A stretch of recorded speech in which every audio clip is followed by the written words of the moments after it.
Fang Hao's swift agreement took the maid aback. Even though she had followed her mistress's orders and brought this young textile businessman to view the store, she had never actually expected him to make a purchase. This location was on one of Lysis's 3 bustling commerce streets, and the prices of the stores had been inflated to exorbitant levels. Even as a personal maid to the city lord's wife, with a job that many envied, she would have to work without spending a penny until she was over 500 years old to afford a shop here. This was assuming house prices would not rise. Is there any paperwork needed? Fang Hao asked again. The startled maid quickly recovered her composure and asked again with a confirming tone, "Sir, are you sure you wish to purchase this shop? The price recorded by the mansion of the city lord is 700,000 gold coins."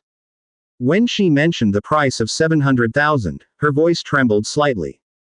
This number was terrifying. Only established traders or families could afford to set up a shop here with such an amount of money. "Is there a discount?" asked Fang Hao. "Sir, I'm not sure about that. Maybe you could inquire with the lady," the maid replied. "You guys accept the Warfire card, right?" "We do." "Then let's go. Take me to handle the procedures."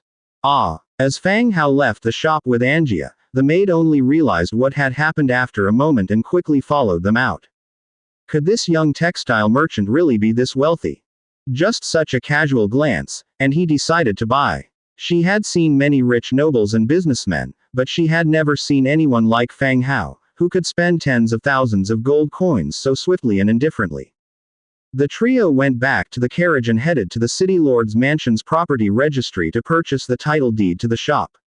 From now on, this shop belonged to Fang Hao. The maid's job was finished, and there was no need for her to lead the way anymore. After making a slight bow, she bid Fang Hao and Angia goodbye. Back at the shop, he used his own key to open the door. This was his second shop. "What are you planning to do?" said Angia, kicking a wooden cup on the ground with the restlessness of a hyperactive child. A series of clanging sounds rang out. "Hot pot restaurant, let's start making some money back," he answered. Unlike the fashion and accessory industries, opening a hot pot restaurant was simple and showed quick results. All he needed was a clean storefront, bring in the stockpot that Era had prepared, and they could officially open for business. Given the scarcity of food in this era, hot pot was popular among people. Even the common folks could afford it, and it tasted great. Makes sense. Clang clang clang. The sound of the rolling wooden cup reverberated, as if it had rolled down a staircase.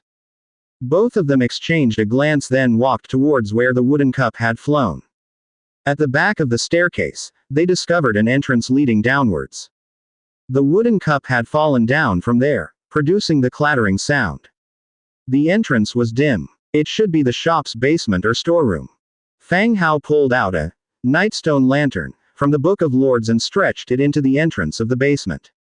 The soft light from the nightstone illuminated the basement. It was cold, spacious, and carried a hint of moldy smell. After confirming that there was no danger, he completely opened the cover and stepped down the wooden stairs into the basement. "What's that smell?" Angia complained as she covered her nose. Indeed, there was a moldy smell. It was probably the wine cellar of the tavern before. "Now that you've said it, I don't feel like drinking for a month," Angia said. He hung the lantern on the ceiling, illuminating the surrounding space. This place was indeed a wine cellar. There were traces of wine barrels being moved away. Upon a cursory search here, he unexpectedly found 5 bottles of essence of wine, yielding an unexpected gain. "Fang Hao, there's a Trade Alliance mailbox here," Angia exclaimed from a nearby area. "A Trade Alliance mailbox? Where are you?" Fang Hao asked. Angia came out and led Fang Hao to a small room sealed by a hidden door. The cabin was small, in the middle of which stood a wooden table and a black mailbox bearing a sickle hook pattern. This was not the symbol of the Trade Alliance but that of the No-Face cabin. In other words, this place was ostensibly a tavern but also served as an intelligence agency of the No-Face cabin. It relayed the information gathered. Perhaps what the maid had mentioned about being captured was also related to this. After all, every power would buy intelligence from the No-Face, but also resented them. Is it the Trade Alliance? It's the No-Face cabin, an information trading agency, explained Fang Hao. All the items in the desk had been removed, leaving only debris scattered all over. However, Fang Hao still managed to dig up a charred letter, with only a corner left intact. The letter read, "Capture the transmigrator, send 2." The rest had been burned off. But these few words were enough to make Fang Hao frown. The term, transmigrator, was understood only by their circle. Even if the natives knew they were outsiders, they would not use this term. It was either mentioned by the transmigrators themselves or understood by some special means. Instantly, Fang Hao was reminded of the witch with a crystal ball he had met before. Magic and the undead both exist, so the methods to search memories would not be too strange. Is there a problem? Angia, seeing Fang Hao frowning, asked softly. No big problem, call our people to come over and tidy up a bit first. Okay. The two of them climbed up the stairs and called over the heavy sword infantry, who were on standby in the inn, to remove all the useless waste from the shop. The next day. By dusk, Fang Hao and his party returned to Prul City. The enjoyable hotpot restaurant was somewhat desolate today. Although it was dinner time, there was not a single customer in the restaurant. Why isn't there anyone? Fang Hao asked. Little White looked gloomy and apologized. I'm sorry, master, I don't know what happened today, suddenly no one showed up.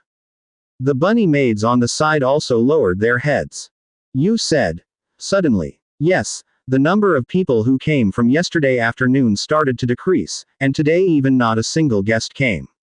Little White replied. This was somewhat strange. In this era, for a shop to suddenly lose customers. Unless someone was poisoned to death in the shop, otherwise this situation should not occur. Do you know the reason? Not really. It's okay. Let me go and ask at the tavern across the street. If no customers come, you guys can take a break earlier. Fang Hao consoled them. Oh, okay, master. After leaving the restaurant, Fang Hao headed straight to the Rose Tavern across the street. Just like his hotpot restaurant, there were no customers in the tavern either. The landlady sat dejectedly. Why is today so quiet? Fang Hao took a seat at the counter. The landlady glanced at him and heaved a heavy sigh. But she still got up and placed 2 glasses of beer in front of Fang Hao and Angia. It will probably be quieter in the future. Huh, why? The landlady glanced around warily before whispering, they say there's going to be a war. The whole city's worried. Who's in the mood to drink? War. Stop kidding, we couldn't even wipe out the bandits, who are we going to fight? Fang Hao couldn't believe what he was hearing. Previously, both the bandits and Fire Wolf mercenaries were eliminated by Fang Hao. And now if someone is saying that the small town of Prul is going to war, he didn't believe it at all. The landlady looked at Fang Hao, saying solemnly, to fight the undead up north. As of this morning, all the wealthy and powerful people have left. Only those who can't leave remain in the city, those who have nowhere else to go. Hearing the landlady's words, Fang Hao's eyes immediately narrowed. The undead in the north. Wasn't that him? He had set up a fortress between himself and Prul to prevent any interference between them. He had done enough already, and now this, Cyril, was plotting something against him. Why? Has Cyril lost his mind? Fang Hao directly mentioned the name of the city lord and cursed. His words instantly induced a tense expression in the landlady and others, not relaxing until they realized there were no other people present. Even behind closed doors, they dared not insult the current city lord. We wouldn't know, but several people came to the city yesterday, they might be related. What kind of people? They are very similar to those who wore hoods in broad daylight last time, all of them look like cultists, said the landlady. Blood Clan. Fang Hao knew the cultists the landlady was referring to were those pale-blooded individuals. Although they could walk under the sun, they had begun to detest sunlight, always wearing huge hoods to cover their bodies. The Blood Clan, because of Giovanni's matter, had dispatched scouts to investigate him. But, what does all this have to do with Prul City, and what role does Cyril play in it? Did you mean what you said last time? The landlady suddenly turned around, her eyes looking straight at him. Huh, what words? Fang Hao was abruptly interrupted from his thoughts. I can't continue operating my tavern, I can help you. The landlady's expression was somewhat bitter. After operating it for so many years, she didn't expect there would be a day she couldn't continue. Sure. Fang Hao's store in Lis City was in the process of hiring staff, she would be a good candidate. I have quite a lot of people. The landlady glanced at the bartender and the kitchen staff on the side. Upon encountering Fang Hao's gaze, the bartenders respectfully bowed. They can come along too. Fang Hao nodded. Everyone was overjoyed in their hearts. Fang Hao was a wealthy heir. By aligning with him, they didn't have to worry about the tavern's business anymore. Anyway, Fang Hao would pay them. Just when everyone, including the landlady, breathed a sigh of relief, Fang Hao spoke again. However, as the team leader, I need you to sign a slave contract with me, to ensure that you will not betray me. The smile on the landlady and the bartenders' faces vanished instantly. They had seen slave contracts before. Slave traders would always bring out contracts when selling slaves, to ensure that the slaves would not harm their masters. Similarly, once you signed it, you had to obey the other party's words, even if they asked you to do something against your will. Are you serious? I'm just going to help you run the shop, said the landlady in surprise. She had to sign a slave contract just to work a shift. This was indeed a bit too much. I can't help it, I need someone I can completely trust. Fang Hao said helplessly. He couldn't disclose his secret, especially after discovering the Faceless One's cabin beneath the tavern yesterday. He had to be more careful. All right, it seems we can't cooperate, the landlady said with a bitter smile. She had refused Fang Hao. She wasn't willing to sell herself just for this minor matter. Meanwhile, she pondered over Fang Hao's words. Fang Hao was a wealthy heir, his family must have some strict rules. Nobles often have strange rules that they couldn't understand. It's okay. Even if we can't cooperate, we are still friends, you can come to me if you encounter any difficulties. Fang Hao said with a smile. After finishing his pint of beer, Fang Hao left the tavern with Angia. Returning to the shop, Fang Hao took all the maidservants and soldiers, closed the shop, and headed back to their territory together. By the time they returned to the territory, the sky was already dim. After eating dinner prepared by Aira, Fang Hao took the sample clothes to the tailor's shop. Rebecca was pleased with the sample clothes, and minor modifications could be incorporated in the production of the finished product. Meanwhile, the goldsmith was in the process of making the matching jewelry. Everything was already in order, so there was nothing for Fang Hao to do. He simply had to wait for the finished product and present it to Rebecca. The next day, early in the morning. After breakfast, Fang Hao, Angia, and Demetria rode on the bone dragon. Following them, 10 more bone dragons, loaded with skeleton trolls and the Baron Tomb guards, soared into the clouds, heading south. Today they were going to the mountain fortress, a new location on Fang Hao's recently acquired map. The name, Fortress, sounded much better than any cave or cavern. Fang Hao hoped he would find some useful items there. In the clouds, they didn't need to worry about the villages below, and flew in a straight line to the fortress. Looking at the map, the mountain fortress was located to the east of Cruel City and Lis City. The journey took 2 hours. The team had already arrived over the uninhabited mountain range. The bone dragons descended, gradually approaching the target location. They could see the remnants of stone brick buildings. As they continued onwards, Fang Hao saw this time's destination, the mountain fortress. One could say, this fortress wasn't hard to find. There was a large downward entrance between the rocks. In front of the entrance, they could see piles of white bones, residual blood stains, and a large iron pot brewing food. There were, however, no signs of life. The bone dragons landed in front of the entrance and everyone dismounted. What kind of creature uses such a large pot? Angia asked. She didn't notice how large the pot was until they landed. The pot was so tall, Angia just managed to reach its midpoint.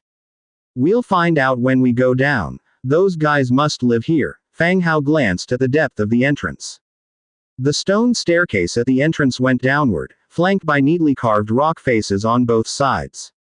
It seemed like a good place to live. Demetria, you'll lead the team. Angia, we'll follow behind, Fang Hao said and cast frost armor on himself. Due to the distance, Fang Hao did not invoke God's presence. Coming here personally reduced the consumption of spiritual power, but it also exposed him to danger. As you command, my lord, Demetria acknowledged and turned to the skeleton soldiers, skeleton trolls to the front, barren tomb guards to the back. Prepare to enter the cavern. Splash. The skeletons, adjusting their formation, began to march into the cavern. As the team ventured deeper, nightstone wall lamps that emitted a soft glow began to appear on the sides of the cavern, illuminating the corridor. Whoosh. Snoring. From not too far away, snoring resembling thunder was heard. On a platform ahead, a towering troll was fast asleep on a beast skin rug. His snot bubble expanded and contracted with his snores. Cyclops troll, 8th level. Demetria signaled the skeleton team to stop. The entire team froze instantly as if they were statues. Demetria drew the longsword from his belt and slowly approached the sleeping troll. Demetria swiftly approached the sleeping giant troll, clenching his longsword high above his head. Thud. His blade sliced across the troll's throat, and with a pop, the snot bubble popped, and the troll's head rolled off. Blood gushed out, and the troll's eyes widened as it watched its body increasingly move away. Master, we can continue on, Demetria quietly said, stepping on the rolling head. This proved that the location might have once been a fortress. But now it was occupied by these one-eyed trolls, their lair. Continue forward. There should be more trolls below, Fang Hao said. Yes. Demetria waved his hand again, and the skeleton troops continued to move forward. The stone steps went on, leading downwards where all sorts of weapons and armor were strewn about on the platform. The size of the equipment indicated they were meant for humans. It seemed that quite a few humans had arrived here before Fang Hao and his crew. However, their outcomes were not very good. After walking down for a few more minutes, they saw the end of the stairs leading to a suddenly vast stone wall. A hall must be just ahead. Simultaneously, in the hall, they could faintly hear the boisterous voices of trolls. Demetria looked at Fang Hao, who gave a slight nod. Demetria took a deep breath. Light blue energy gathered around his neck, and then he breathed out a thick mist that rapidly spread out. This was Demetria's incredibly useful skill, Misty Sky. The mist was most effective in enclosed places, lasting for an extended period. The sudden appearance of the mist created considerable chaos amongst the trolls below, as angry roars echoed. Why is there fog all of a sudden? I can't see. Enemies. Grab your weapons and get ready for battle. Where's my weapon? Who has seen my weapon? Ouch. This is a wall. Ouch. This is also a wall. Damn it, I'm trapped. The trolls were in utter chaos. Fang Hao and the rest observed from the stairs, hearing the loud yells of the trolls, but not one managed to find the correct path and storm out.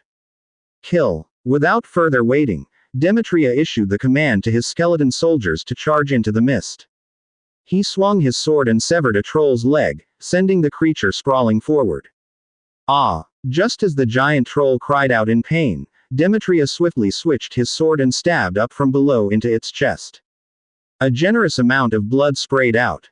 It was so close that the troll could clearly glimpse the face of his enemy. With its last breath, it called out, "They are lizardmen, they are lizardmen." However, its words were immediately corrected by other trolls. "They are undead, I saw them clearly, they are white bones." The trolls were arguing while fighting. The entire hall was in as much chaos as a marketplace. In the center area, a one-eyed troll, clad in heavy armor, swung his giant metal wolf fang club around. The whining wind it created cleared the surrounding fog slightly. But the clarity was temporary. Once the wind passed, the fog would again obscure his vision.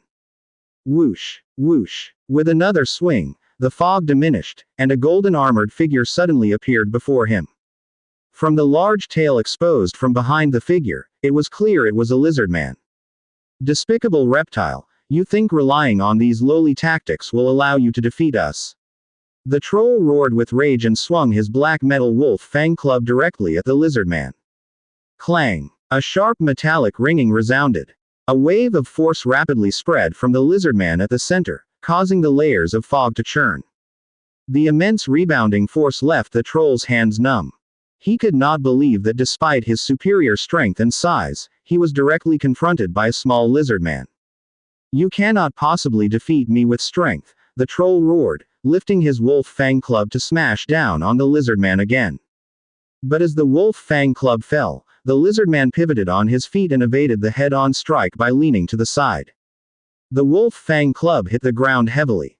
The longsword in the lizard man's hand flicked upwards instantaneously, a cold gleam cutting through the troll's wrist. Clang! The wolf fang club and both arms fell to the ground together. The troll wanted to shriek, to roar. But the moment he opened his mouth, the lizard man leapt high again, driving his longsword through the troll's mouth. He whimpered in agony. 20 minutes later, the mist began to gradually dissipate. The fight in the hall was nearing its end. When Demetria finally killed a one-eyed troll, the battle completely ended. Fang Hao descended the steps and started to survey the space. The walls on both sides were neatly chiseled, with animal skin mats used by trolls for sleep and some messy living utensils lying around. It seemed that the trolls had been settled here for a long time. In the central area of the hall, a makeshift wooden table was set up with small cloth bags on it. There were as many as 12. Fang Hao walked forward, opened the sacks. A barren tomb guard stepped forward, placed his white steel giant sword diagonally against the wall, and picked up a sack to open. He poured it onto the table. Clang! A ruby the size of a thumb fell onto the table and rolled around. Ruby. Category. Ore. Description. An otherwise useless ore that is used to attract mates. Assured that there was nothing dangerous or nauseating in the sacks, Fang Hao touched each one, finding them hard. He opened each one and shook out their contents onto the table. Indeed, they were all multicolored gemstones. Have trolls started studying gemstones too? Angia came over from behind. The dress of the one-eyed troll was still very simple. A fur simply wrapped around the body served as clothes. It was somewhat reminiscent of ancient Western clothing styles, where hanging a curtain on the body was considered being dressed. They bagged the gemstones separately. It looks like they were planning to sell them outside. Fang Hao had collected all the gemstones. What they were planning to do was no longer important. Now these were his. The goldsmiths had arrived at the stage of selecting gemstone jewelry. He could bring these back for them. Thud. With a muffled sound, two skeleton trolls carried a silver chest and threw it at Fang Hao's feet. Blood was accumulating on the stone chamber floor. When they threw the chest down, the bright red blood splattered everywhere. Open it. Acquired. Giant Wolf Fang Club Blueprint, 22 Troll Stones, 78 Warfire Coins. There was a burst of light, but the rewards were somewhat scant. There was only one blueprint, but 22 troll stones were awarded enough to recruit a skeleton troll. Giant Wolf Fang Club Green. Category. Wolf Fang Club. Damage. Tier 3. Ability. Heavy Strike. Heavy Strike. The weapon is heavy, and each attack will double the damage. Description. Who doesn't like a huge stick? Fang Hao had seen the last two items before, so there was nothing for him to scrutinize. He collected the blueprint and stored the troll stone and warfire coin in his storage space. My lord, we need you over here. Demetria called from a distance. Fang Hao and Angia walked over and looked where Demetria was pointing on the ground. There was a stone wall on the ground, with lots of fresh blood that was flowing down into a crevice by the corner of the wall. A drainage outlet. Fang Hao quickly discarded the idea. This didn't fit the function of a drainage outlet. A crevice like this could easily be blocked by debris. It could be the gap between the mountain and the secondary construction, or there could be another space behind the stone wall. Check it and find a way to open it. Fang Hao commanded. Everyone scattered and started looking for a way to open the stone door. Click. With a slight effort from Demetria, a faint sound was heard from the wall lamps nearby. Then, the sound of gears and chains turning echoed. The stone door in front of them was slowly opening. Unexpectedly, this was a mechanical trap. When the stone door was fully opened, it revealed still more downward leading stone steps. The dark descending steps seemed to lead to an underground abyss.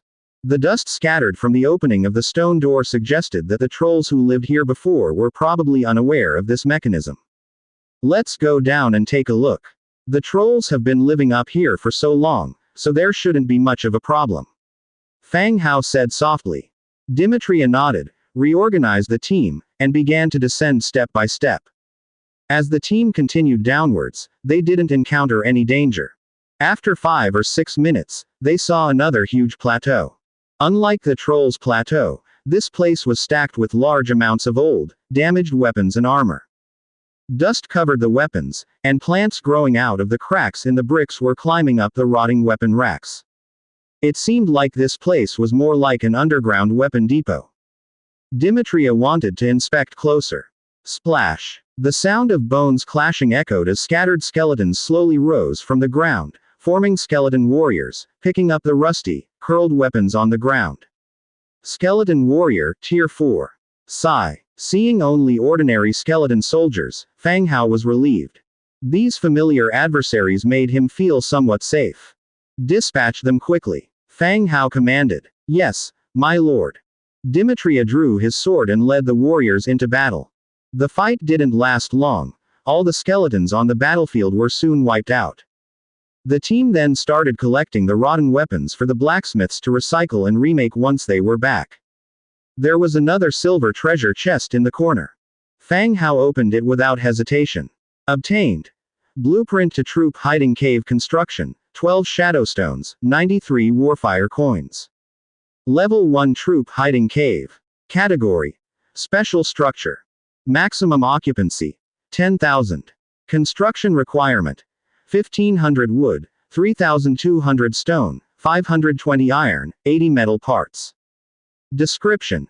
Able to hide troops here to achieve strategic purposes. A troop hiding cave. This seemed like an excellent structure. The undead were his main force, but he also had to consider the impact on living creatures. If he set up troop hiding caves in places where his forces were stationed, a large number of soldiers could be stationed inside. He could solve a lot of problems with this. After collecting piles of weapons and equipment, Fang Hao tried to pull the overhead wall lamp with a tentative mindset. Click. The familiar sound of the mechanism echoed again. It's still there. Dimitria and Angia also turned their gaze to the direction of the stone door. As the stone door slowly opened, a wave of damp and warm air rushed out. Continue to explore the next floor, and we'll clean up these armors on our way back. Fang Hao said, looking down at the passageway leading to the next level. All right. Dimitria gathered the team, and everyone headed down to the next level again. Halfway down, the stone walls on both sides began to change. They were no longer the original smooth stone walls, but rugged mountain walls instead. The road also became more difficult to traverse. They continued downwards until finally, a half-excavated underground palace appeared before everyone. In the middle of the palace was a large natural pool, bubbling up constantly with heat.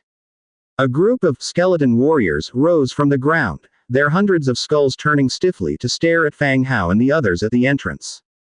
Then, the skeletons let out silent roars and raised their weapons, charging at the entrance. Attack! Dimitria yelled, leading the skeleton trolls and barren tomb guards into the fight. Fang Hao held his magic wand tightly.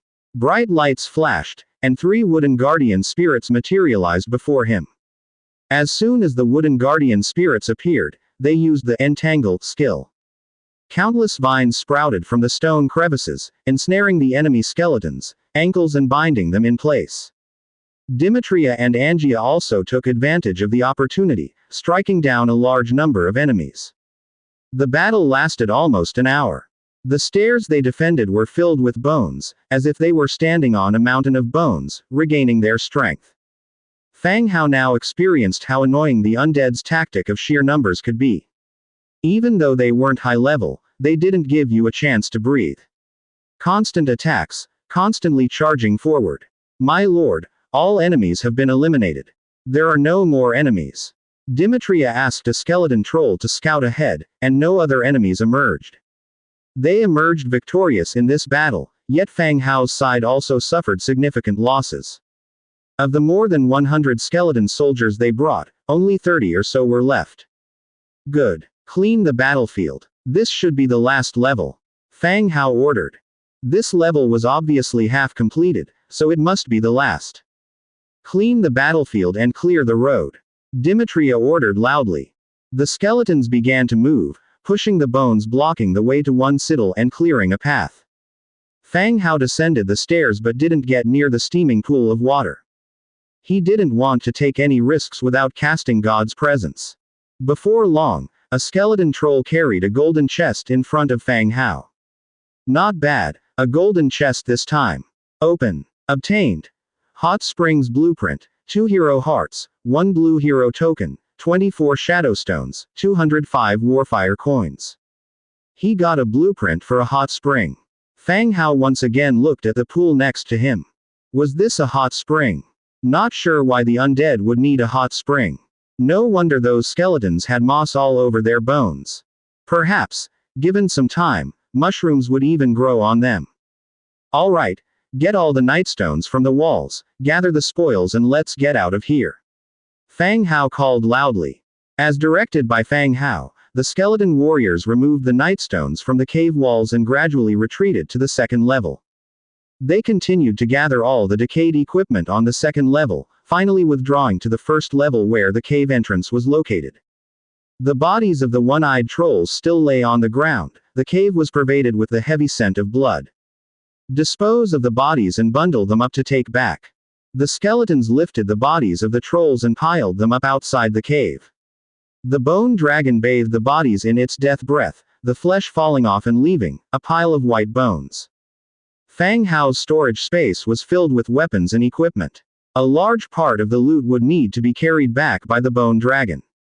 All the spoils of war were packed carefully, and everyone climbed onto the dragon's back. The bone dragon flapped its wings and flew towards their territory.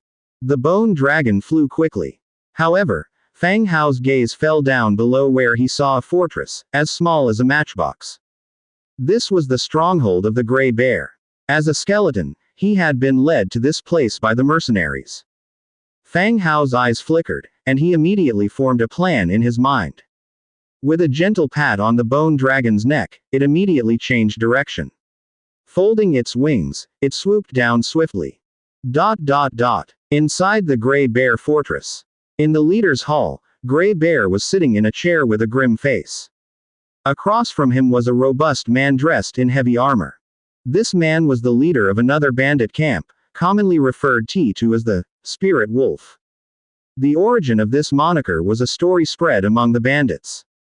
He was supposedly the emissary of the death god in the human realm, and anyone who regarded him as an enemy would suffer endless torture, even after death. Of course, Gray Bear didn't believe this. Bandits and robbers would all give themselves ferocious names just like his own, Gray Bear, and rumors of his ability to transform into an enormous bear when angered. All of which was to terrorize the villagers and bandits in the mountains. You're full of shit. Who the hell told you that my forces are insufficient and that the fortress is indefensible? Gray Bear swore from his chair. Humph. Gray Bear, don't push your luck. I've generously proposed a marriage alliance. We can manage this fortress together. If I take over, you and the fortress will still belong to me, the man sullenly replied. The news of Gray Bear Fortress's ambush on the merchant fleets had already spread. All the bandits who had lost their footing due to the Lys army's encirclement had their eyes on this fortress. In the past few days, spies from various bandit groups had shown up and were observing the situation in Gray Bear's territory. Take over. You. Gray Bear sneered disdainfully, but his heart was filled with apprehension. He was well aware of the situation in the fortress. In the event of a fight, his side was doomed to lose. But he couldn't bear to give up his fortress, especially not to the man in front of him. No matter how dire the situation, he couldn't bear losing to such a man. Boom. The man slammed his fist on the table and roared, I didn't come here for your opinion. I want to be the bandit leader of this area, the Wolf King. The man had his own ambition.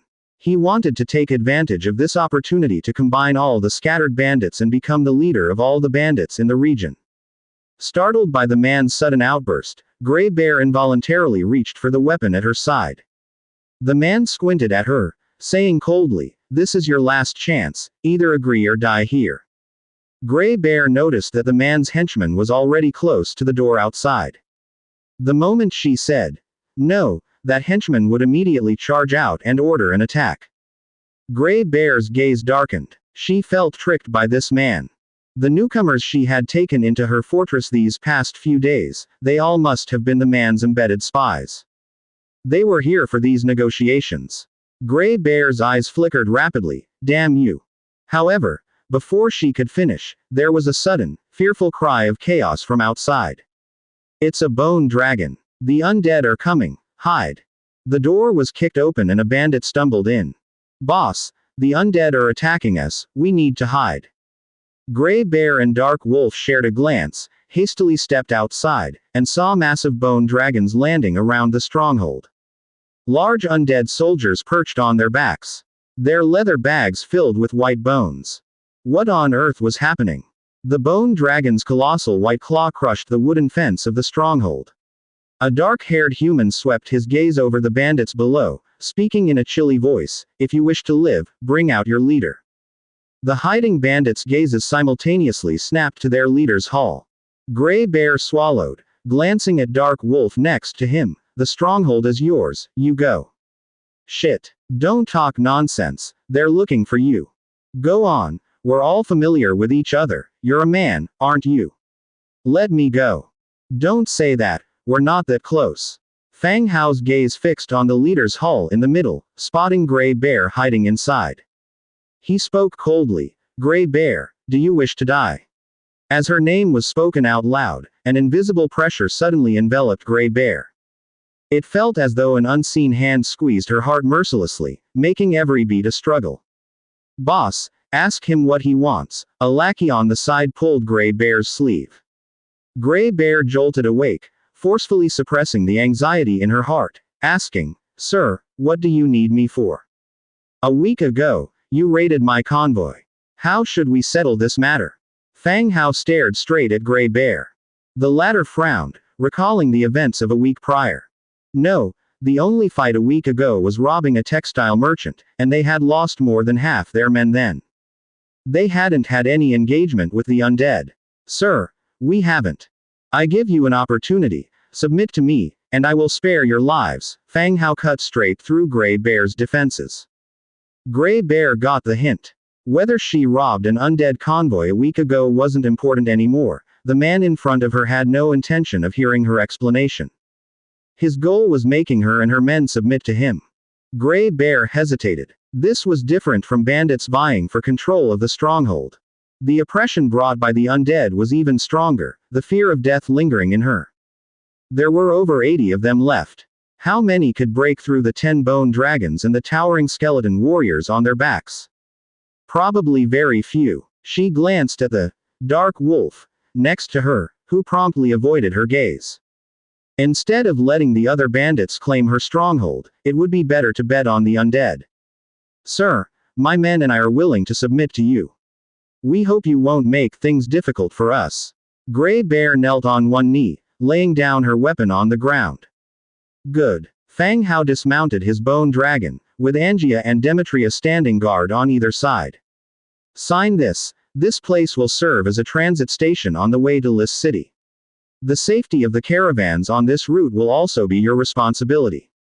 Fang Hao found a blank slave contract in the Book of Lords. Gray Bear looked at Fang Hao, then at Angia and Demetria. When her gaze landed on Demetria, she shrank back. It was indeed the same caravan from back then. She had a deep impression of this lizardman from their encounter in the mist. Bloody Iron Mercenary Corps, they've led her to her doom. Yes, sir. Gray Bear quickly bit her fingertip and pressed it onto the slave contract. The contract's light enveloped Gray Bear, binding her actions with rules. Human Warrior Reed, current loyalty, 65. The Gray Bear's loyalty was only at 65 points, not high, but it was also normal. Those who were forcibly signed into a contract by force usually have a low initial loyalty and would increase gradually. There's nothing to worry about that. The Gray Bear's name is Reed, it's a rather neutral name. Perhaps the Gray Bear thinks a male name better suits its identity. At the same time, An option confirming a subsidiary village popped up in the Book of Lords. Grey Bear Stronghold becomes your affiliated village. Name the village. Here. Control all resources in the village.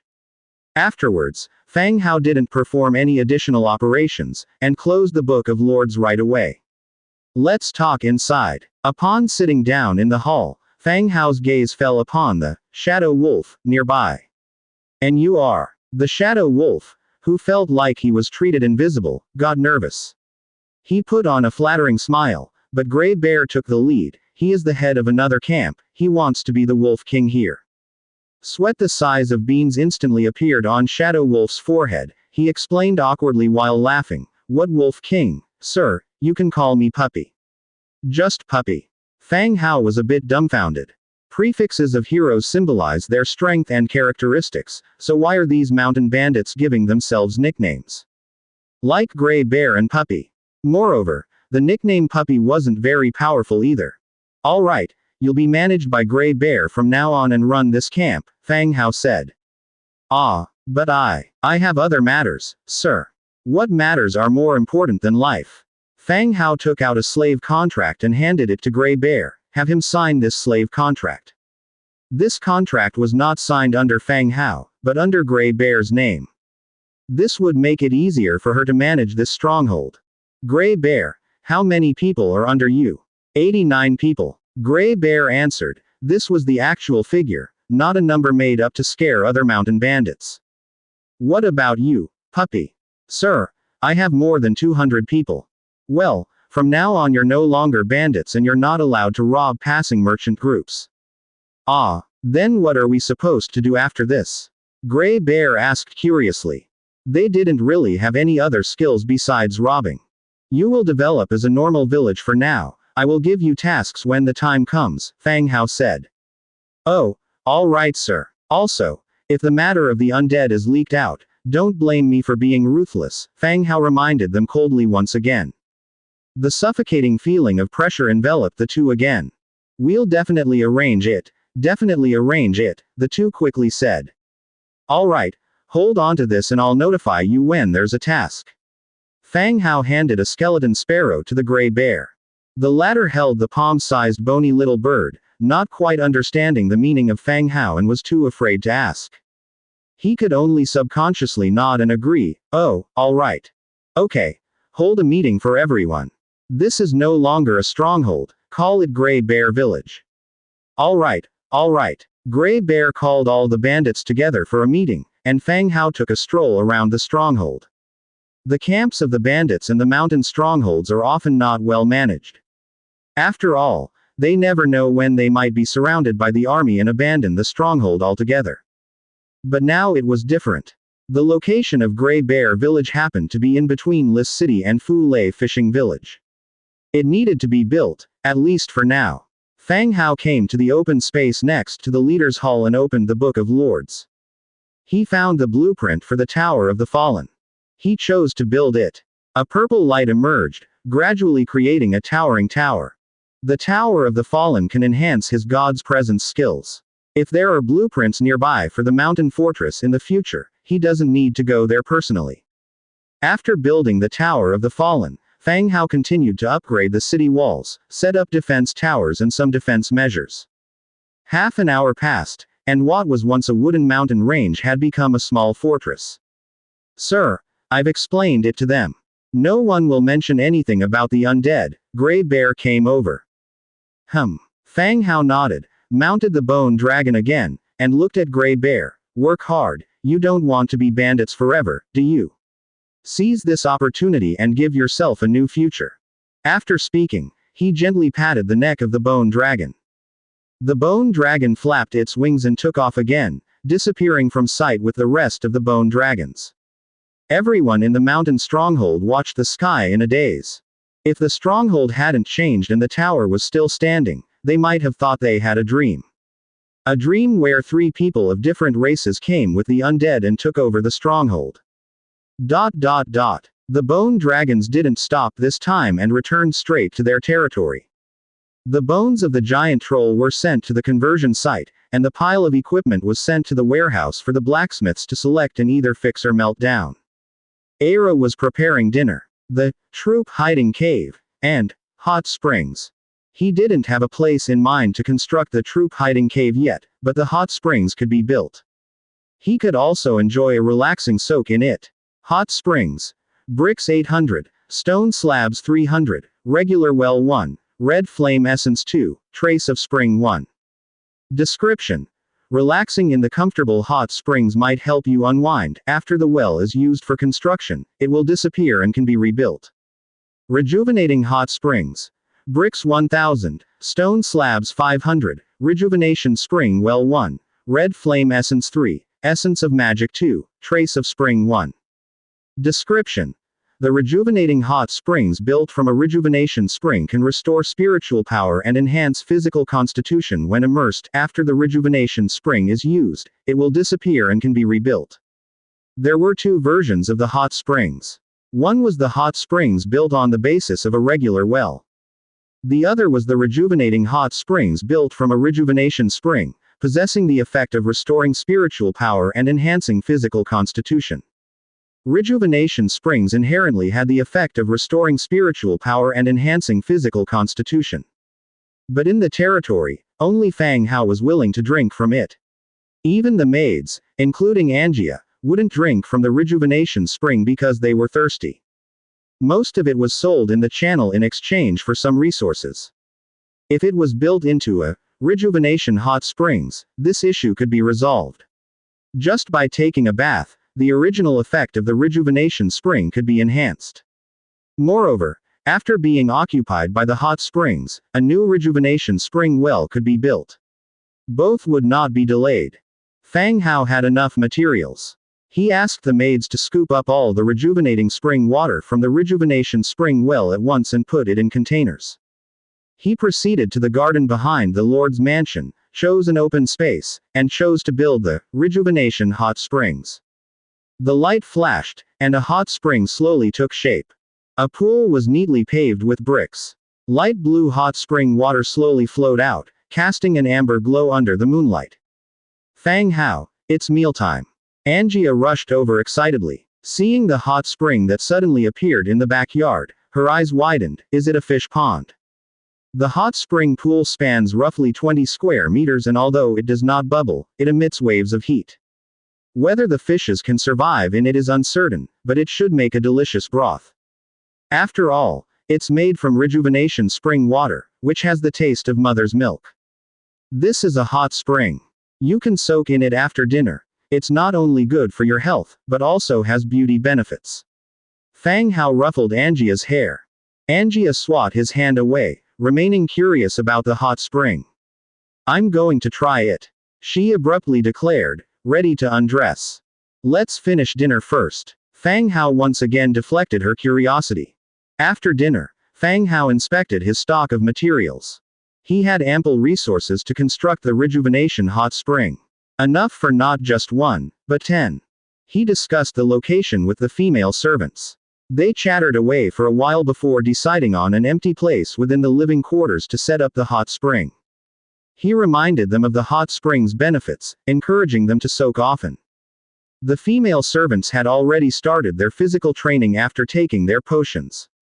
The rejuvenation hot spring considerably assisted them by improving their physical constitutions.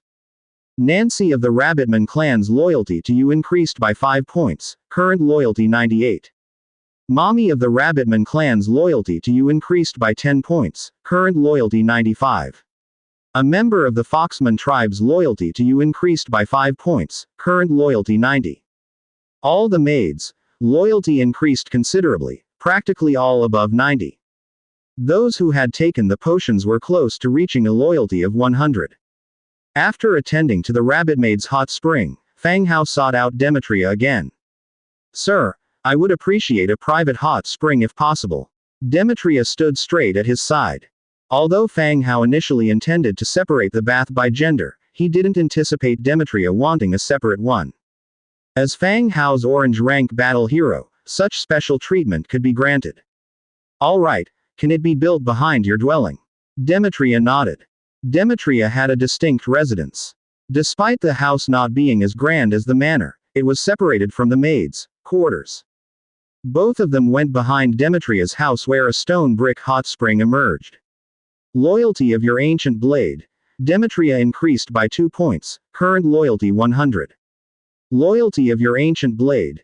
Demetria reached 100 points, and will not be affected by any negative statuses such as deception or betrayal. Thank you, sir. Once again, Demetria expressed his gratitude. He took off his stiff armor, armed with his longsword, and walked in. Bringing a sword into the bath. Isn't there a risk of injuring himself? Without arguing more, Fang Hao turned to leave Demetria's abode. The moment he left, he heard the sounds of ho, ha, and the swirling of sword energy assaulting the distance. Was he training? Confused by the customs of the lizardmen, Fang Hao just shook his head. Once constructing the hot springs was finished, he went back to building the rejuvenation spring well, as he still had to sell rejuvenation spring water normally the next day. After managing everything, dusk fell. Everybody was enjoying the hot springs, so naturally, Fang Hao wanted to experience its effect too. The moon hung high as the nightstone scattered a soft glow. Stripping off all of his clothes and donning a fur blanket, he stepped into the pool. The warm spring water immersed his body, filling him with comfort.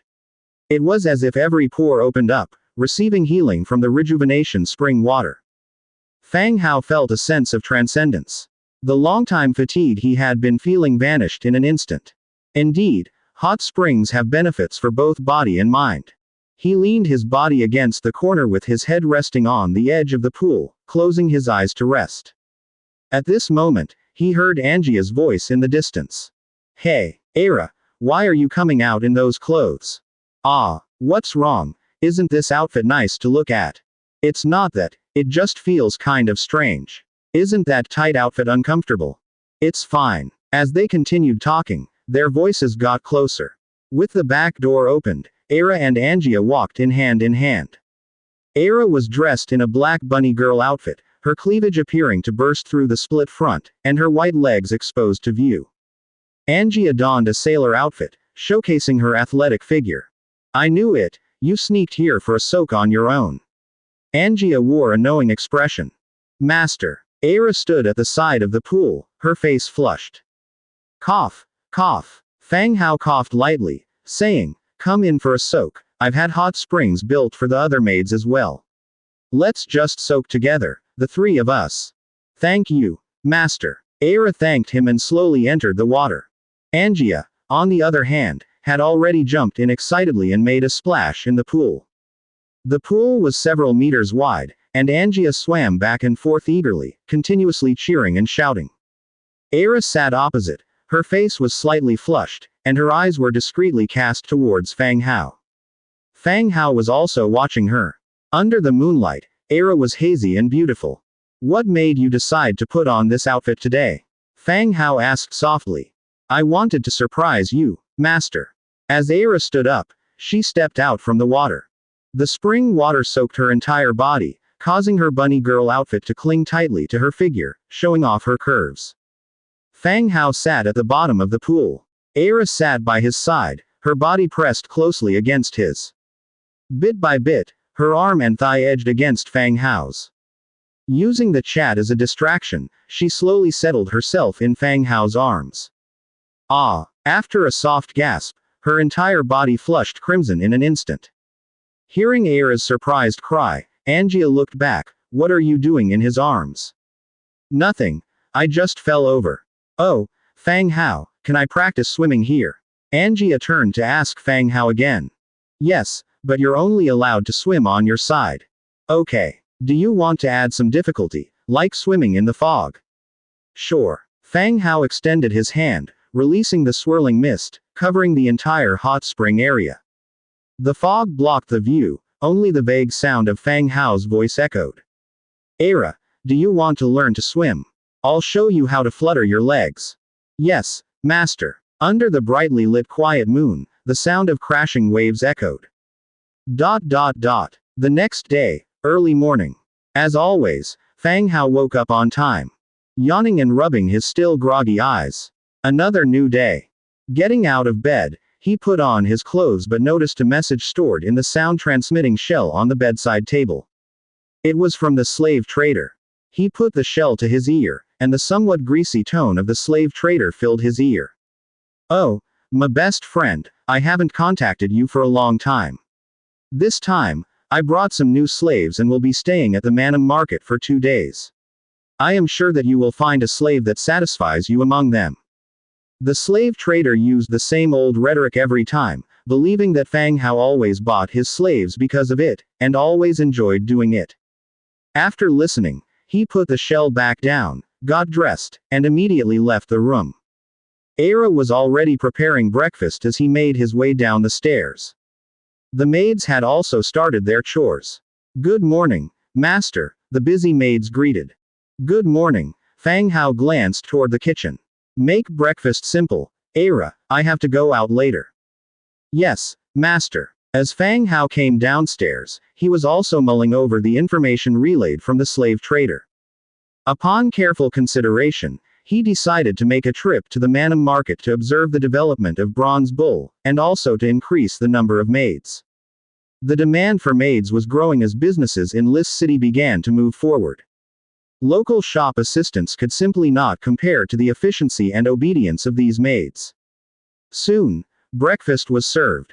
Angia was woken up by Era and brought downstairs, just as Demetria came in. After a quick meal, Fang Hao, with both of them on the bone dragon, headed straight for Torin City. Torin City was initially Zhongbin City, later shifted to the west by Fang Hao. It's now managed by Bronze Bull.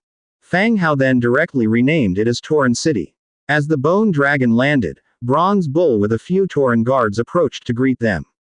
"My lord," Bronze Bull saluted, his bull's eyes looking curiously at Demetria.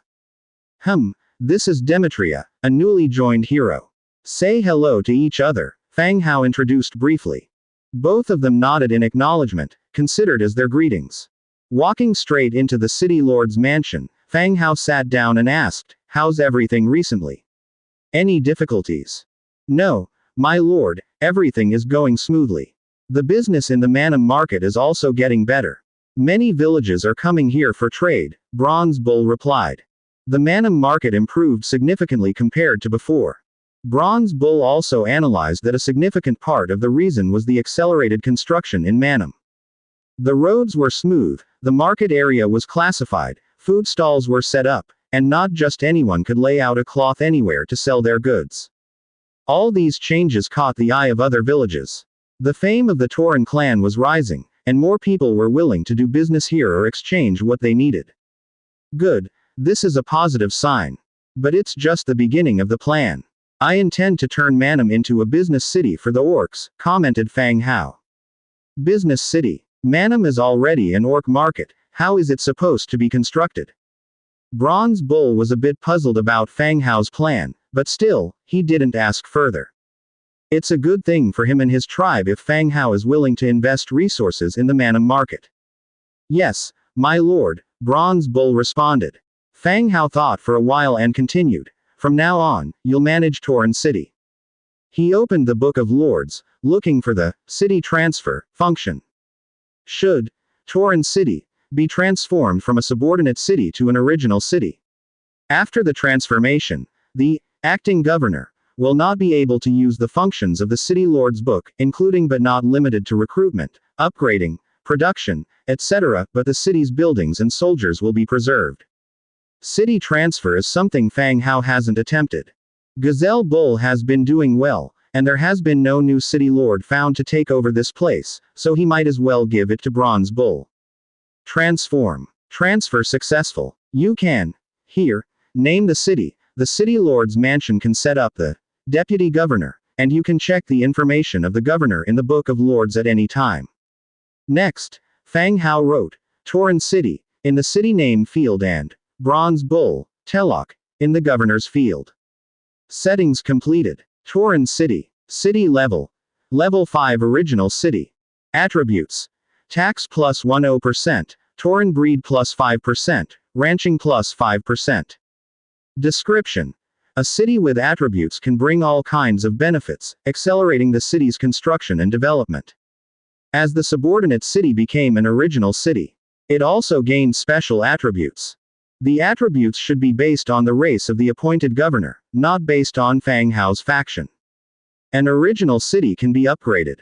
However, it cannot use the Book of City Lord. Simply put, if Fang Hao wants to upgrade, he needs to make a trip personally using the Book of Lords. If it's a regular subordinate city, the City Lord can use the Book of City Lord to upgrade. Thank you, my lord, Bronze Bull saluted again. He didn't understand exactly what Fang Hao has done, but he guessed it had to do with the same mysterious power as before. Let's go. Let's take a look outside. Fang Hao stood up and headed outside. A group of heroes followed him into the city center, where they were received by a dense line of skeleton soldiers on both sides. Here were stationed 1,000,000 undead, acting as the first barrier, defending the east side of the main city. While on standby, these undead would stand still like terracotta warriors, rigid in rows. Even if there were white marks of bird droppings sticking to the helmets of 2 soldiers, they still did not move. Fang Hao thought for a while, then reopened the Book of Lords and found the blueprint for the troop hiding cave. Level 1 troop hiding cave. Type: Special building. Maximum capacity: 10,000. Construction requirements: wood 1,500, stones 3,200, iron 520, metal parts 80. Description: soldiers can be hidden here to achieve strategic objectives. He chose an almost suitable location and chose to build. A glowing illusion rose from the ground. After it dissipated, a stone stair leading underground appeared in front of several people. Fang Hao took out a piece of nightstone and went downstairs to take a look. It looked quite like a parking garage in the previous world. A level 1 troop hiding cave could accommodate 10,000 soldiers. Fang Hao attempted to upgrade the troop hiding cave. Level 2 troop hiding cave. Maximum capacity 20,000. Level 3 troop hiding cave. 40,000. Level 4. Level 5 troop hiding cave. Maximum capacity 100,000. When it reached level 5, the maximum capacity was already 100,000. After discussing with Bronze Bull, Fang Hao built 8 troop hiding caves under the training ground of Torin City, leaving behind the soldiers who continued to patrol, and the rest all went into the troop hiding caves to stand by. After dealing with matters regarding Bronze Bull, Fang Hao did not stay for long. Escorted by the Torin soldiers, Fang Hao and his party arrived at the Manam market in the afternoon. The orc market was as bustling as ever. Many orcs were shouting loudly to sell their goods. Seeing Fang Hao, a human, and a lizard man, they immediately came forward to peddle their goods. Fang Hao did not pay attention to these people and walked straight towards the warehouse where the slave traders usually stayed. Warehouse area. The slave trader held a hand of cards, cursing lightly. Another crap hand. Is it my damn luck stepping in dog shit, such bad luck. A pair of eyes started to scan around, intending to find an excuse to stop playing and avoid losing the last few coins he had. Searched for a reason, then saw a human walked in from the entrance. Slam. He threw away the cards he held, and shouted excitedly, "Oh, my godsend has arrived." Without any hesitation, he dipped his finger into his cup, smeared some liquor, tidied his fur, and strode toward Fang Hao. "Dear friend, welcome to your arrival." The slave trader rubbed his hands, his face full of joy. "Looks like you were playing cards. I hope I didn't interrupt your luck." Fang Hao kept walking and casually said, "Even the best luck can't stop me from entertaining my best friend." Fang Hao smiled. "Let's go. Let's see your goods this time." "Yes, yes." The slave trader led the way ahead, and they quickly arrived in the warehouse. Just as they entered the warehouse, a Beast Clan girl was sitting on a wooden box eating an apple with her legs crossed. The sudden arrival of people startled her a little. She met eyes with the crowd, showing a slight embarrassment. "Should I go back into the cage?" After saying that, she crawled back into her cage, reached out through the bars, and snap. With a crisp sound, she locked the door. This series of operations made Fang Hao somewhat baffling. The beast girl was about 1.2 meters tall, like a young girl who hadn't grown up yet. Brown hair, a pair of beast ears. Unlike Angia, this girl's upper body was close to that of a human. Outside of her brown shorts, her bare legs were covered in soft fur. Her feet were bare, and her sharp fingertips were like beast claws. When sitting cross-legged, one could see the black pads under her feet. She's a slave too? Fang Hao asked. Yes, she's a slave. She stopped us on the road and sold herself. Selling oneself to a slave trader, that's a first. How about taking a look at the slaves I've brought this time? The slave trader suggested. Okay. The cover was pulled back, revealing 21 female rabbits and foxes in the cage. These slaves cower in the corner, peering timidly outside. All right, I'll take them all, said Fang Hao. Okay, I'll get the paperwork for you. The slave trader grinned with delight. He knew that as long as he brought female members of the Beast clan, Fang Hao would definitely purchase them all. The cage opened, and the rabbit and fox people were led out, heads low, not daring to look forward. All right, you don't have to be so downcast. You should be excited about having such a tall and handsome master. The slave trader spoke loudly, tossing a few flattering comments to Fang Hao. The slave contracts were handed over, and Fang Hao took them all. He was about to leave with these slaves. Crack! A crisp sound suddenly came from a cage nearby. Everyone looked over, only to see a member of the Beast clan girl in the cage extending her small hand with long claws, unlocked the heavy lock with one poke. She bent down and crawled out of the cage, sidled up next to Angia, and looked at her closely. You're Angia, I remember your hair color. Hearing this, everyone furrowed their brows, turning questioning eyes towards Angia. Angia was equally puzzled. Do you know me? I'm Lori, we used to fight when we were kids. I've beat up too many people, I can't remember. Angia gave up trying to recall immediately. Lori's lip twitched. She shot a glance at Fang Hao and excitedly asked Angia, you really went to a human city? Is there someone willing to take you in? No, it's not sheltering, it's joining. While the two were talking, Fang Hao walked over. When he got close, he saw the attributes of the Beast clan girl. Beast clan warrior, tier 9. It was hard to believe that this girl, who was only 3 feet tall, was at tier 9. Just one more tier and she could undergo the hero's ordeal. You two know each other? Fang Hao asked. No. Yes. The two of them answered differently. Do you need anything? Fang Hao asked Lori. She didn't look like a slave, freely coming in and out of the cage like it was her own house. Lori eyed Fang Hao, then looked at Angia, and asked, are you a city lord? Sort of. Fang Hao replied. Lori's big eyes blinked rapidly, and she said, really? You took in Angia, so can our village attach to your city? Village. Yes, our village is migrating, and we need a reliable city to rely on. Lori said excitedly. How many people are in your village? More than 200, I would say. Joining me requires signing the slave contract, you'd better think it over. Do we have to sign for everyone in the village? No need, just signing the village head or the clan leader will do. Fang Hao said. If we attach ourselves to your city, will you provide us with security? And what do human villages do? Lori continued to ask. It seems that Lori didn't have much resistance to the signing of the contract by Fang Hao. Do you know how to farm? We know a little. What about breeding? Someone in the village knows how. What are your specialities? We are very good at hunting, we can catch lots of prey. Fang Hao looked at Lori's height of 3 feet. What kind of hunting could you do? Catching rabbits. Fang Hao thought about Lori's characteristics. It seemed that she was very good at lock-picking, and her small figure could play the part of a thief. But it seemed that he didn't really need a thief. However, this beastman girl named Lori had already reached tier 9 and was about to be upgraded to undergo the hero's trial. There are many Beast clan affiliated villages in the territory, so there was no harm in adding one more village.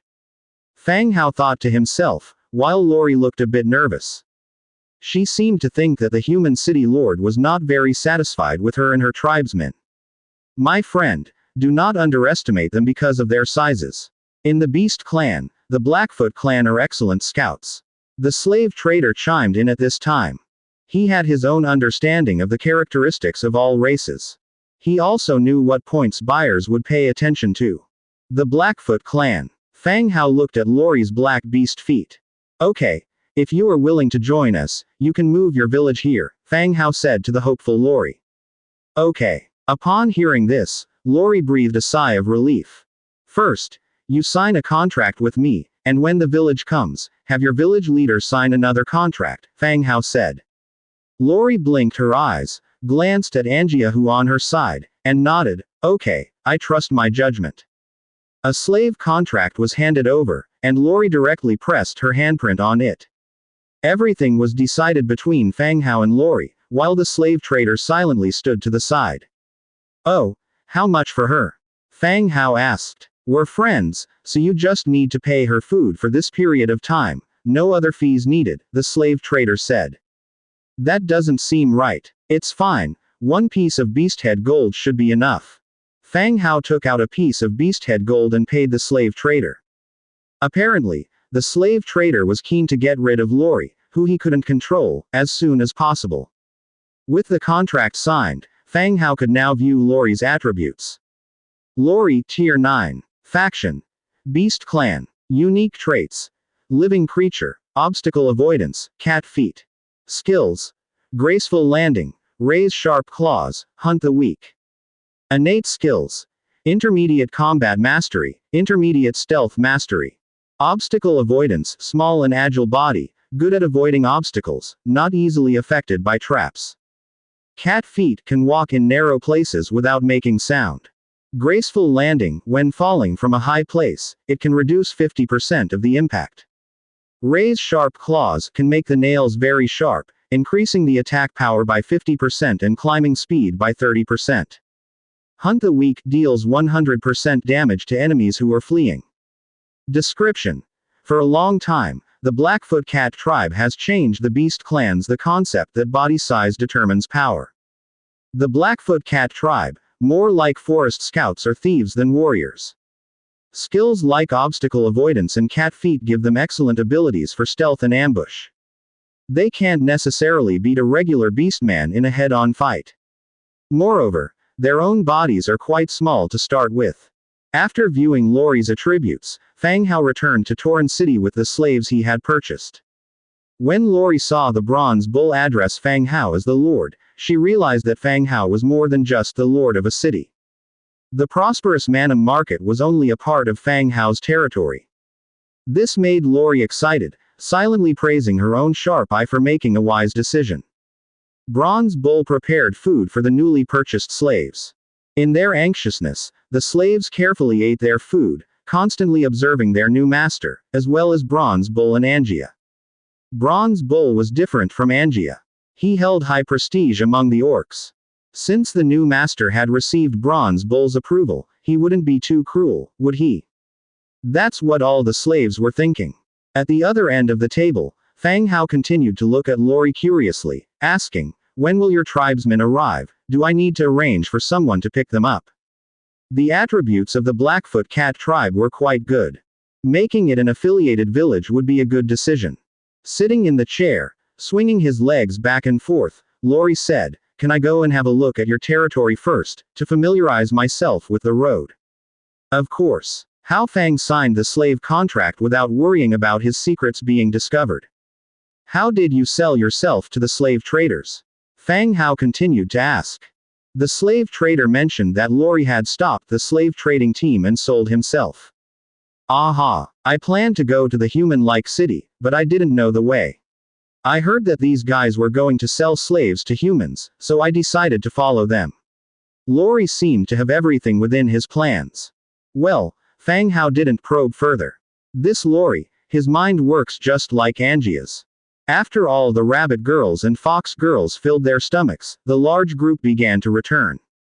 When they saw the outline of the main city and the massive undead armies from afar.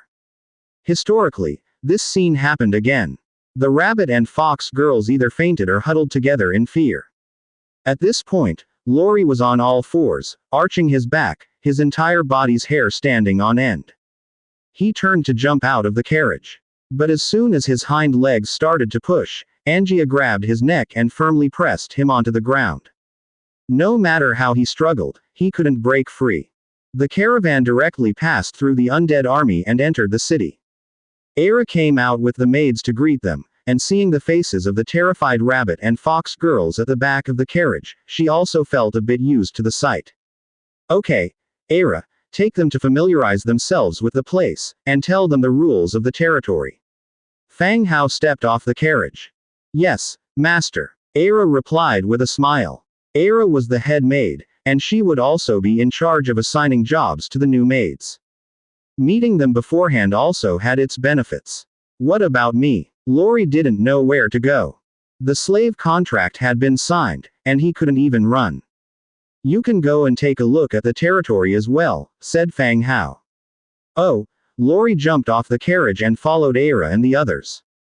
Everyone dispersed, each busy with their own tasks. Fang Hao went back to his mansion, took a sip of fruit wine served by the maid, and started to recover from his journey. After resting for a while, he left the mansion again, preparing to go to the tailor and the goldsmith to check on their progress. On the way, a tall skeleton troll passed by. This skeleton troll had only one eye in the middle of his forehead. It must be the one-eyed troll that was transformed yesterday. Checking its attributes. Skeleton one-eyed troll, rank 7. Faction. Undead. Racial traits. Undead, hollow skeleton, weak to light, lack of vertical sense. Skills. Fleshless body, multiple attacks, giant club. Innate abilities. Intermediate mastery in combat, intermediate mastery in defense, advanced mastery in blunt weapons.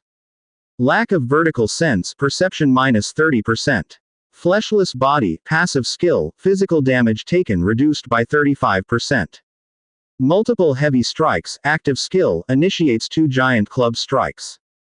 Giant club, active skill, hits target, damage increased by 25%, causes knockback and knockdown effect on small targets. Note: skeleton soldiers transformed from corpses still retain the characteristics and attack methods of their past life. It turned out to be a rank 7 unit. Fang Hao further investigated a few other transformed one-eyed trolls. They were all rank 5 except for this one who was rank 7. It seemed that among the one-eyed trolls that his party had killed, there was a minor leader. It's just that I didn't pay attention at the time and killed it without realizing it. There's not much to say about the properties of the skeleton Cyclops troll. The skills mentioned the giant club, which implies blunt mastery, hinting to equip it with a wolf fang club weapon. One of the racial characteristics noted an absence of intuition, with target perception decreasing by 30%. This didn't make much sense. After all, it had become undead and had hollow eyes. A lack of perception reducing by 30% seemed unjustifiable. But the properties were generated this way, and there was nothing he could do about it. After reading the properties of the skeleton Cyclops troll, Fang Hao continued on to the tailor to chat for a while. By the time he returned to the mansion, Era also came back bringing along a group of new maids. The worries on her face seemed much less, but her gaze towards Fang Hao was still evasive. Master, should I prepare dinner? Era asked. Yes, have their rooms been sorted out? Everything has been arranged, and we have enough rooms, Era answered. Then go prepare the dinner, let them get used to the surroundings today, and we'll arrange work for them tomorrow. Yes, master. Era went to prepare dinner, while the new maids were ushered to warehouse to get their supplies. From now on they would live here. In the mansion's main hall. Lori was holding a cup filled with fruit wine, taking a careful sip. He asked, "You won't really turn us into skeletons, will you?" "If you'd like to become a skeleton, I can make that happen," Fang Hao replied. No thanks. Lori quickly shook his head and continued, "If my tribe comes here, will you make things difficult for them?" His own fate was sealed after signing the contract. If this wasn't a right decision, he wouldn't bring his tribe here. As long as they follow the rules within my territory, I won't make things difficult for you, and you will get support and protection, Fang Hao answered. Just like the chieftain Bronze Bull. The Bronze Bull tribe is just one among many. In my territory, nearly 200 orc tribes need to obey the rules here. To this point, his territory was no longer the little village it was initially. It now included the orc tribes in the Frost Mountain range, with a count exceeding 200. Oh, then I need to consider. Lori was still a bit cautious. You can Live here for a few days to get used to it. Oh, thank you, Lori gave thanks. It seemed that Fang Hao was not as domineering as he had expected. Clip clop, clip clop. While the two were chatting, a rush of hoofbeats sounded outside the door. Then, a heavy infantry soldier led a man with a sack over his head inside. He stepped forward and stated, "Master, this man claims to be from Rose Tavern and requests to see you. General Terry has sent him here." Terry and his heavy infantry were stationed at the fortress on the southern side of the main city. This bartender had gone to the fortress today, specifically stating he had urgent news for Fang Hao. Concerned that it might be something critical, Terry dispatched his men to escort him here. For the sake of avoiding unnecessary trouble, he had been brought in with a thick sack over his head, like a captured enemy. "Take off his hood, let me ask him," Fang Hao ordered. The heavy infantry pulled off the sack, revealing a red-faced bartender. The sack was removed. The bartender could now see his surroundings. The wide, illuminated hall, the shining nightstone chandelier, and the heavy, graceful silk curtains. The bartender blinked his eyes to bring his vision into focus. There were orcs and lizardmen stationed on both sides of the hall. To the side, a maid in a black and white dress was cleaning up. What's going on? Was he brought to the royal palace? Not busy at the tavern today. The bartender followed the voice upward, seeing a familiar face smiling at him from the throne atop the stairs. It's Fang Hao. Yes, he was here to find Fang Hao. Fang Hao, my sister has been kidnapped. She said only you could save her. The tavern keeper shouted, reflexively stepping forward. The heroes fixed him with a cold stare and he immediately stepped back. This place looked even more luxurious than the city lord's manor in Prule City, which intensified the awe in the tavern keeper's heart. Even a fool could tell that Fang Hao was not the ordinary rich second generation they had imagined. Fang Hao sat on the bone throne, his eyebrows slightly furrowed. He had invited the tavern's proprietress to assist him, but she had refused each time. Entrusting the tavern keeper to seek help now seemed out of character for her. What happened? Talk me through it in detail. Fang Hao asked. He was quite familiar with the proprietress who had previously provided him with a lot of intelligence. While Fang Hao would help wherever possible, what he would help with depended on the circumstances.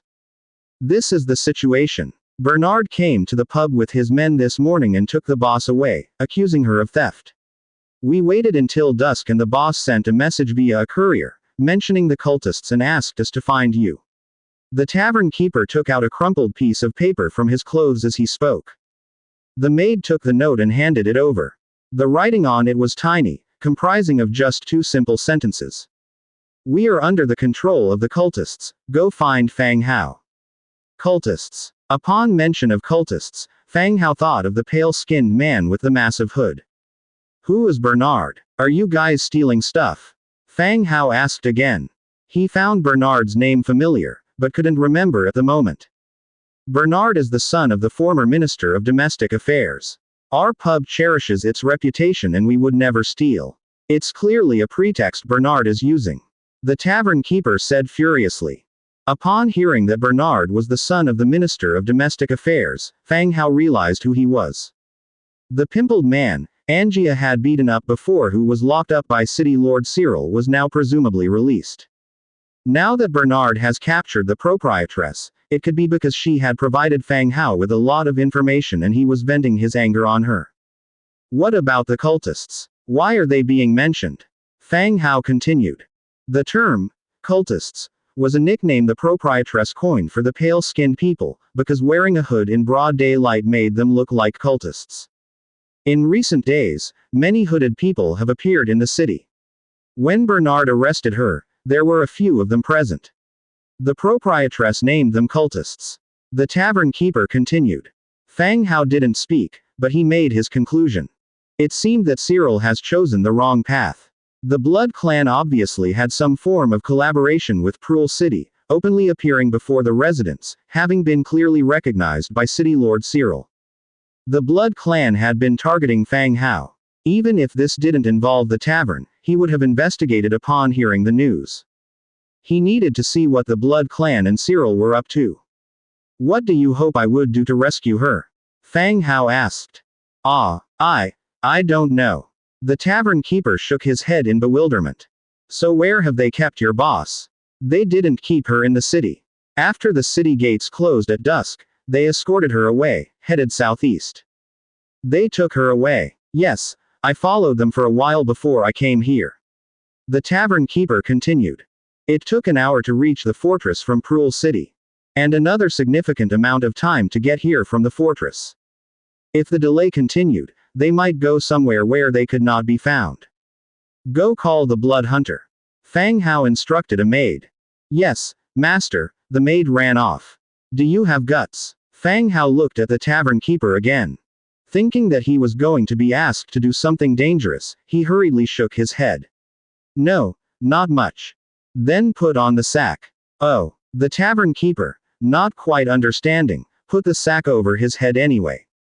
Before long, the skeletal hero Blood Hunter walked in.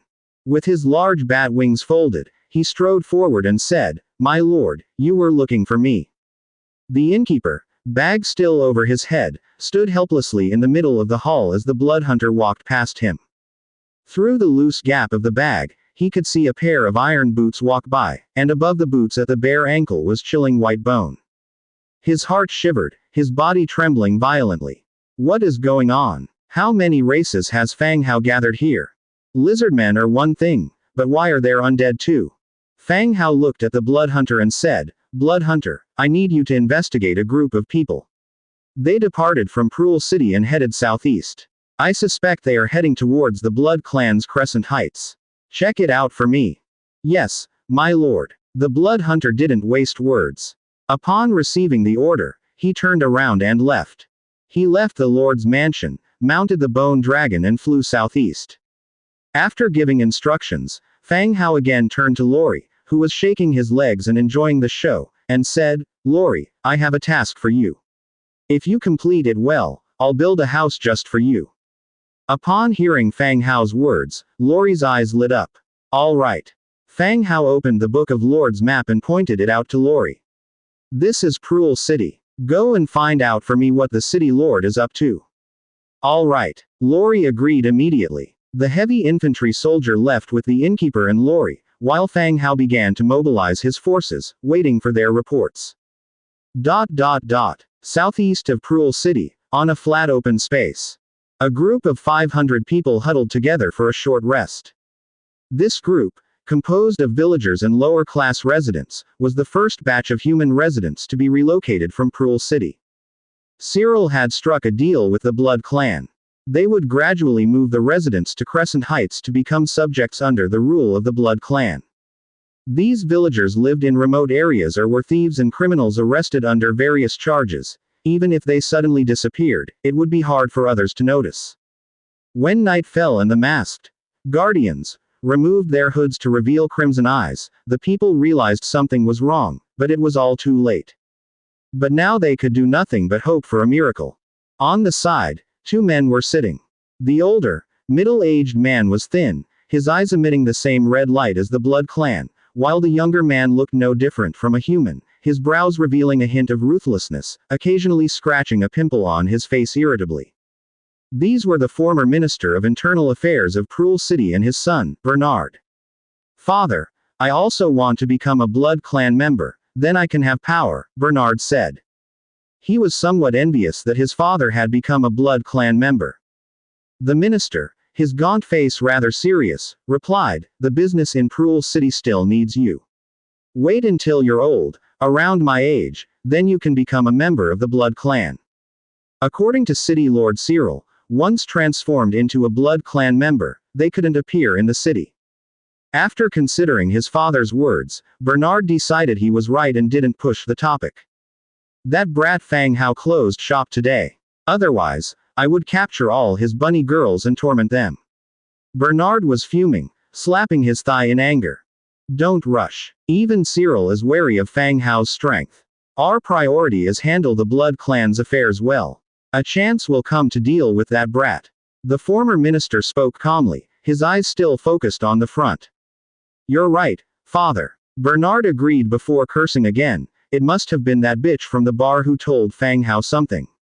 That's why he took his people and left. Damn, I'm going to teach that bitch a lesson. After he finished speaking, Bernard stood up and headed towards the group in the back. The former minister didn't try to stop him. The lives of these people who were being taken away weren't significant anymore. They were to be gifts for the Blood Clan, their lives and deaths already decided. Bernard found a resting woman in the crowd. He kicked her down and started tearing off her clothes amid her screams. Slap. Bernard slapped the woman across the face and growled, "Shut up, you bitch. Scream one more time, and I'll kill you." The woman stopped struggling, wiped the blood from the corner of her mouth, and said, "Not here, let's go somewhere else." Ha ha ha, all right. Victorious laughter ringing out, Bernard dragged the woman towards a nearby bush. The villagers on the side wanted to stop him, but after the faint-blooded one bared his fangs, they helplessly crouched back down. Now everyone was like a lamb, no one could guarantee whether they would be the next to die. The woman was roughly dragged into the nearby woods. She did not resist but stumbled behind Bernard. Having walked all the way from Cruel City up until this point, her legs were numb and her feet were throbbing in pain. But she dared not stop. Those who could not move or slowed down, had already died tragically on the road. In full view of everyone, their throats were torn open by fangs, their bodies were thrown on the wagons, and the journey continued. She didn't know where she was going, nor did she understand why they would be carrying the bodies after killing them. She had heard the conversation between father and son just now, and knew she was the target of Bernard's displaced anger. The woman stumbled along, being dragged towards the woods. The woods were dark. She knew what was about to happen, and also knew that next would be her only chance of escape. If she didn't seize this opportunity, there would never be another chance to escape. About 5 or 6 meters from the camp, Bernard stopped. He forcefully pushed her forward. "What are you going to do next?" "No one will say anything if I kill you," Bernard sneered. Just like a hunter playing with his prey, allowing the prey to try to please himself before killing. The woman's eyes quickly changed and she unpinned her hair, actively took off her upper clothes to reveal her voluptuous body. Bernard stood by and watched with an ever-deepening smile on his face. The feeling of power was just too good, even better than when he was in Cruel City. Bernard pushed her to the ground, pinned her under himself. "Ha ha ha, let me see what taste you have." The woman didn't speak, wrapping her arms around Bernard's neck. Excitement made Bernard pant. The Rose of the civilian area was the dream lover of many drunks. Now wasn't she also a plaything, wantonly trying to please him? As Bernard caressed the smooth thighs, lifted up the long skirt and was about to go further. Suddenly, a trace of pain came from the back of his neck. Then, hot blood trickled down his neck, dripping onto the breasts of the woman beneath him. Bernard frowned and touched his neck. He felt a steel nail had penetrated his neck. Bernard realized something, and fear began to appear in his eyes. He wasn't a member of the Blood Clan yet, such an injury was enough to cost him his life. Exhausting his strength, Bernard pushed away the woman wrapped around him and turned to run towards his father. He still had a chance. As long as he got back to his father, the Blood Clan would surely have a way to heal him. Just as Bernard was about to turn and leave, how could the woman let go of this chance? Like a crazed panther, she pounced on Bernard, knocking him down. Her left hand tightly clasped his jaw, and with her other hand she pulled out the steel nail from his neck, stabbing it repeatedly into his throat. Squelch, squelch, squelch. As more and more blood spurted out, Bernard struggled weakly and then became motionless. The woman collapsed to the ground, completely devoid of energy. Even from this distance, the smell of blood caught the attention of the Blood Clan up ahead. They started calling out Bernard's name and walking towards them.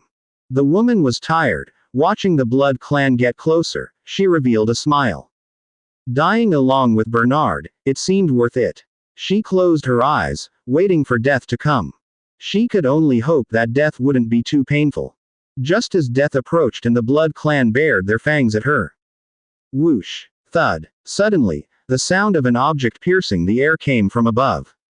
A red dot of light, accompanied by a long tail flame, exploded in the sky above the campsite. The fiery orange glow illuminated the entire area.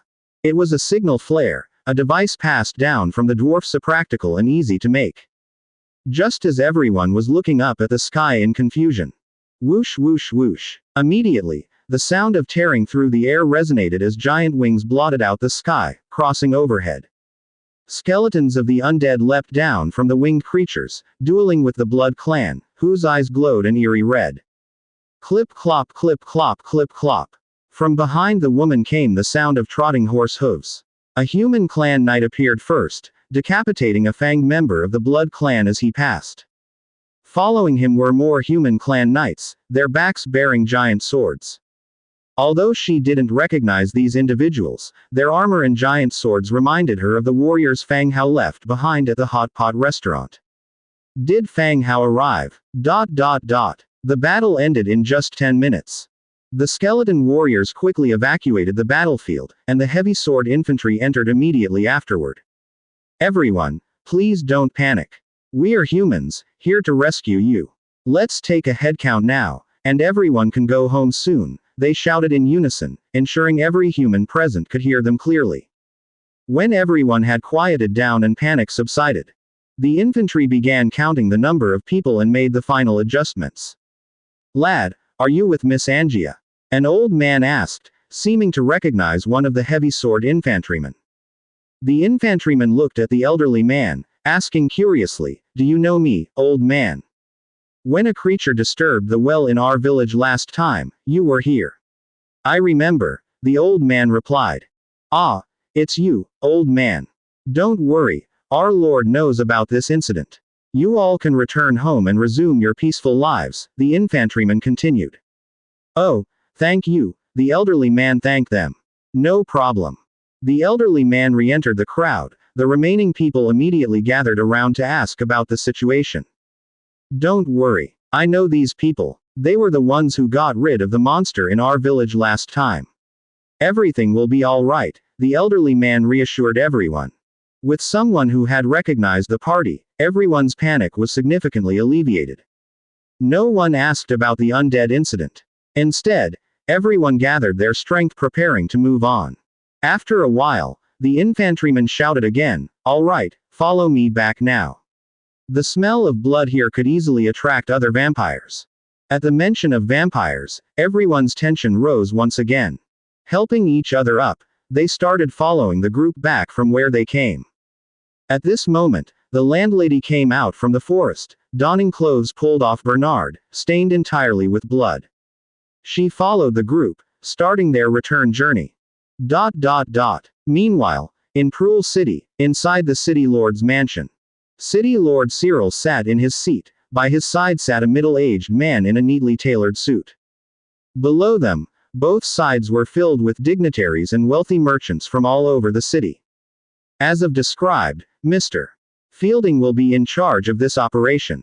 As long as you agree to this plan, you will have the opportunity to become a member of the Blood Clan and attain eternal life, City Lord Cyril spoke softly. He chose to cooperate with the Blood Clan, but Prule City couldn't openly betray the human clan. That would lead to war, and he wouldn't benefit from it. Therefore, he needed some supporters to help him complete this plan while maintaining a human identity on the surface. When they retire behind the scenes, they can transform into the Blood Clan, escaping death and disease. This plan was very tempting. The people present, who had enjoyed an affluent life, were troubled by the shortness of life.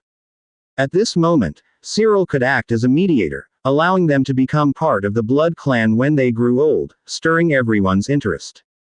All right, since City Lord Cyril leads the way, I'm willing to join this plan, a voice finally broke the silence. All right, I agree too. A voice chimed in, quickly followed by a chorus of agreements from the others present.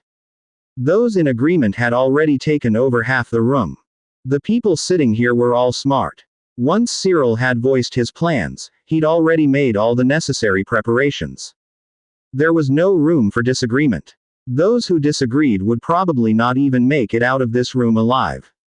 Mr. Fielding, do you have anything to add? Cyril turned to the Blood Clan member, Fielding, beside him. Fielding sat by the City Lord, the implications clear to everyone in the room. In the future, Cyril would only hold the title of City Lord of Cruel City.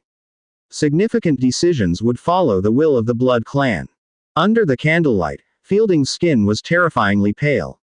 With a slight smile, exposing his fangs, he said, "Distribute the sacred blood to everyone. This is a reward from the Duke to all of you. You will not become Blood Clan, but you can possess some of their power." A young man emerged from the backstage, holding a golden goblet filled with red liquid. The appearance of the young man immediately drew everyone's attention.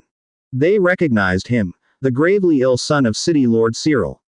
He was completely recovered now, generously distributing the liquid from his goblet to all present, with a smile on his face. "The sacred blood gifted me the power to reincarnate. It feels excellent. You all should be grateful to my father, and to Mr. Fielding," said the young man. The people in the room nodded in agreement, even though the eerie undertone of the young man's grin sent chills down their spines. People held their goblets, the scent of blood brimming from them. "What's wrong, everyone? The City Lord has prepared a banquet for you all." Fielding smiled, looking at the crowd. This blood wouldn't turn people into Blood Clan, but it was a perfect way to control them. Once consumed, it would gradually transform them into pale bloods, inciting severe addiction. After drinking it, they would develop a dependency. This was why the Blood Clan never worried about pale bloods running away or betraying them. Urged on by Fielding, everyone drank the blood wine from their hands. The blood-red liquid slid down their throats, inundating their bodies with agonizingly potent energy. Drinkers covered their throats, issuing painful screams. The cries of anguish continued for several minutes. Eventually, people staggered back to their feet. The liquid that previously smelled strongly of blood now tasted sweet, with some even licking the residue from their goblets. "Ha ha ha." Fielding laughed uproariously. What he saw before him was eerily similar to a past event. On a similar night, the City Lord had gathered all the nobles in the city to drink this liquid.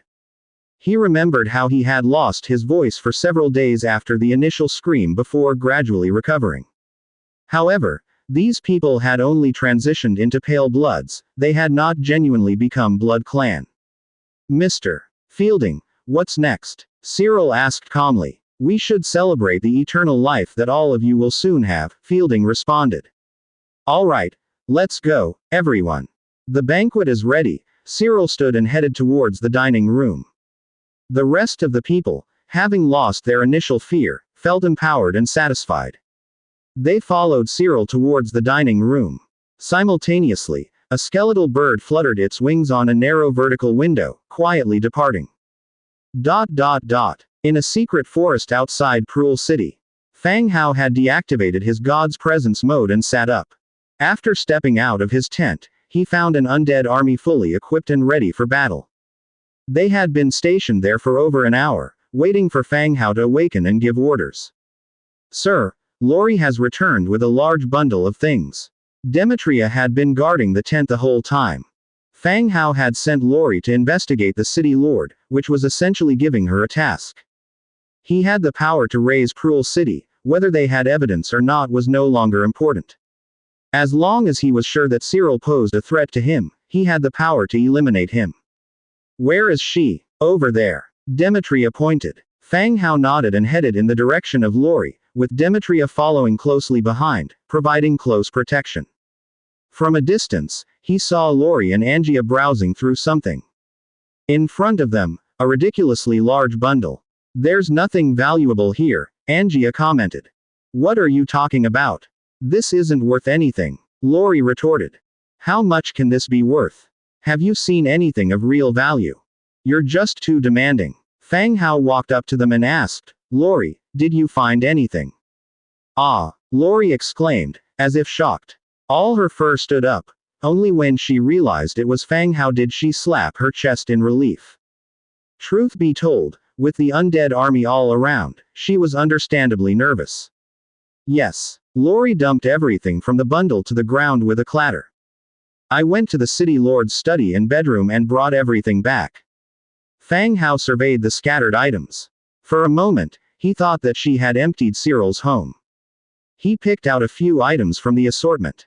There was nothing related to the Blood Clan, but a file caught Fang Hao's attention.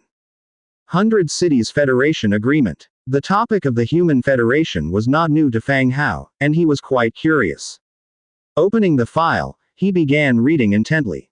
After a thorough reading, he gained some understanding of the federal system of the humans. The human city-states are established by means of contract. According to these contracts, city-states in a region would form a powerful alliance to jointly resist the harm of foreign races to humans.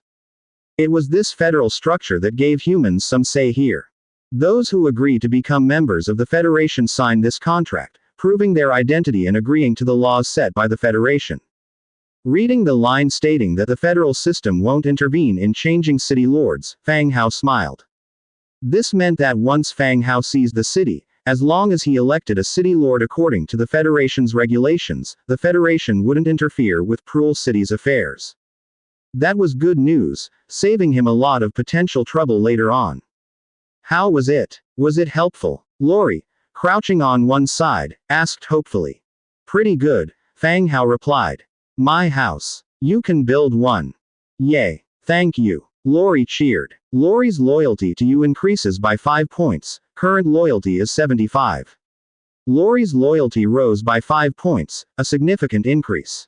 Fang Hao gave a faint smile, then stood up and said to Demetria and Angia, get ready. Tonight, we will capture Prul City. Their eyes lit up instantly. Fang Hao was finally taking action on Prul City.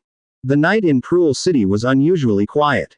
Apart from the scattered starlight in the sky, the entire city was almost entirely in darkness.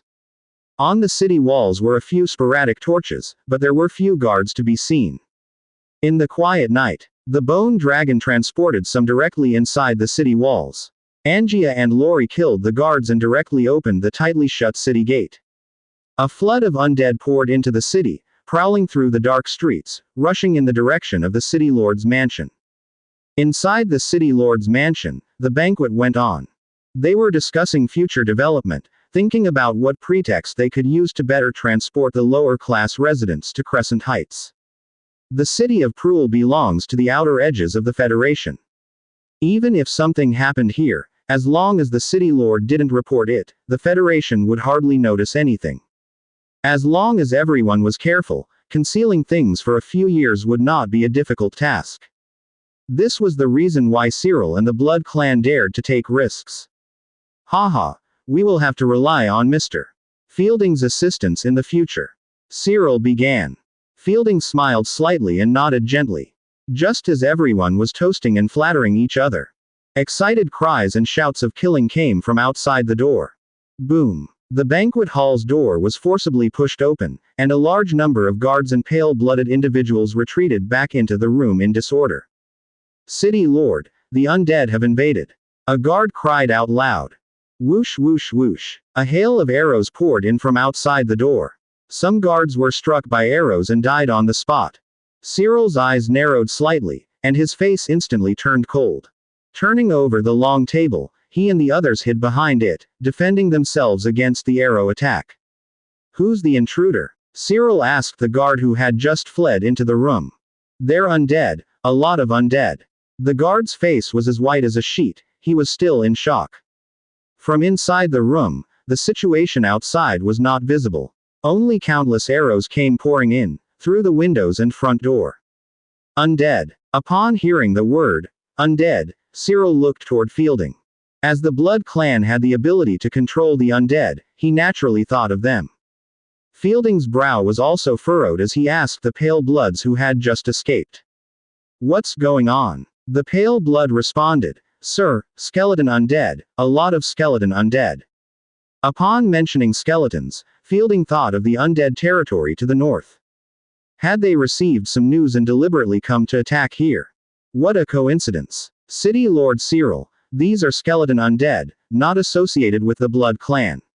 We should think about how to deal with them rather than anything else. All right. During their conversation, another batch of guards were struck by arrows and died.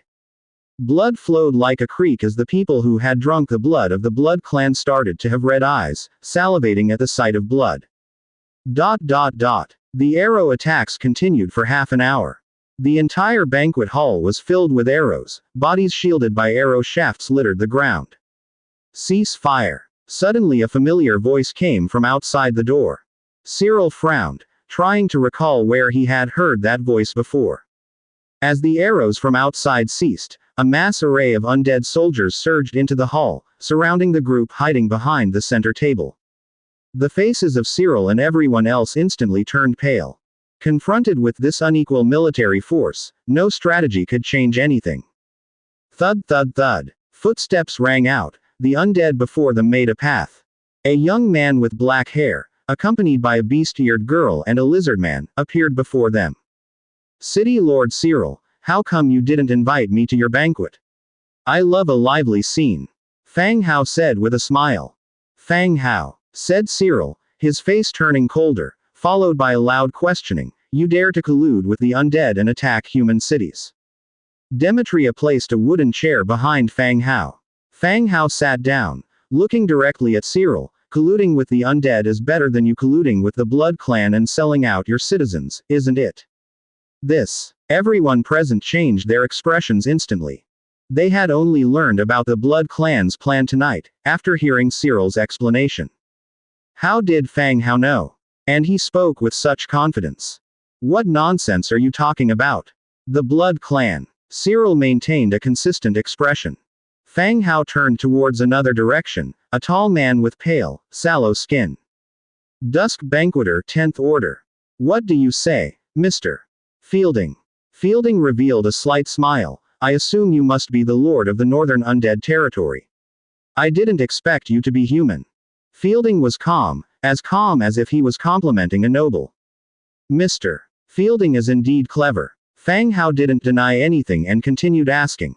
I'm curious, what price did you pay to persuade a human city lord to join you? The hall suddenly fell silent.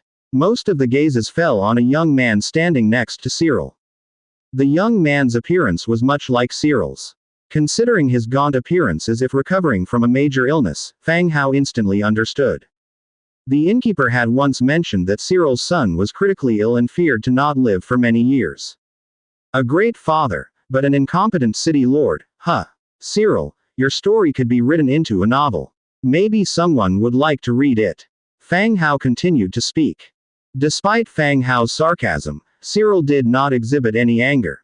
He had foreseen the criticism when he made this choice. Even the people below might be cursing him for betraying his duty as a city lord for his son. Fang Hao, this has nothing to do with you. Cruel City is mine, it belongs to the humans. Please leave. Cyril spoke again. Do you think I brought so many people here just to be a guest? Fang Hao sneered. Cyril attempted to speak several times but was at a loss for words. Fielding, the Dusk Banqueter, was constantly thinking of countermeasures in his mind. Seeing the two silent, he took the opportunity to speak softly, Mr. Fang Hao, it seems we have misunderstood each other. We mistakenly regarded you as our enemy. Now that the misunderstanding is cleared, I hope your territory and Crescent Heights can maintain peace. Playing the role of a merchant within the Blood Clan, Fielding was both cerebrally sharp and articulate. Considering the present situation, he gave an appropriate response. He didn't want to die here. Indeed, I did kill Giovanni. Fang Hao declared. What? Fielding frowned deeply. A second later, he got over his surprise. The matter of Crescent Heights was known to Fang Hao, as were all the other things that occurred due to the investigation into Giovanni. His opponent knew everything. He wasn't going to survive. Fielding's eyes slightly wavered. Asking for peace was no longer a possibility. The only hope left was to capture Fang Hao and use this human as a chip to secure his escape. After a quick exchange with Cyril, the latter gave a slight nod. Kill. With a cold hum, Fielding pushed off the table with two hands. His body instantly pounced towards Fang Hao. Meanwhile, Cyril picked up a dead guard's longsword and shouted, "Break out." Everyone counterattacked towards the direction of the main door. Thud. Demetria's longsword pierced through Fielding's mouth, exiting from the back of his head, and pinned him to the overturned table.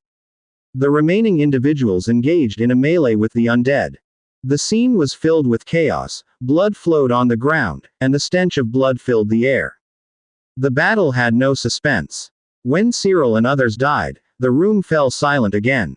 Clean up the battlefield. Angia, go and bring Tavik here. Fang Hao commanded softly. The deep night set in. Everyone in line with Fang Hao's instructions, tied the loose ends. Fang Hao went directly to the City Lord's Great Hall.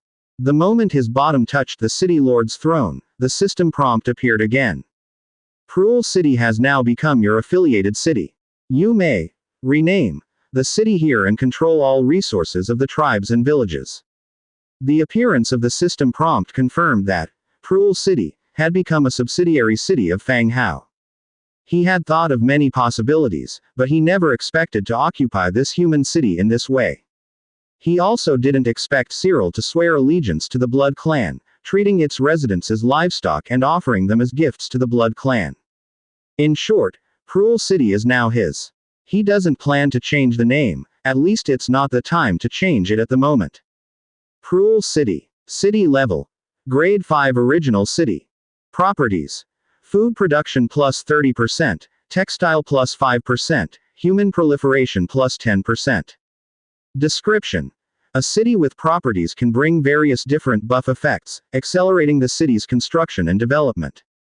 Cruel City is only level 5, and the increase in properties is not particularly remarkable. Unlocked Blueprint. Factory Construction Blueprint, Infantry Training Camp Construction Blueprint, Human Clan Archery Range Construction Blueprint, Human Clan Cavalry Training Camp Construction Blueprint, Human Clan Blacksmith Shop Construction Blueprint, Human Clan Tailor Shop Construction Blueprint, Human Clan. A lot of blueprints have been unlocked. Aside from the Textiles Factory Blueprint, Fang Hao had already obtained the others a long time ago. The difference was in the limit of the race. After giving these blueprints and their permissions to Zhongbin and Fu Lei, they can start constructing the corresponding buildings. Textile Factory. Category. Building. Ability. Textile plus 10%, material saving plus 5%. Description. Building a standard factory will facilitate the processing and manufacturing of the textile raw materials. Construction materials required. 2,200 wood, 4,500 stone, 1,200 hardwood, 880 stone brick, 200 iron, 120 metal parts. Tavik had a textile factory and had even taken Fang Hao to visit it before. He previously thought it was a large-scale factory constructed casually and didn't expect it to have its blueprint and attribute enhancements. As Fang Hao was analyzing the blueprint, the scene was also cleaned up, with the bodies of the Blood Clan and humans separately piled up. Lord, does this Blood Clansman need to be executed immediately? Demetria came over carrying Fielding and threw him on the ground. The Blood Clan had a strong healing ability. Even though Fielding had been impaled through the back of his skull with a longsword, he was not dead but rather in a near-death state. His injuries, however, were slowly recovering. If Fielding was safe enough, he could recover in a day. Tie him up for now, he may be useful later, Fang Hao said. Yes, Lord. Demetria agreed, tying up Fielding. Fearing his injuries would heal too quickly, he once again stabbed him with the longsword twice. While the two were speaking, Angia had walked in with Tavik. However, Tavik currently looked a little distressed, his face was dusty and tired, not resembling the appearance of someone who had just left his home. Fang Hao glanced at Angia, suspecting that Angia had beaten him up before bringing him here. When I went to his house, his family said he was arrested yesterday morning. I brought him out of the jail, Angia explained. Fang Hao nodded, indicating he understood. Mr. Fang Hao, what's happening? Tavik's legs were trembling a bit. With a large number of undead gathered outside the City Lord's mansion, if it hadn't been Angia grabbing his collar, his legs would have given out and he wouldn't have been able to walk. City Lord Cyril collaborated with the Blood Clan, attempting to turn Cruel City into a mole for the Blood Clan among humans. Fang Hao pointed at Fielding on the ground. Tavik looked over at the fallen Fielding and swallowed hard. This news, it's safe to say, was hard to believe. But the man on the ground indeed exhibited the characteristics of the Blood Clan, and Fang Hao had no reason to deceive him. Then, what about City Lord Cyril? Tavik continued to ask. I killed him, his body is over there. Thud. Tavok's legs gave out, and he slumped onto the ground. Angia stepped forward, lifted him up, and tossed him onto a nearby chair. Tavok, Cyril is dead, and now Prul City is under my control. I plan to support you as the new city lord, to manage Prul City, Fang Hao announced. The situation in Prul City was somewhat unique. The original stability needed to be maintained. He needed a familiar and reputable figure among the city residents to serve as the city lord. After giving it some thought, the only person he knew was Tavok, a merchant in the city. With a number of factories in the city providing numerous jobs for the residents, he certainly held some prestige. Ah, me, Mr. Fang Hao, you must be kidding. Tavok felt this joke wasn't funny at all. Tavok, this is no joke. By daybreak, some of the residents will return. They're the residents I saved from the Blood Clan. Fang Hao looked earnestly at Tavok, and continued, I need someone to stabilize the situation, so the city residents do not panic. Tavok fell silent. He was aware of the changes in the city these days. Some perceptive merchants have already begun to move their assets. But his roots were in Prul City, leaving was not an option. Only yesterday morning, when Cyril arrested him on baseless charges, did he realize the gravity of the situation. Everything Fang Hao was saying now synchronized perfectly with his experiences. Fang Hao had saved him more than once, he had no reason to deceive him. But the undead outside seemed no more benign than the Blood Clan. At least the Blood Clan retained a human appearance, while the undead were left with stark white bones. Mr. Fang Hao, what should I do? After much thought, Tavok decided to commit. Fang Hao had saved his daughter, and him as well. If he wanted his assets or Prul City, he could easily have them, without having to go through all this trouble. It's simple, I need you to sign a contract with me. I will support you to become the city lord, manage this city well, and continue with your fabric business, Fang Hao replied. But will the others agree to me becoming the city lord? Tavok asked worryingly. You're referring to Cyril's supporters. They're all dead. Those who remain, as long as they don't want to die, won't object, Fang Hao declared nonchalantly. Tavok swallowed, his face filled with disbelief. It seemed that not only Cyril was dead but also many of the city's elites. After some contemplation, Tavok finally agreed, all right, I trust Mr. Fang Hao. The slave contract was signed by both. The initial loyalty level of Tavok was 85 points, which was relatively high. Then, the two discussed subsequent plans. As the sun began to rise, all the undead swiftly retreated from the city to prevent panic among the residents. Tavok left. According to the plan, he began to take over the city guards, went to the prison to free other magnates who had been imprisoned by Cyril, and convinced them to accept him as their new city lord. Fang Hao continued to the residence of the deceased city lord Cyril. All valuables that could be taken away were moved outside, to be carted away later. In Cyril's room, Fang Hao found his target, a golden chest. He opened it. Obtained.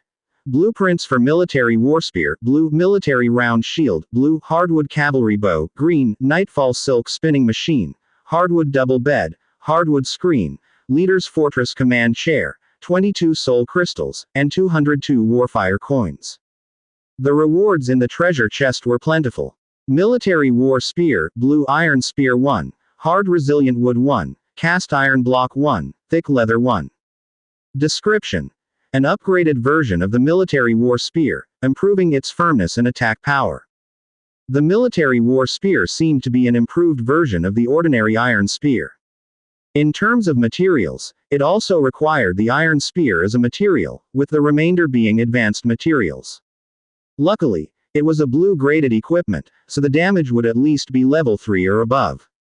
Now, it can be used to replace the equipment of the skeleton spearman, enhancing its combat power. Moving on to look at the second item. Military circular shield, blue, small iron shield 1, cast iron block 1, metal parts 3, thick leather 1. Description. An upgraded version of the military circular shield, greatly enhancing the defense capability of the army. Just like the military war spear, the military circular shield also required a small iron shield in its materials. It was improved to significantly enhance the attributes of the existing equipment. After storing both these blueprints, I moved on to examine the third blueprint. Nightfall Silk Loom. Hard resilient wood 5, thick leather 2, iron 2, cast iron block 1, metal parts 5, enchanting essence 1. Description. High quality fabric can be produced through the loom. Remarkably, it was a silk loom with a name. The Holy Snow silk was the signature product of Tavik. His textile industry was able to survive thanks to it supporting it. The quality of the silk indeed gained the recognition of the nobility. Now the Nightfall silk loom appeared. Judging from the materials and its introduction, it should be a high-quality silk. In the future, you can let the skeleton tailors make it, check the properties, and then sell it to the nobles and rich people. The subsequent hardwood double bed blueprint and hardwood screen blueprint require no special inspection. The double bed has a 2-layer design, and the screen is used for partitioning in home furnishings. It divides a whole space into segments. Lastly, there was the commander throne of the fortress. Category: Throne. Ability: the fortress unit's total attribute plus 2%. Description: a qualified commander needs to make bold actions at the appropriate time. This commander's throne was not bad. Fang Hao had already established 3 fortresses, along with several subsidiary castles. Once it's made and distributed, it can increase the overall strength of all regions. All blueprints were collected, and the soul crystals and warfire coins were also stored in the storage space. As he walked downstairs, he saw Angia and Lori struggling to carry a huge box out. "What are you carrying?" asked Fang Hao. Angia pulled down the cover cloth on the box, revealing the golden coins within. As expected, after every battle, Angia was always able to find places where the opponent had hidden their gold coins, like a sniffer dog. Now, there was an addition to the team, Lori, with his face flushed in excitement. "All right, leave it to me." With a touch, Fang Hao directly put it into his storage space. Warfire coins 117,242, gold coins 545,547. Fang Hao, I think the chandelier and curtains here are good, I want to take them back to decorate my room, Angia said. I want it too, Lori also chimed in. Fang Hao looked up. Indeed, the chandelier was quite beautiful and the curtain fabric was thick and magnificent. Then hurry up, it's not good if people come later, Fang Hao urged. All right. Angia, along with Lori, began to act, taking down the items they had chosen to take away later. Time gradually passed by. Tavik, along with a few people, returned to the Lord's mansion once again. Leading the way, he slightly bowed to Fang Hao. City Lord, everything has been arranged. Tavik had gathered the city's remaining influential people, telling them about Fang Hao and the situation in the city of Prul. After persuading everyone to support him, he began to arrange for people to take over the city gate and announce the change of the city lord to the public. All right, from now on, the city of Prul is in your hands. You don't have to worry about the Blood Clan, I will take care of that, said Fang Hao. Hearing Fang Hao's words, everyone present heaved a sigh of relief. Fang Hao's willingness to take on the Blood Clan was far better than them having to face the Blood Clan themselves. Otherwise, even if Tavik was to talk sweetly, they would not have the courage to confront the Blood Clan. Eventually, they would just have to sell their assets and go live in other cities of the human clan. Thank you, Mr. Fang Hao. We will take good care of Prul City, Tavik once again responded. At this moment, Tavik seemed to change a lot. From a businessman, he was gradually turning into a city lord. I'll leave it to you. When Fang Hao finished speaking, he took Angia and others out of the city lord mansion. From then onwards, this place will be handled by Tavik and the rest. Firstly, they need to stabilize the situation in the city and then consider the subsequent issues. Farewell, sir, everyone bowed as they respectfully watched Fang Hao leave. When he walked out of the city lord's mansion, it was already morning. Passing by the execution platform, they saw a crowd of citizens gathered. On the high platform, the Blood Clan's fielding was hung high on the gallows. The rising sun was gradually scorching his skin into dark coals. It was likely that he wouldn't be able to survive till noon, and he'd be roasted alive by the sun. A leading official loudly announced that City Lord Cyril had unfortunately perished in a battle against the Blood Clan last night. Hearing this news, the public didn't show much reaction, silently listening. City Lord Cyril rarely dealt with the city's affairs, which led to a sense of distance from the ordinary people. Shifting all the blame to the Blood Clan. The leading official loudly announced that Tavok had become the new city lord and decreed several tax reduction policies, solving more employment positions. These events closely related to people's lives caused some commotion among the public, who started discussing privately. Fang Hao and the others watched from a distance for a while, and then turned around to leave. The citizens didn't show much reaction to the change in leadership. This was good news for Tavok. Walking to the commercial street, they noticed that the Rose Tavern was already open. He suddenly recalled that he didn't know whether the landlady had safely returned. Walking straight into the tavern, he saw the landlady, her face pale, discussing something with the bartender. She seemed to have just returned. Seeing Fang Hao walk in, the bartender respectfully bowed to him. Even with a tired face, the landlady managed to squeeze a smile. "You're here." It's good you're back," Fang Hao gently comforted. I'm already fine. After all, you're here, aren't you?" The landlady continued. "That's right." Fang Hao slightly smiled and joked. Fang Hao sat down, and the landlady returned to the counter to pour beer for them. "Did Cyril die?" The landlady started. She had also been to the gallows earlier and heard that Cyril had died. "Yes, he's dead," Fang Hao answered. The landlady nodded. In fact, she had figured out everything that had happened. Cyril had colluded with the Blood Clan and had been wiped out by Fang Hao in one fell swoop. That was the truth. "I am planning to open a hot pot restaurant in Lis City. Do you want to come and help me?" "Sure." This time, the landlady agreed quickly. So swiftly that it seemed she had been waiting for his proposition all along. Fang Hao was taken aback, while the landlady revealed a triumphant smile. The circumstances were clear. Fang Hao had showcased a power that surpassed her understanding. Cruel City would even listen to his commands from now on. If she continued to linger over this small tavern, it wouldn't be a wise decision. Moreover, it was her who initiated asking for Fang Hao's help last night. "You're not going to back out, are you?" Seeing Fang Hao looking somewhat astonished, the landlady asked. "No, I'm just surprised at how quickly you agreed," Fang Hao replied, regaining his composure. "So, what's the fuss about it? You saved me yesterday and naturally, I'll now have to ally myself and my folks with you." The landlady once again revealed a smile. "That sounds good, but we still need to sign a contract."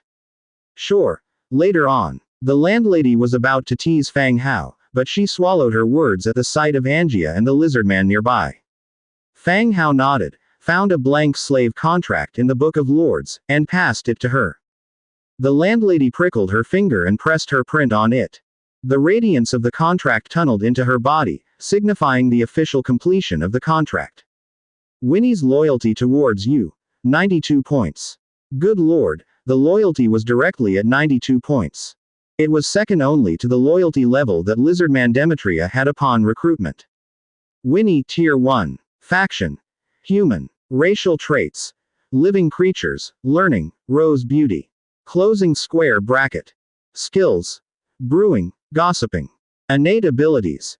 Elementary combat mastery. Rose Beauty. This unit is more likely to attract customers when opening a shop.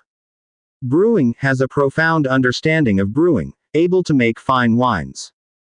Gossiping tends to pay attention to things conversed amongst customers. Description. With both wisdom and beauty, Winnie is highly popular among the civilians, not only for her reasonably priced, high-quality wines but also for her exceptional bust. In these times of hardship, Winnie is possibly a good companion you could ask for. Of course, it is all for the children. Fang Hao had always called her the landlady, the landlady. Now only did he came to know that she was called Winnie. Furthermore, Winnie also seemed to have quite good attributes. Although not combat-focused, she was good at both operating a business and brewing. Rose Beauty could attract more customers, and her brewing skills were perfect for running a tavern. However, A regular tavern would find it hard to compete with the long-established ones in Lis City. It would be better to focus on hot pot as the main attraction. Looking at the final description, Fang Hao glanced subconsciously at Winnie's abundant bosom. He thought to himself, who isn't a child at heart? So now, are we on the same side? Winnie asked. Yes. Then, may I visit your territory? Winnie asked gently, a smile on her face. Don't you need to rest? Fang Hao asked in return. Winnie looked somewhat tired, having not slept all night. While he did not mind bringing her along to see the main territory, the journey would still take several hours. No problem, I want to have a look at your place, Winnie firmly stated.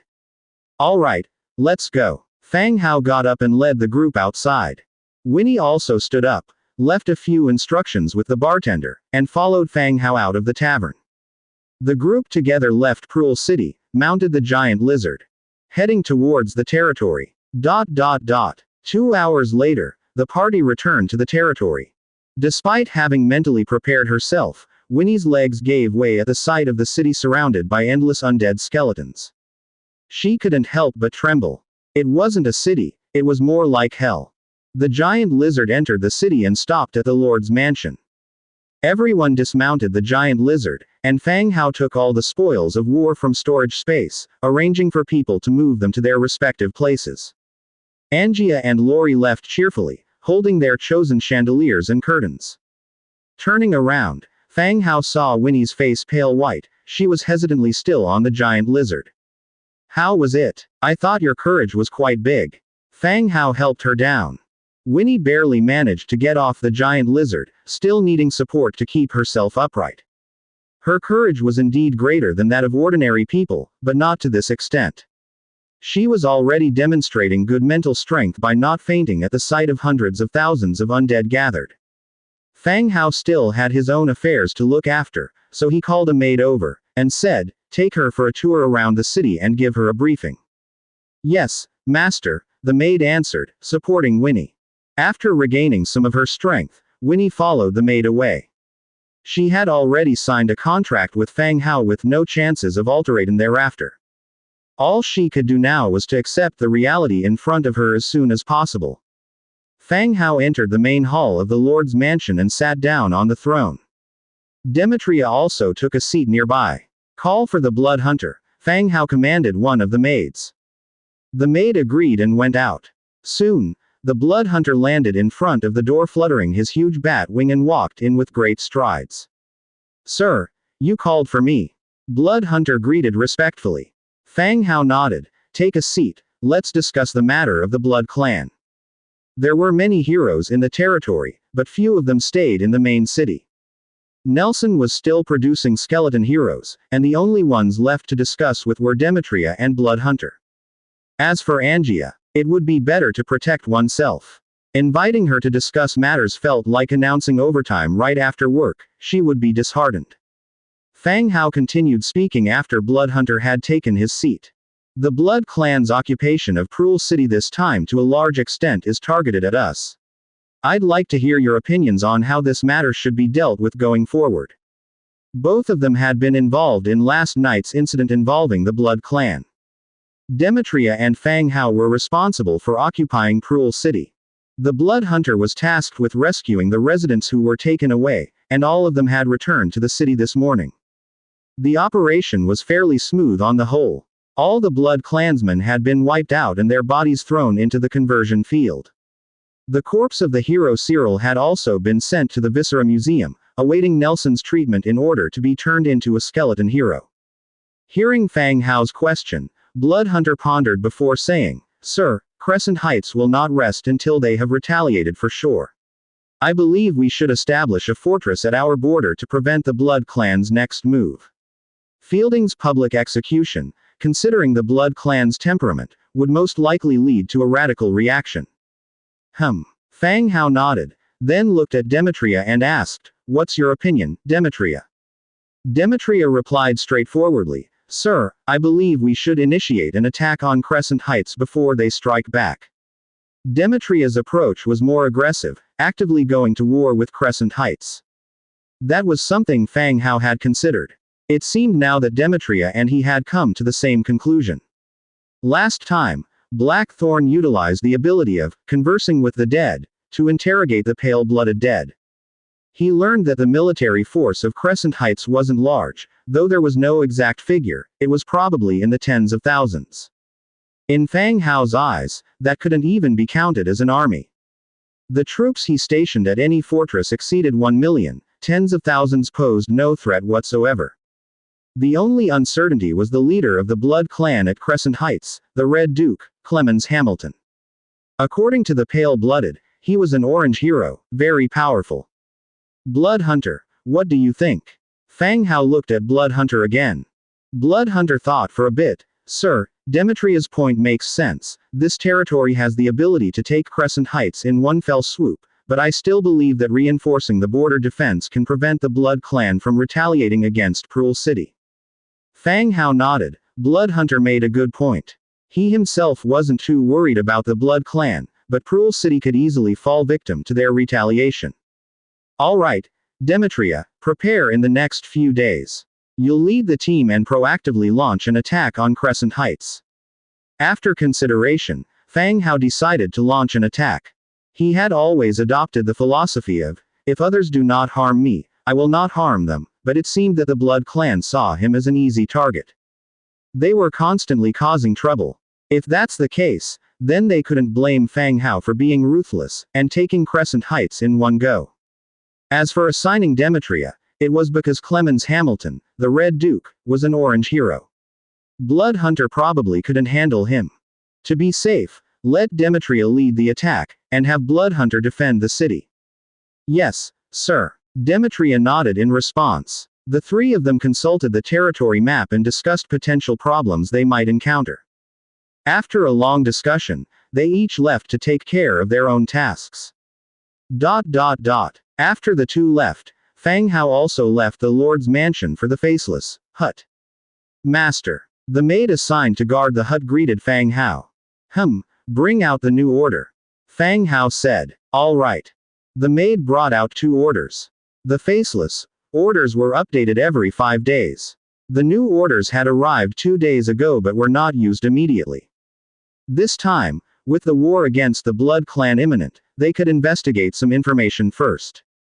Write about the military strength and heroes of Crescent Heights on one, and on the second one write whether Clement Hamilton is Chester, and if he has built any large structures or locations where treasures might be hidden. Fang Hao instructed.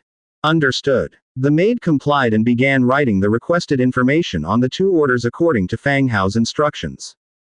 Once completed, she opened the mail chute next to her and dropped them in. Now, all that was left was to wait. Wait for the Faceless hut to quote a price. Fang Hao used one separately to investigate the Red Duke, Clement Hamilton, an idea that occurred to him. He remembered getting a heart from the ancient tomb last time. And seeing the name, Chester, in the related notes. Fang Hao had not initially connected Red Duke with Chester, but last night when he saw the attribute name suggested by Fielding that was also called Dusk Banqueters, he connected the two in his mind. It was highly likely that these two were the same person. A few minutes later, a clang sounded from the mail chute. Upon opening it, a block with the number 600 written on it appeared. It meant that the Faceless accepted this information, but the price was 600 Warfire coins. It was outrageously expensive. Fang Hao took out 600 Warfire coins and put them along with the wooden block into the chute. When the Warfire coins disappeared, the agreement between the two parties had been reached. Next, they had to wait for the Faceless to send the message. Notify me when there is news. Fang Hao instructed the maid. Yes, master. The maid replied. Upon leaving the hut of the Faceless, he returned to the Lord's mansion again. Seeing that, Winnie was waiting on the stone steps at the door. Why are you sitting here?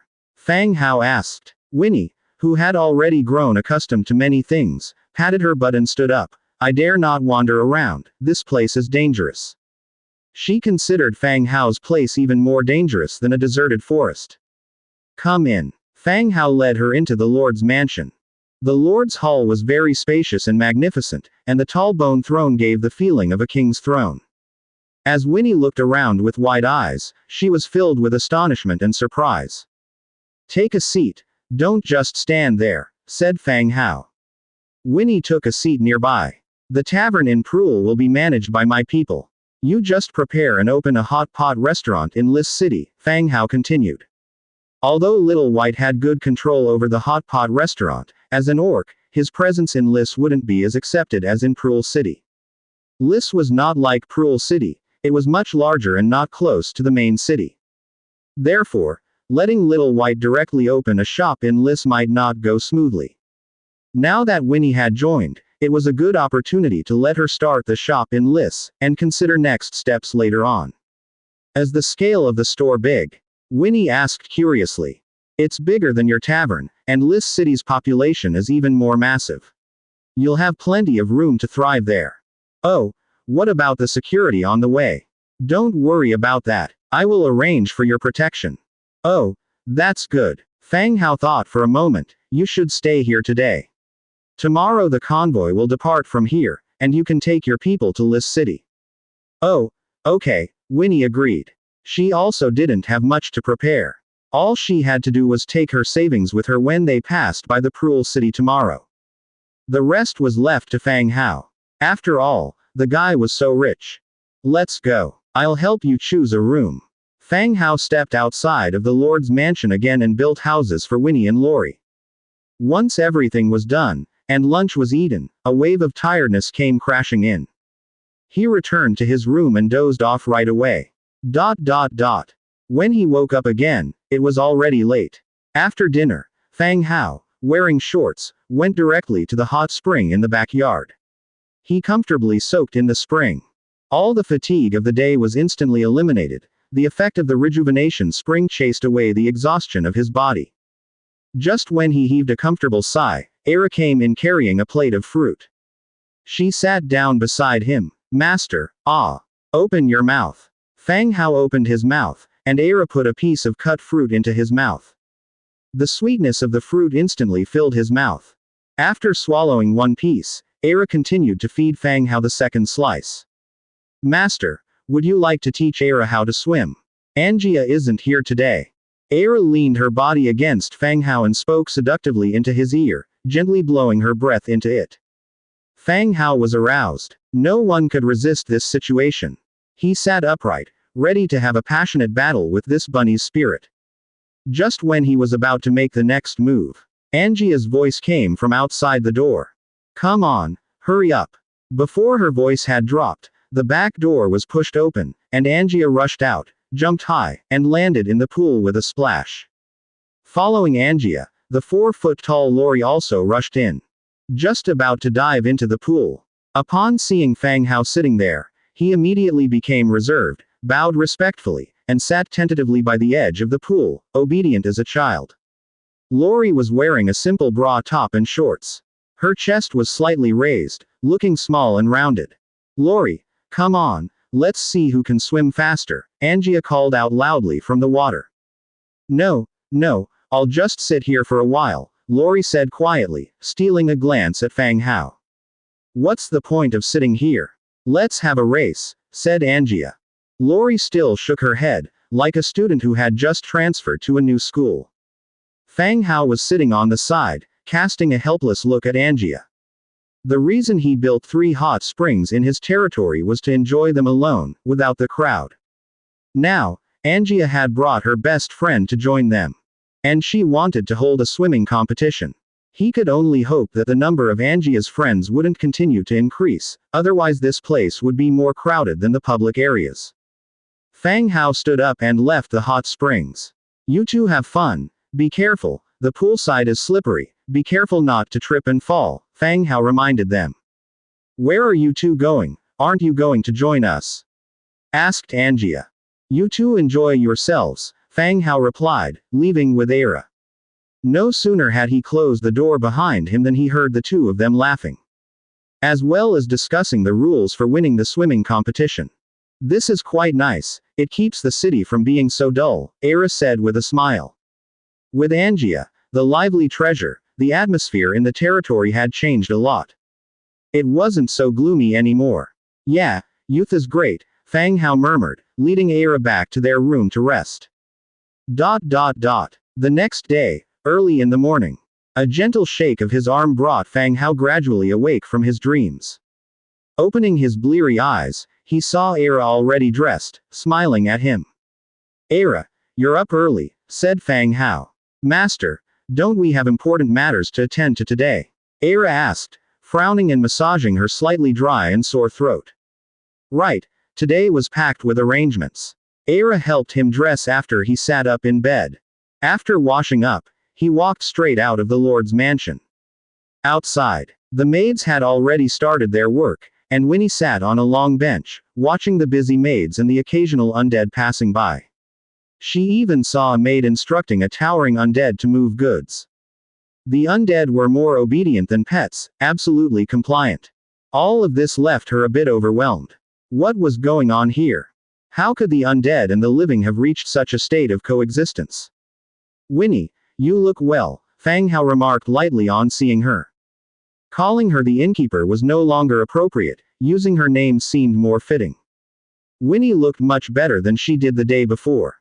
Her face was rosy, her skin glowing. And she was in great spirits, she must have rested well the night before.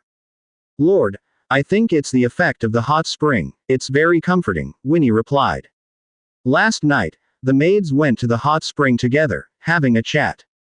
She had followed them. When she soaked in the hot spring, her entire body felt light as though floating, dispelling all the fatigue instantly. She had a good sleep when she returned to her room later. Plus, the food here was also excellent. It made her start to envy the maids here.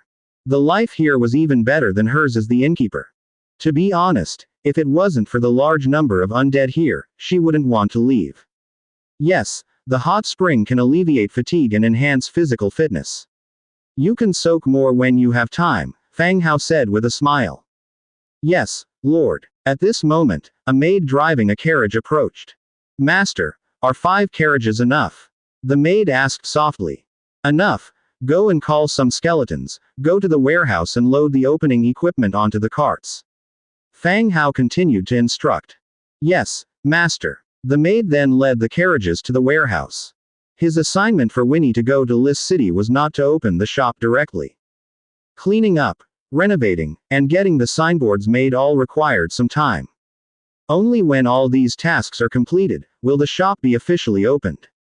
I've already bought the shop, you go and renovate it as soon as possible, I'll arrange manpower at that time. Fang Hao instructed. Yes, sir, I've been to Lis City as well, 3 days should suffice to renovate the shop. Winnie replied, clearly familiar with this process. All right, once preparations are made, you may begin your journey. There's no need to worry about the road, I've already arranged for assistance along the way. Fang Hao said. Oh, okay, sir. Soon, the carriages loaded with goods were ready to depart. Okay, set off as soon as possible and be careful on the road. Fang Hao instructed. Winnie nodded and directly climbed onto the carriage. The maid would send Winnie to the southern fortress, where heavy swordsmen would escort her to Lis City. When Winnie left, Fang Hao returned to his room. He had to notify Grey Bear to arrange for a meeting with Winnie. Winnie's convoy is different from Fang Hao's. Due to the large amount of goods, they had to rest overnight on the way. And Grey Bear's hideout became the transit point for their journey, the place to rest overnight. Camping in the wild was too dangerous. In addition to wandering bandits, the night was when wild animals were most active. Lying in bed, he used the spell, God's Presence. Having established the Tower of the Fallen in Grey Bear's camp, he could easily cast his spell over it. The next second, Fang Hao's consciousness arrived in the skeleton Grey Sparrow left to Grey Bear. A ghostly blue flame rose up in the Grey Sparrow's pupils. This was a bedroom. The room was simply decorated but clean. It didn't look like the room where a bandit leader would live. And at the window of the room, Grey Bear supported herself on the ground, her naked body tensed, showing off her sturdy figure, counting as she moved up and down, 1274, 1275, 1276. Sweat dripped from her wheat-colored skin. Each time she dropped down, the weight on the front of her chest hit the ground and was compressed and changed shape. Fang Hao didn't expect that Gray Bear would place the skeleton Gray Sparrow directly on the bedside. Was she treating it as a pet? Gray Bear. Fang Hao called softly. Deep in concentration doing her push-ups, Gray Bear furrowed her brow, glanced towards the direction of the door and finding nothing out of place, continued. Cough cough. Fang Hao coughed lightly, turning the Gray Sparrow's body to the side, before speaking again. Gray Bear, I have something to discuss with you. By now, Gray Bear really listened, flipping her body over instantly, grabbing a hold of a large blade at her side, tightly gripping it in her hands. Who's there? It's me, Fang Hao. I'm currently using this skeleton Gray Sparrow to communicate with you, no need to stress. Fang Hao immediately responded. Gray Bear frowned, looking at the Gray Sparrow on the bedside table. She didn't quite understand why the stupid undead Gray Sparrow was suddenly relaying Fang Hao's voice. However, since the Gray Sparrow was left by Fang Hao, it should be some kind of undead spell. She casually wrapped a sheet around her body and said, Mr. Fang Hao, what can I do for you? A merchant caravan has departed from Cruel City, arrange for someone to meet them. The person in charge is called Winnie, make sure not to get it wrong. Fang Hao, turning his attention back, began speaking. What else? Gray Bear continued to inquire. Rest at your place for a night, and then escort them to List City the next day. Okay. I understand. Good. After Fang Hao finished speaking, the soul fire in the pupils of the skeleton Gray Sparrow went out. The Gray Sparrow returned to its original state, standing dumbly on the bedside cabinet. Gray Bear squinted her eyes, ensuring Fang Hao had left, then promptly placed the skeleton Gray Sparrow into a box after some thought. Feeling it was inappropriate, she took it back out and returned it to its original position. Removing God's presence, Fang Hao woke up from bed. After rethinking Winnie's route and feeling there were no omissions, he got up from the bed and walked out of the room. Era had already prepared breakfast, and Fang Hao ate heartily. After breakfast, Fang Hao suddenly thought about the textile factory and the Nightfall silk loom. The textile factory can increase textile properties, and the Nightfall silk loom appears to be high-quality silk. Putting it into production as soon as possible could also speed up money-making. He left the Lord's mansion and went directly to the tailor shop area. Shea saw Fang Hao coming and actively greeted him. My lord, good morning, I didn't see you exercising this morning.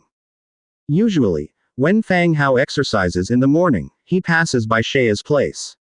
I had some things to do today, so I didn't work out. Fang Hao said. It seems that my lord has been quite busy recently. Well, I got the blueprint of a textile factory yesterday, and I just came here to change the workplace for everyone.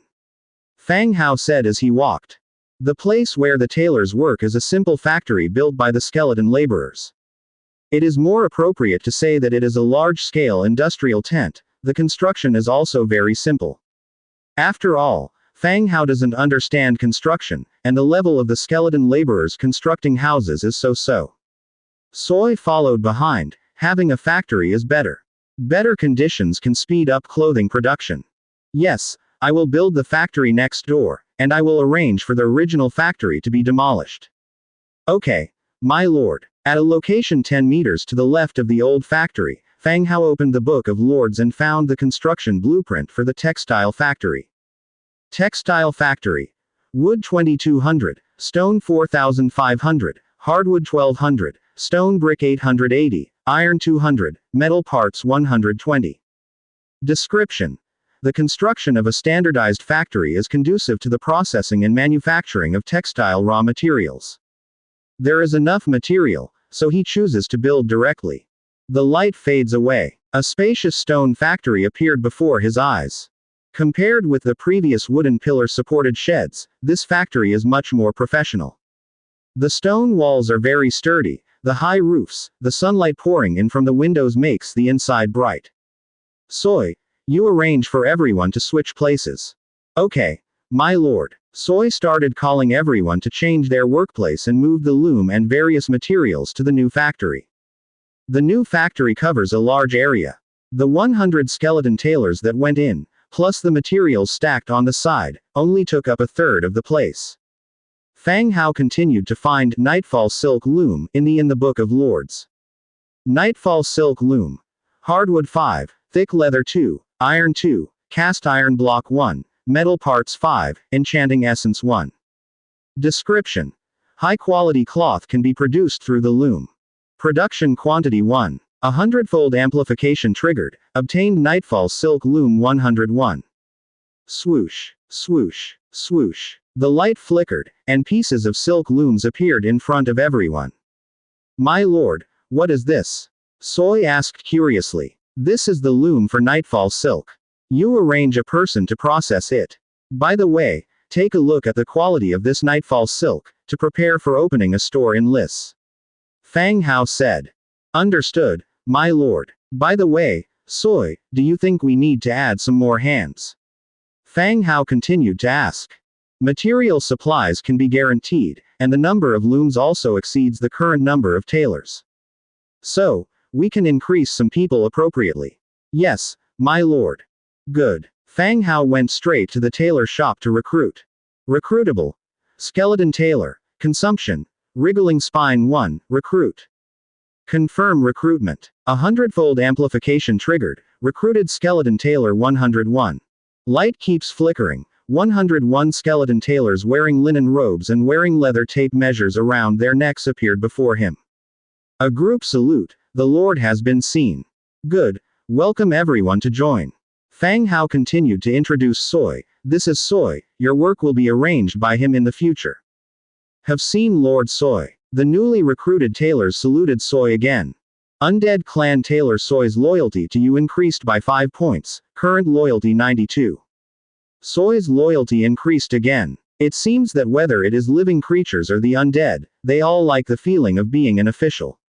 Okay, everyone, follow me, I will distribute the work for everyone. Soy said. After saluting Fang Hao, he took a group of newly recruited tailors to the factory. After dealing with the tailors, Fang Hao continued to check the blueprints he obtained yesterday. The ones that could help him. Military War Spear, Military Round Shield, and Commander's Fortress Command Chair. The Military War Spear could be equipped to the spear holders. But the Military Round Shield must be carefully compared. He also has a shield blueprint in his hand, the Beast Head Heavy Shield, which was obtained when he occupied Coldwind Mountain Range. He has to compare these two shields and see what the difference is, and which one is more suitable for arming the army. As for the Commander's Fortress Command Chair, it can be made. Commander's Fortress Command Chair. Hardwood 12, thick leather 5, perfect essence 1. Make quantity 1. Make it. A hundredfold amplification triggered, obtained Commander's Fortress Command Chair 101. A bunch of wooden command chairs appeared and were placed on the open ground around. Go call the Blood Hunter. Fang Hao said to a maid beside him. Shortly after, the Blood Hunter fell from the sky, my lord. Yes, you trouble yourself for a trip, send these command chairs to each fort. Fang Hao said. Understood, my lord. The Blood Hunter agreed and started preparing for the Bone Dragon. As the Blood Hunter mounted the Bone Dragon and left, Fang Hao was about to study the military round shield. Behind him came the maid's shout. Master. Looking back, he saw a maid running over hurriedly. This maid was familiar to Fang Hao, she was the maid responsible for guarding the Faceless One's hut. Has news come from the Faceless hut? But, he had just raised a question yesterday, could there be intelligence today? When he filled in the Skullcrusher tribe and Bloodthroat tribe last time, it seemed like the news came back after 3 days. What happened? Fang Hao asked. News came from the Faceless hut. As expected. Sure enough, news came from the Faceless hut. Okay, go to the hut to see. After that, he walked towards the Faceless hut. In the Faceless hut, the maid handed the news that had come over to Fang Hao. There were 2 pieces in total. The first one stated, Crescent Heights has an army of 50,000 troops, the hero is Red Duke, Clement Hamilton, who was grade 8 orange rank 5 years ago. The second one stated, when Clement was human, his name was Chester. He built a temple to the southwest of Cruel City. Map. A map was thoughtfully attached to the back of the second message. The news from the faceless cottage answered two questions raised by Fang Hao. The first referred to the military strength of the forces on the Crescent Heights. Having an army of 50,000, the number might not be completely accurate, but it wouldn't deviate much. Such a quantity of troops was not significant in Fang Hao's eyes since the forces he stationed at various strongholds were all above 1,000,000. The numerical disparity between the two sides had already determined the opponent's defeat. What was truly worrisome was the Red Duke, Clement, who was the leader of the Blood Clan on the Crescent Heights, had reached the power of the 8th Order of Orange rank 5 years ago. Fang Hao worried that he might have advanced to even higher ranks now, possibly becoming a Dark Gold level hero. If he had reached the Dark Gold level, that would be somewhat difficult to deal with. The second piece of news indeed confirmed Fang Hao's speculation. The Red Duke and the Chester, referred to in the notes were indeed the same person. Clement was the name he adopted after becoming a member of the Blood Clan.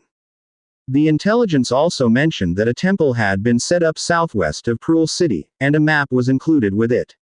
Using the Book of Lords, the map was collected, and the location of the temple was instantly displayed on the larger map. It was indeed southwest of Prul City, though the location was somewhat off. Alright, the faceless cottage won't have anything for the next few days, you may take a few days off. Fang Hao said to the maid. There was no point in her sticking around, as it would only update a few days after the order had been used. Thank you, my lord. By the way, go find Demetria and tell him to wait for me at the lord's mansion. Yes, my lord. The maid agreed and went to find Demetria. She then left the faceless cottage. Fang Hao en route passed by the Trade Alliance to take a look. By the time he returned to the lord's mansion, Demetria was already waiting in the hall. My lord, do we have news of the Blood Clan? Demetria stood and asked. Fang Hao nodded, handing over the intelligence letter sent by the faceless cottage to Demetria. The latter took it and began to scrutinize it carefully. My lord, I am willing to lead the troops to the Crescent Heights, Demetria stood and declared. The letter mentioned that the enemy only had 50,000 troops. This number was simply incomparable to the forces within his lordship territory. All right, tell me what you need, and I will prepare it for you when the time comes, Fang Hao said. He had Demetria come over because he had decided on an attack plan. Even if the strength of the Red Duke was still uncertain, his approach has never relied on personal strength to win. Human wave tactics are his core strategy. No matter how strong the opponent's individual strength is or how capable their strategic mind might be. He simply overwhelms with sheer numbers and piles up bodies on the enemy's side. Demetria pondered for a moment, and told Fang Hao what he needed to prepare. All right, I will have everything ready for you when the time comes. Fang Hao thought for a moment and continued. The second piece of intelligence mentioned a temple. I suspect it has something to do with that heart. Arrange some people. We will go check out the temple first. Today, Demetria could not leave, so they might as well explore the temple first. With Demetria present, their strength would be significantly improved. Yes, my lord. Demetria agreed and left. Half an hour later. 10 bone dragons, fully loaded with Baron Tomb guards, were standing by at the entrance of the lord's mansion. Fang Hao with Angia, Lori, and Demetria, all boarded the bone dragon. Let's go. Fang Hao commanded. At the command of the bone dragon, it sprung up into the sky and flew towards the direction of the temple. Fang Hao still remembered the clue, the city lord and the tomb dweller, he acquired back at the tavern. The landlady narrated an emotionally touching love story. It originally seemed that the city lord had built a tomb in the mountains for his lover. But who would have thought, through the description of the items and the records in the diary.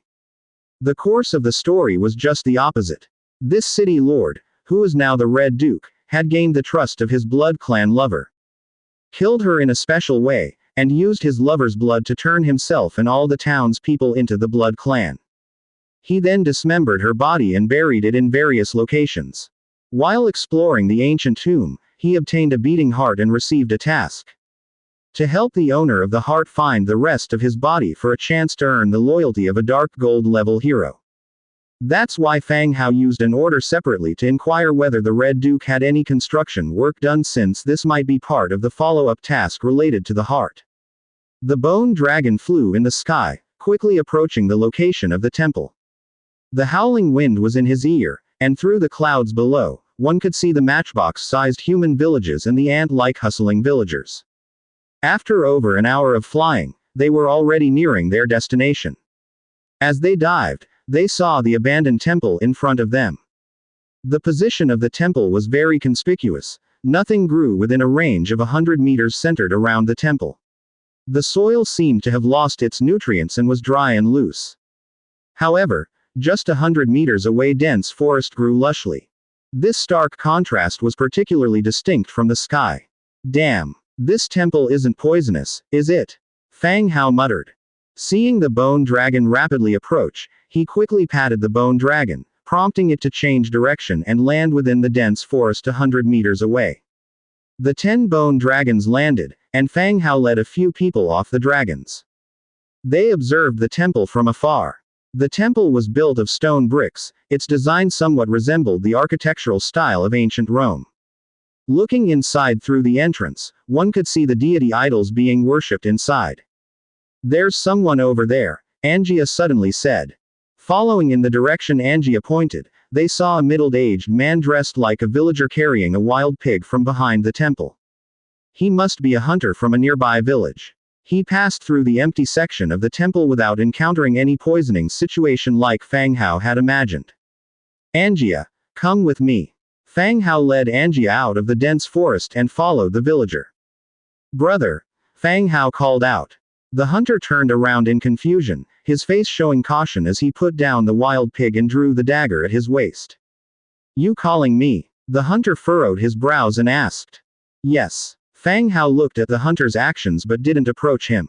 He directly asked, Brother, I want to ask what god is worshipped in this temple. Is it effective? Which village are you from? I've never seen you before, said the hunter. Oh, I'm from Pruel City. Pruel City. The hunter exclaimed in surprise. They were far from Pruel City. For a normal person, it would probably take a day and a night to reach here. Yes, we came here to see if the temple really works. It seemed that the two were young and didn't look like they were lying, so the hunter put away the dagger in his hand and said, You've run so far to find a temple. It seems like something happened at home. Jesus. Damn. This hunter sure knows how to chat. No wonder he instantly reached for the dagger by his waist when I called out to him earlier. Guess this mouth of his must have offended many people normally. No, we're just passing by. We're just interested in this temple, Fang Hao quickly explained. Considering there isn't a single blade of grass near the temple, it's not strange for Fang Hao to say he's interested. The hunter didn't ask further and continued, as you can also see, there is something off about this temple. It's fine to go in and take a look, but you might want to forget about prayers. Why is it that not a single blade of grass grows near the temple? Fang Hao asked. It's been like that for years, we've just gotten used to it, the hunter responded. Fang Hao thought for a moment, then asked, That's strange. There's no danger, is there? No danger. There are several villages nearby, and people occasionally go in to rest. Oh. Fang Hao's eyebrows furrowed again. If villagers occasionally go in to rest, there shouldn't be any danger. Anything else? Asked the hunter again. No, that's all. Thank you, big brother. The hunter responded, picked up the wild boar from the ground he had been carrying, and turned to leave. Fang Hao and Angia returned to the team in the dense forest. Sir, how are things looking? Demetria asked. The hunter said there's no danger. Let's wait. I'll use the gray sparrow to check it out. Fang Hao leaned against a massive tree and cast God's presence. The skeletal gray sparrow in his hand lit up with soul fire in its eyes, flapping its wings towards the temple. The skeletal gray sparrow successfully flew into the arch-shaped stone door of the temple. The area inside the temple wasn't large. The patterns on the stone walls around had blurred, making it difficult to identify what they were. In the central position, there was a more than 3-meter-high stone statue. Half of the statue's head had fallen off, and its body was covered in cracks. The statue did not display any attribute information. This meant that this was just an ordinary stone sculpture, not a blessed statue. After checking all around and not discovering any danger, Fang Hao once again commanded the gray sparrow to fly back, and cancelled God's presence. When he opened his eyes, he saw several people looking at him curiously. I didn't find any danger. Let's have the skeleton go take a look first, Fang Hao said, getting up from the ground. All right, Demetria said, before signaling for a barren tomb guard to enter the temple. After walking a full circle around, the guard exited the temple. Nothing unusual had taken place. It seems, there's no danger, Angia said from one side. Right, let's get closer for a look. Once they confirmed there was no danger, the group began to approach the temple with their entire team. As they entered the temple, nothing dangerous or unexpected occurred. Fang Hao let out a sigh of relief. It seems he had been overthinking things. Okay, let's search. See if there's anything unusual, Fang Hao said. The temple was not big. After confirming there was no danger, the skeleton soldiers were sent outside. Only Fang Hao and the other three were left, starting to search inside the temple.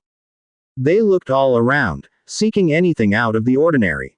After searching for quite a while, they still couldn't find anything amiss. Fang Hao stroked his chin, lost in thought. This temple was built by the Red Duke, a man who dismembered his beloved and turned the entire city into vampires. There was no way he would genuinely build a temple. And the fact that not a blade of grass grew within 100 meters of the temple was clearly suspicious. They shouldn't have found nothing at all. Let's go. Back out. Fang Hao led the others out, then turned to one of the barren tomb guards and said, tear down this temple. At these words, the others all paused in surprise. Are you crazy? You want to tear down the temple? Not afraid of retribution from the gods? Lori cried out, the fur all over his body standing on end at the thought of tearing down the temple. Looking at Lori's reaction, Fang Hao felt like he'd grasped at something. It only reinforced his resolve. Demolish it. Surrounding him, the barren tomb guards had no such reservations. Upon receiving Fang Hao's command, they brandished their weapons and began a violent demolition. Soon after the eruption of loud thuds and scattering of dirt and rocks. The small temple was quickly stripped of its rooftop and walls, and the statue already full of cracks was toppled over. The shattered pieces were tossed onto the vacant ground nearby. And with the statue's collapse, revealed beneath its pedestal was a pitch-black portal. It was as expected. The statue was nothing but a ruse by the Red Duke. Knowing the fear that people of this period had for the divine, no one would dare to desecrate a temple. Others' thoughts were similar to Angia's. No one would dare to destroy the statue. It really exists. Angia's eyes widened in surprise. The Red Duke counted on everyone being too afraid to touch the temple. He really is cunning. Fang Hao sneered. What should we do next? Angia continued to ask. I will let the skeleton sparrow scout again. Fang Hao sat down once again, and the skeleton sparrow from before took flight, following the opening beneath the statue's pedestal. The sunlight streamed in through the hole, preventing the space from being completely dark. It was just a large room. The walls were made out of an earthy yellow stone, with intricate designs carved into them, interspersed with pieces of solar essence. On one side, stone steps led downwards. The sparrow continued to investigate, flying down the stairway entrance. The second level was another vast space, similarly with yellow stone walls, intricate patterns, and solar essence. However, several stone coffins were placed on either side. Knowing the habits of the Blood Clan, the enemies for this floor would likely be inside these coffins. Behind the coffins, there was another exit leading to the next level. It seems that there are more than just 2 levels here. Fang Hao did not instruct the sparrow to continue its flight. Instead, it flew back the same way it came. He dispelled his god's present state and returned to consciousness. Seeing the expectant looks of the others, Fang Hao explained, below us is a tower-like structure. On the second floor, there are stone coffins, which, knowing the Blood Clan's traits, should contain our enemies for this round. So, what's next? Angia pressed on. Let's go. Prepare some men to descend, but be careful, Fang Hao said.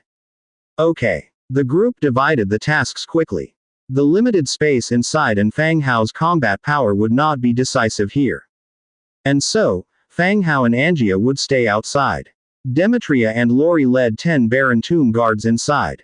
If any danger arose, they could retreat quickly. Other Baron Tomb guards would be on standby for backup. A rope ladder was extended down through the hole. Demetria led the group inside the hole, while Fang Hao directed the skeleton sparrow to perch on the shoulder of one of the Baron Tomb guards accompanying them. "It's scorching in here," Lori exclaimed, sweat already beading on his nose. Fang Hao, using the perception of the skeleton sparrow, couldn't feel the surrounding temperature. But seeing Lori's state, he could surmise that the temperature was indeed quite high. "The solar essence around us is providing substantial heat," Demetria explained. Looking towards the entrance to the next level, he said, "Move. Let's go down." The group began to descend the stone steps one by one. Just as they were about to reach the second floor, Lori suddenly exclaimed, "Stop. There's a trap." However, it was too late. The Baron Tomb guard at the forefront had already stepped onto the last stone step. Ka! The step sank. The stone slab on the wall next to them opened, revealing a dense array of black arrow holes. Whoosh, whoosh, whoosh. Arrows, thick as javelins, whistled out, aimed at all of them in quick succession. Thud, thud, thud. Arrows shot out from the holes in the wall, whistling as they flew. The 6 Baron Tomb guards who were in the front couldn't dodge in time and were instantly hit by the arrows. Their bodies flew out like kites with broken strings. They were pinned to the opposite wall. One of the Baron Tomb guards had his skull smashed, 3 had their neck and spine bones broken, died instantly, their bones scattered all over the floor. The other 2 Baron Tomb guards had their metal plate armor pierced by the arrows. They had been hit in the rib cage and shoulder bones. They were not dead, but their combat power had been weakened. They only brought 10 soldiers in total. This one trap took out half their forces. From the perspective of the Gray Sparrow, Fang Hao saw everything that happened. When he used the sparrow to scout ahead, it was in flight and never triggered any traps. It was only now that he realized there were traps. Thud, thud, thud. There was no time for everyone to think. From inside the stone coffin at the end, there was the sound of violent knocking. Bang. Then, amidst the loud noises, the sealed coffin lid was lifted by a great force. 5 figures quickly sat up from inside the coffin. At this moment, Fang Hao saw the information of the enemy inside the stone coffin. Life-claiming Walking Dead, Tier 8. The undead who sat up from the coffin moved their bodies stiffly. Their bodies were highly rotten, the areas where the flesh was lost even revealed ghastly white bones. These looked more like the zombies Fang Hao had seen before. Perhaps a more advanced kind. Putting on the still tattered armor, the Walking Dead stiffly turned their heads and set their eyes on Fang Hao and his team. Then, they took out longswords from their coffins and walked out of their stone coffins slowly. "Are there any more traps below?" Demetria asked again. "Yes, there should be a trap in the middle there." Lori pointed to a stone slab in the middle of the hall. If one stooped down to look, they would see that this stone slab was about 5 millimeters higher than the floor. Crack. Lori had just finished speaking. The life-claiming Walking Dead that just got up, dragged its feet, wobbling and stepped on the protruding stone slab. Zing, zing, zing. 3 arrows as thick as javelins shot out from one side again. They pierced 2 of the Walking Dead who had walked over and hung them on the far wall. There aren't any more now," Lori said. Demetria nodded and directly commanded, "Attack, kill them." Upon receiving the order, the Baron Tomb guards drew their longswords and charged at the 3 remaining Walking Dead. The 2 completely different undead began a fierce battle. The fight did not last for too long. The 3 Walking Dead were slain, and the other 2 who were hung on the wall by the traps were also killed by the passing guards. All enemies were eradicated and the whole place instantly became quiet. At the end leading to the next level, a Baron Tomb guard brought up a silver treasure chest. But Fang Hao was currently a skeleton sparrow, so he was a bit powerless regarding opening the treasure chest. "Bring the chest up, and replenish some manpower." Fang Hao flapped his wings and said. There was no rush to open the treasure chest. A silver chest didn't bring much joy. It would be fine to open it all together at the end. 2 Baron Tomb guards moved the silver chest outside. Their forces were also replenished to 15 men at the same time. After handling everything, Demetria ordered to move on to the 3rd level of the underground palace. Wait! Fang Hao suddenly called out, stopping the advancing team. He landed on Lori's shoulder and asked, "Lori, do you know a lot about traps?" He suddenly remembered that Lori's skills seemed to have something to do with traps. "Just okay," Lori said. "On the next level, you go first to see if there are any traps. Be careful, and if you're not sure, come back first." Fang Hao ordered. Lori's battling skills were average. She was brought along this time because she had already reached Tier 9. Fang Hao wanted her to participate in some battles in order to quickly advance to Tier 10 and undergo the hero trial. However, Fang Hao didn't expect Lori to detect the trap before Demetria did. "Okay, leave it to me," Lori agreed eagerly and confidently. "Be careful, don't take unnecessary risks if you are uncertain," Fang Hao instructed from behind. Don't worry, Lori was the first one to descending to the 3rd level. About 3 minutes later, Lori came back. "All right, I've placed a helmet in front of each mechanism. Be careful when you go down." As they descended the stone steps, they discovered 4 metal helmets laid out on the 3rd floor ground, which indicated that there were mechanisms behind these helmets. These helmets were just worn by the life-claiming zombies, and Lori had collected them to use here. The 3rd floor hall was noticeably smaller. There were 3 stone coffins in front. One of the helmets was placed not far from the coffins. Fang Hao was somewhat surprised when he looked at Lori. This young girl was good, she was quite capable. From their previous experience in the ancient tomb, the enemy inside the coffin would be alerted if someone neared it. Lori was busy for quite some time on the lower level, and she was actually able to evade the enemy inside the coffin. She was truly skillful. "Let's start," Fang Hao whispered. Demetria nodded, leading the Baron Tomb guard around the traps on the floor, approaching the coffins. Thump, thump, thump. When they reached a certain distance, the stone coffins issued a dull knocking sound. The lids of the coffins sprang up, and 3 figures suddenly sat up. Twilight Reveler, Tier 10. They've appeared. As expected, they were the Twilight Revelers. That suited the characteristics of the Blood Clan. Otherwise, Fang Hao would constantly feel like he had come to the wrong place. The Twilight Revelers rose from the coffins, their furious scarlet eyes fixed on Fang Hao's party. But the next second, the Twilight Revelers emitted painful screams as their bodies began to visibly wither at a rapid pace. Their skin shrunk to reveal sharp teeth. Their whole bodies, looking as though they had undergone a dehydration process, appeared horribly terrifying.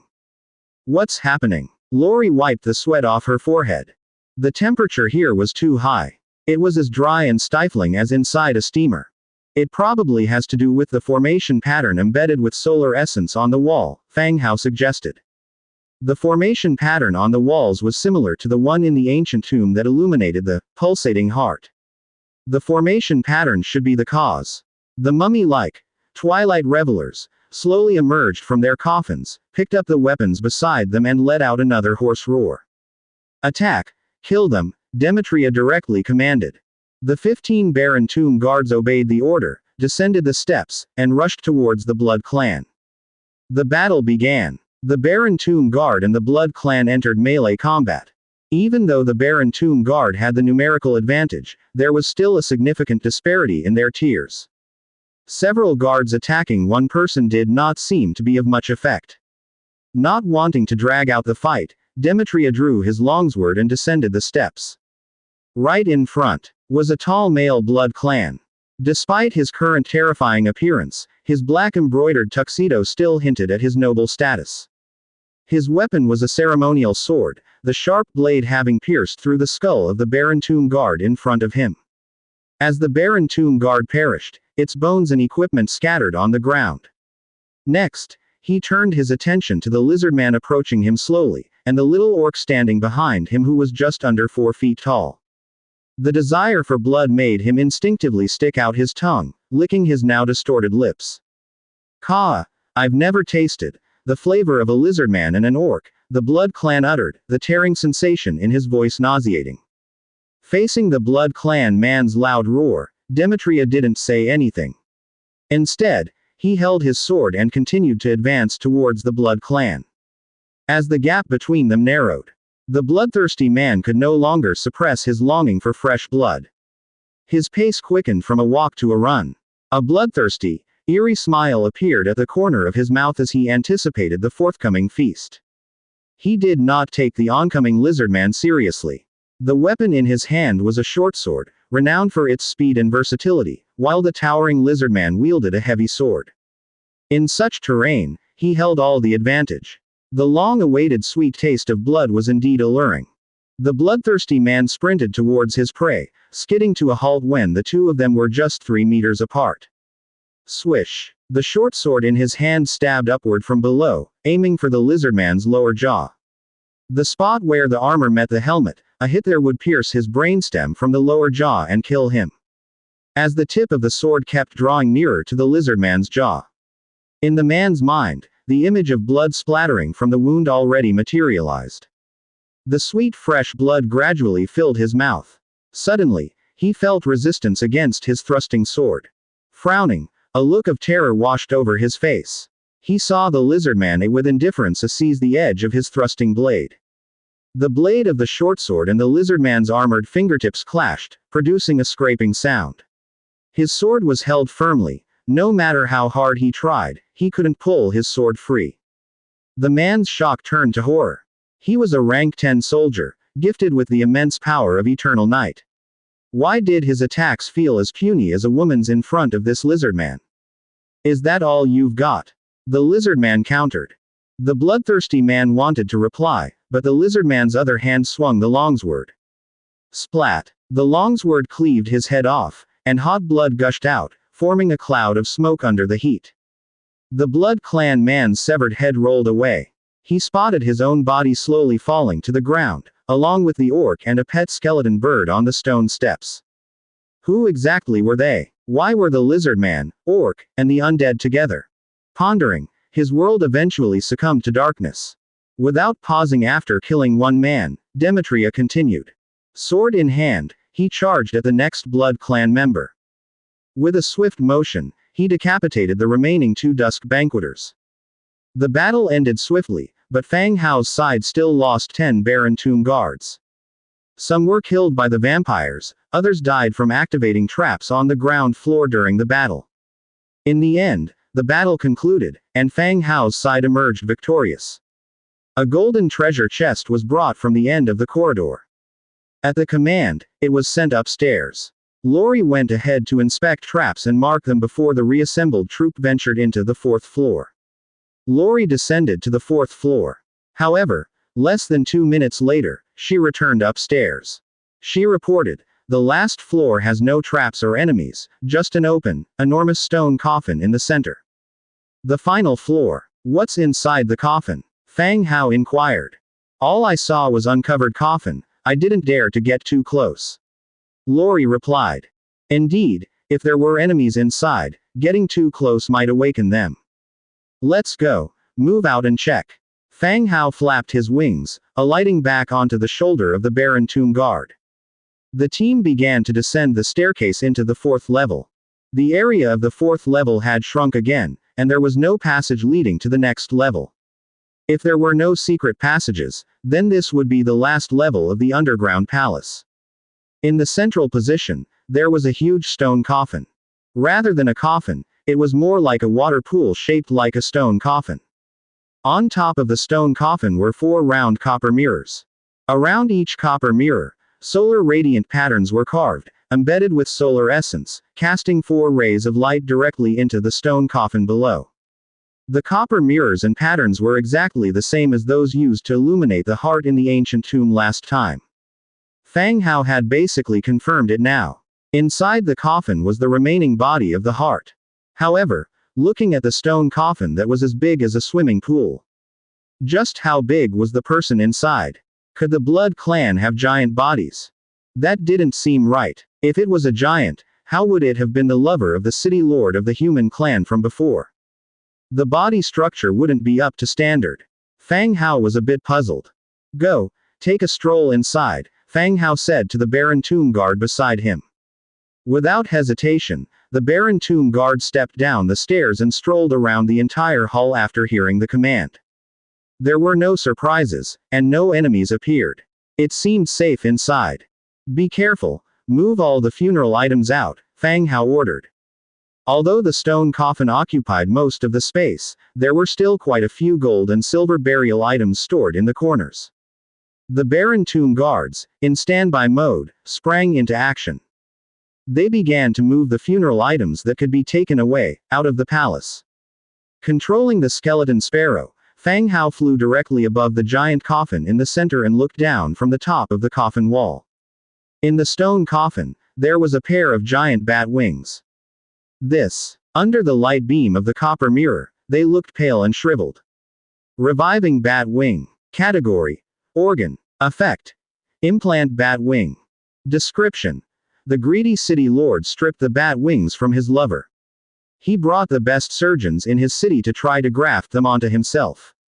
After the 324th failure, the city lord let out a furious roar in the moonlight, and decided to bury the bat wings forever. Mission. Find the whole body, completion 2/3. Description. Find the complete body and there is a chance of getting a dark gold level hero to join you. The properties information appeared in front of Fang Hao. It seemed that what was buried here weren't the remains of the Blood Clan member, but his bat wings. The effect was to implant the bat wings. That was to say, if he wanted to, he could graft the bat wings onto his own body. This seemed a lot like the Red Duke from the description. But the Red Duke ultimately failed. After the 324th failure, he sealed the bat wings here. Of course, even though he thought it would be cool to have a pair of giant bat wings, Fang Hao would never graft such odd things onto his body. He had a bone dragon to ride, so why bother risking these weird things? And the mission, find the whole body, was already 2/3 completed. As long as he found the last piece of the body, he would complete the mission. Then there was a chance that a dark gold level hero would join his territory. Remove the copper mirrors and solar essence from above, Fang Hao continued to order. Baron Tomb Guards stacked up to reach the copper mirror and took everything from the top. The light beam of the copper mirror disappeared.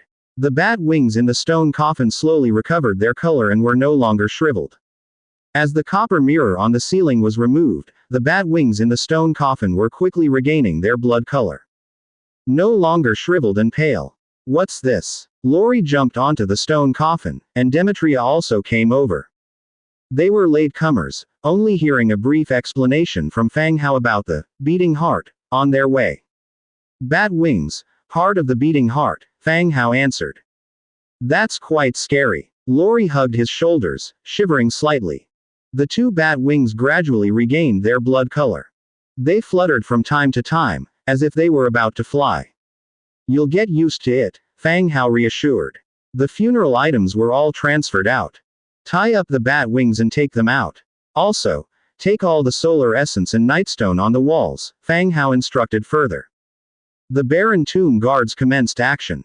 They began to extract the solar essence and nightstone from the walls. They also entered the stone coffin, binding the fluttering bat wings with ropes, to prevent them from taking flight after leaving the tomb, else they would have to arrange for someone to give chase. Once everything was done on the 4th floor, they moved back to the 3rd floor to gather the items. Outside the underground palace, under the shade of a large tree, Fang Hao was still in the state of God's presence. Lying down with his eyes closed on the grass. Behind him, in the dense forest, were the stationary bone dragon and the remaining Baron Tomb Guards. At the moment, Fang Hao's shirt was pulled up high, exposing his smooth, fair stomach. And Angia, with her hands propping up her chin, was lying nearby with great interest.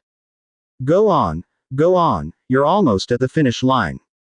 Don't lose heart, little green, there's still a chance for a comeback, she cheered. In response to Angia's cheers, a green and a white caterpillar were racing on Fang Hao's belly. The white caterpillar took the lead, gradually nearing the finish line. The green caterpillar lagged behind, though after a couple of prods to its butt with a twig, it picked up pace, seemingly about to overtake the white caterpillar. The race was nearing its thrilling finale. The white caterpillar was leading, with the green one following closely. Who would emerge victorious? Just as the two caterpillars were neck and neck, about to reach the finish line, the barren tomb guards emerged from the entrance of the underground palace, lugging various items. Fang Hao, lying on the ground, also twitched his eyelids slightly. Angia was startled, hastily picking up the two caterpillars and tossing them aside. Fang Hao opened his eyes to find his stomach feeling a bit cold, then saw his armor undone, and the underlying clothes pulled up high. There were also two wet streaks on his belly. What happened? Fang Hao asked curiously. What do you mean? Angia sat up straight away, feigning ignorance. Why did you lift up my clothes? Fang Hao also sat up, checking his trousers. Oh, the weather is too hot. I saw you sweating and was afraid you would have a heatstroke, Angia explained. Fang Hao gave her a glance, not believing her ridiculous explanation. Buttoning up his clothes, he said, "All right, we've dealt with everything in the underground palace. After Demetria and the others come out, you can arrange for the tomb entrance to be blocked, to prevent any passing villagers from falling into it." "Okay. Got it," she replied.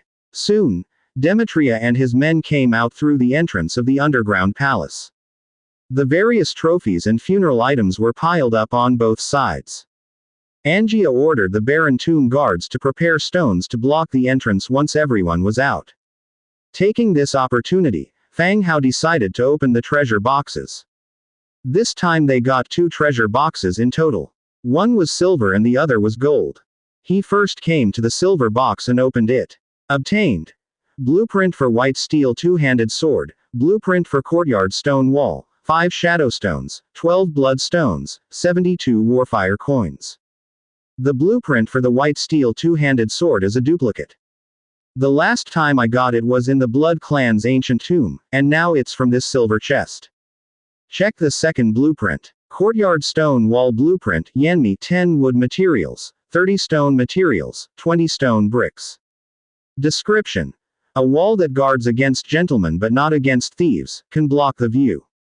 It's a good idea to erect this wall in the backyard of the Lord's mansion. Although there are not many people in the territory, the open-air hot spring is still a bit embarrassing. No need to introduce the Shadowstone and Bloodstone. I didn't expect that opening a treasure chest would yield rare materials of 2 factions. I put the blueprints away, store the materials in the storage space, and continue to the gold treasure chest. Open it. Obtained. Blueprint for fine carved stone plate, blueprint for exquisitely carved sun array stone slab, blueprint for heavy black iron repeating crossbow bolt, blueprint for nobleman's cane sword, 45 blood stones, 258 warfire coins. The gold treasure chest gives quite a lot of items. A whole lot of them. Fine carved stone plate. 2 stone bricks. Description. Stone plate made of stone bricks, suitable for indoor and outdoor use. In the Book of Lords, the blueprint for ordinary stone plates has already been unlocked. Each stone plate is made from 3 stones. And now, this fine carved stone plate should be an upgraded version of the ordinary stone plate. It requires 2 stone bricks to make. Comparatively speaking, the ordinary stone plate is still more cost-effective in terms of materials. Now, the streets of various cities, as well as the main roads connecting the cities, are all being paved with stone plates. Fine carved stone plates are more suitable for indoor use or on special occasions. Exquisitely carved sun array stone slab. 1 fine carved stone plate, 1 mithril, 1 solar essence. Description. Complete array pattern, imbuing the temperature of the sun into the finely carved stone plate.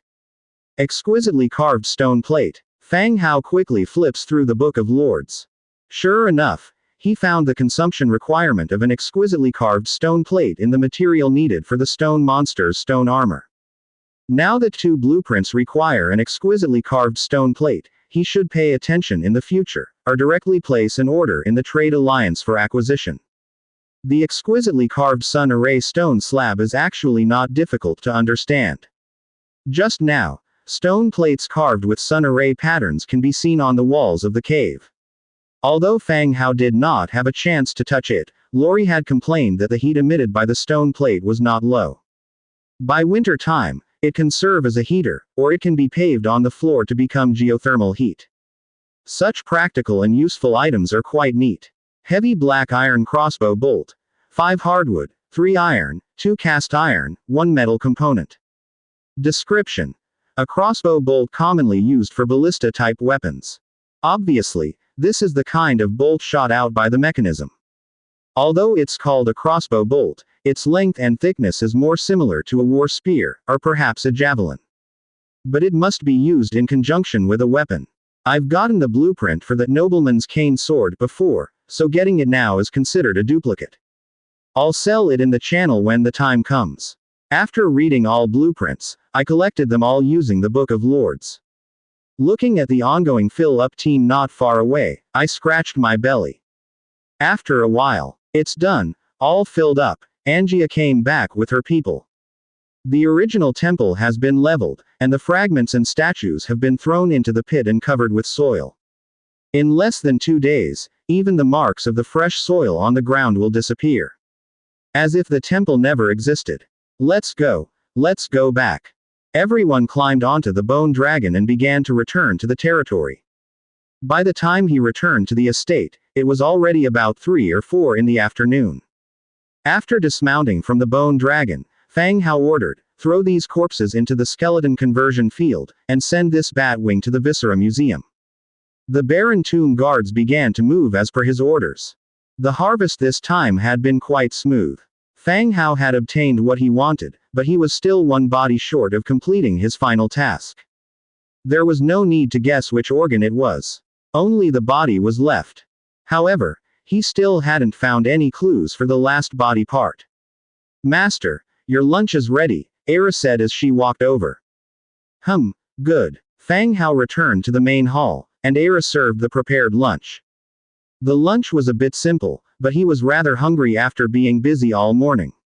"Era, I realized today that Fang Hao is quite pale," Angia commented after recounting their temple adventure, speaking casually. Fang Hao cleared his throat. Era narrowed her eyes and looked at the two of them, curiously asking, "How did you find out?" "I discovered it in the woods, while playing with a caterpillar," Angia casually replied. PFF'd. Fang Hao started choking on his fruit wine, covering his mouth. Did they just give him a nickname so quickly? A caterpillar. Yeah, it was this long, soft, and felt nice to touch, Angia demonstrated with her hand. Although Fang Hao was a seasoned individual, he had a hard time keeping a straight face against Angia's words. He said, Angia, don't cross the line, that's personal attack." Caught off guard, Angia asked, "What personal attack?" She looked at Era again. "Era, have you seen a caterpillar before?" Era's face instantly blushed, and her big ears started turning red as well. I haven't seen one. Then I will catch one for you next time." Catch? Yeah, I caught 2 today, 1 white and 1 green. They were really fun to play with, always arching forward. Caterpillar. Yeah, haha, I've seen it. There are lots of them on the trees. Era laughed out loud, her cheeks still flushed. Fang Hao sighed heavily. He suddenly felt an itch in his belly. This brat, she actually played with caterpillars on his belly, that's too over the line. He would take the chance to teach her a lesson when the opportunity arises. Their lunchtime ended amidst the girls giggling and laughing.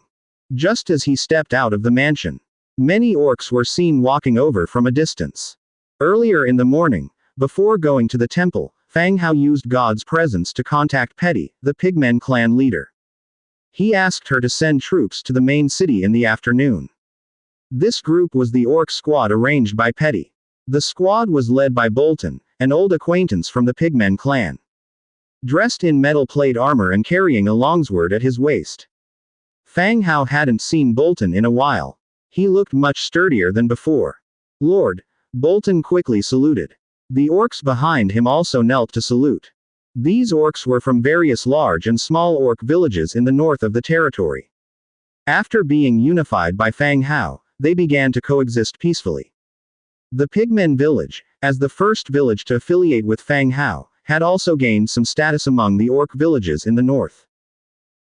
You all have had a hard trip, everyone can get up, Fang Hao nodded and said. The orcs stood up, still standing respectfully to the side. This place is not their little village.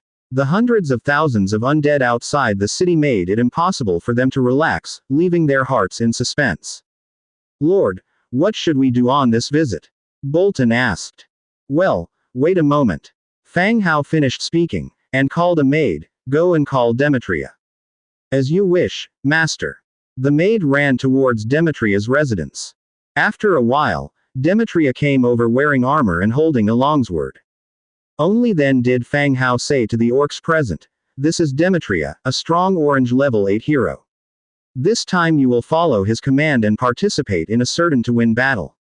After returning, I will reward you according to your performance. The orcs' mouths fell open when they heard that the lizardman before them was a level 8 orange hero. The highest level they had heard of was Skullcrusher from the Coldwind Mountain range. But he was only a level 9 purple hero. He simply can't compare with the lizardman in front of them. Moreover, Fang Hao promised to reward them when they returned. Expressions of joy appeared on their faces. They were informed before they left that they would participate in battle. Now Fang Hao's promise is a pleasant surprise. And the reward promised by the Lord must be satisfactory. Even the most destitute pigmen village became the best among all villages after Fang Hao's support. The living conditions here are much better than those of the large orc tribes. If they accomplish something and receive Fang Hao's support, their own villages could benefit and get even better. The orcs immediately changed their posture, respectfully saluting Demetria. We've met Sir Demetria, and we're willing to follow your orders. All right, follow me, and I will explain the battle arrangements to you. Demetria began to give his final instructions. These orcs were not here for battle, but to act as messengers. With such a large number of undead soldiers, commands need to be issued in group form. Yes, Sir Demetria. The orcs followed Demetria and left. Demetria left with the orcs. Fang Hao was not idle, either. He needed to go to the barracks and prepare the troops required by Demetria for his expedition. He first headed to the burial grounds for recruitment. There are currently two kinds of troops in the burial grounds, skeleton warriors and skeleton spearmen. Both types of troops are level 2. Although the level is low, the battlefield also requires a combination of different troop types. There could be cases of one type of troop countering another. Moreover, with plenty of wriggling spines in his possession, he doesn't lack expendable resources. Recruitable. Skeleton warrior. Cost. 2 wriggling spines. Do you want to recruit? He set the recruitment number to 1000.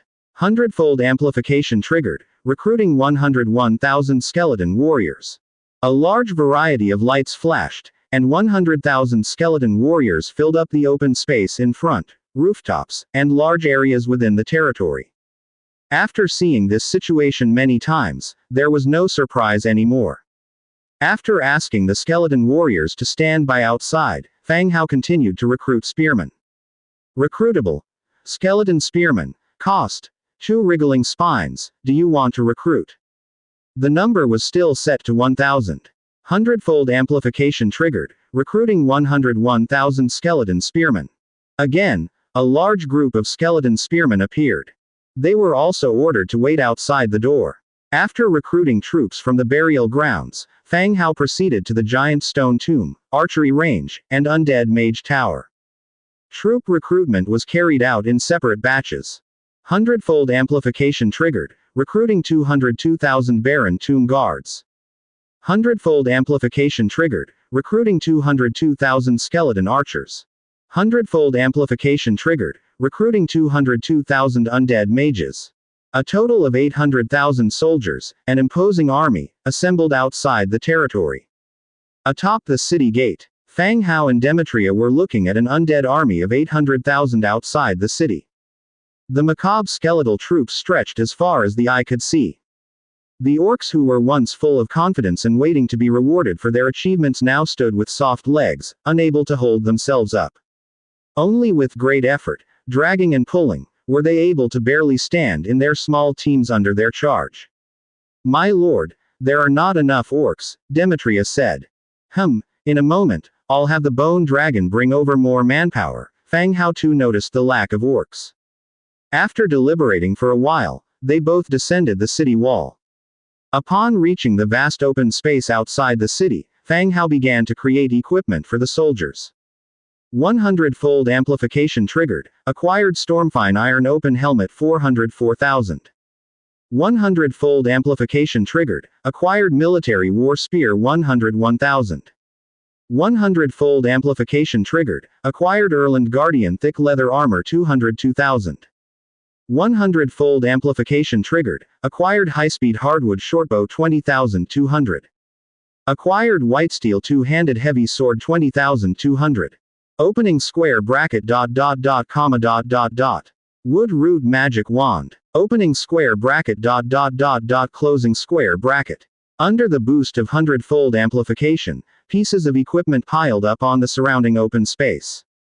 The Bone Dragon would then distribute them to designated soldier types for equipping.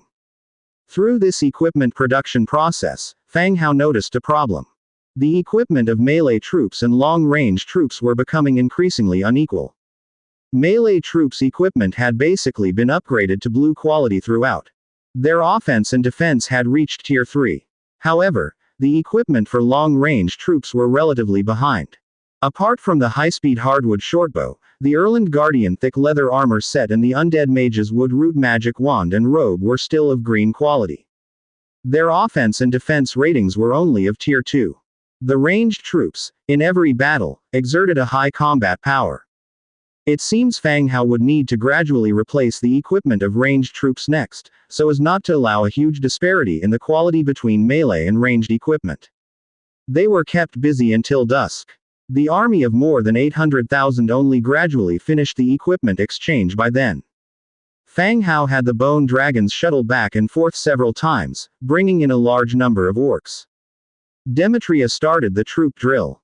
After watching for a while, Fang Hao felt there was nothing for him to do and silently left.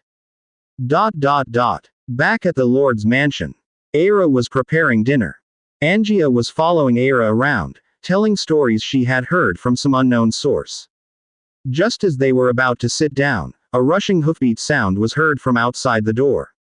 A heavy sword soldier dismounted and deposited a body with a sack covering its head outside the door. My lord, a corpse was sent over from Prul City.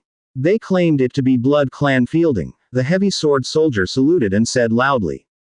Blood Clan Fielding, convicted for the assassination attempt on a human city lord, had been hung exposed to the elements for 3 days. Under the sun's exposure, his body had dried up. If Fang Hao did not need it, Tavok would directly have given the order to cremate the corpse to avoid the back and forth transport of it. What's the situation at Prul City? Fang Hao continued to ask. The heavy sword soldier answered, Sir Tavok says all is going smoothly. Cyril's death has not caused any upheaval in the city. Fang Hao nodded. That's fine, you may return. I will have someone handle the corpse.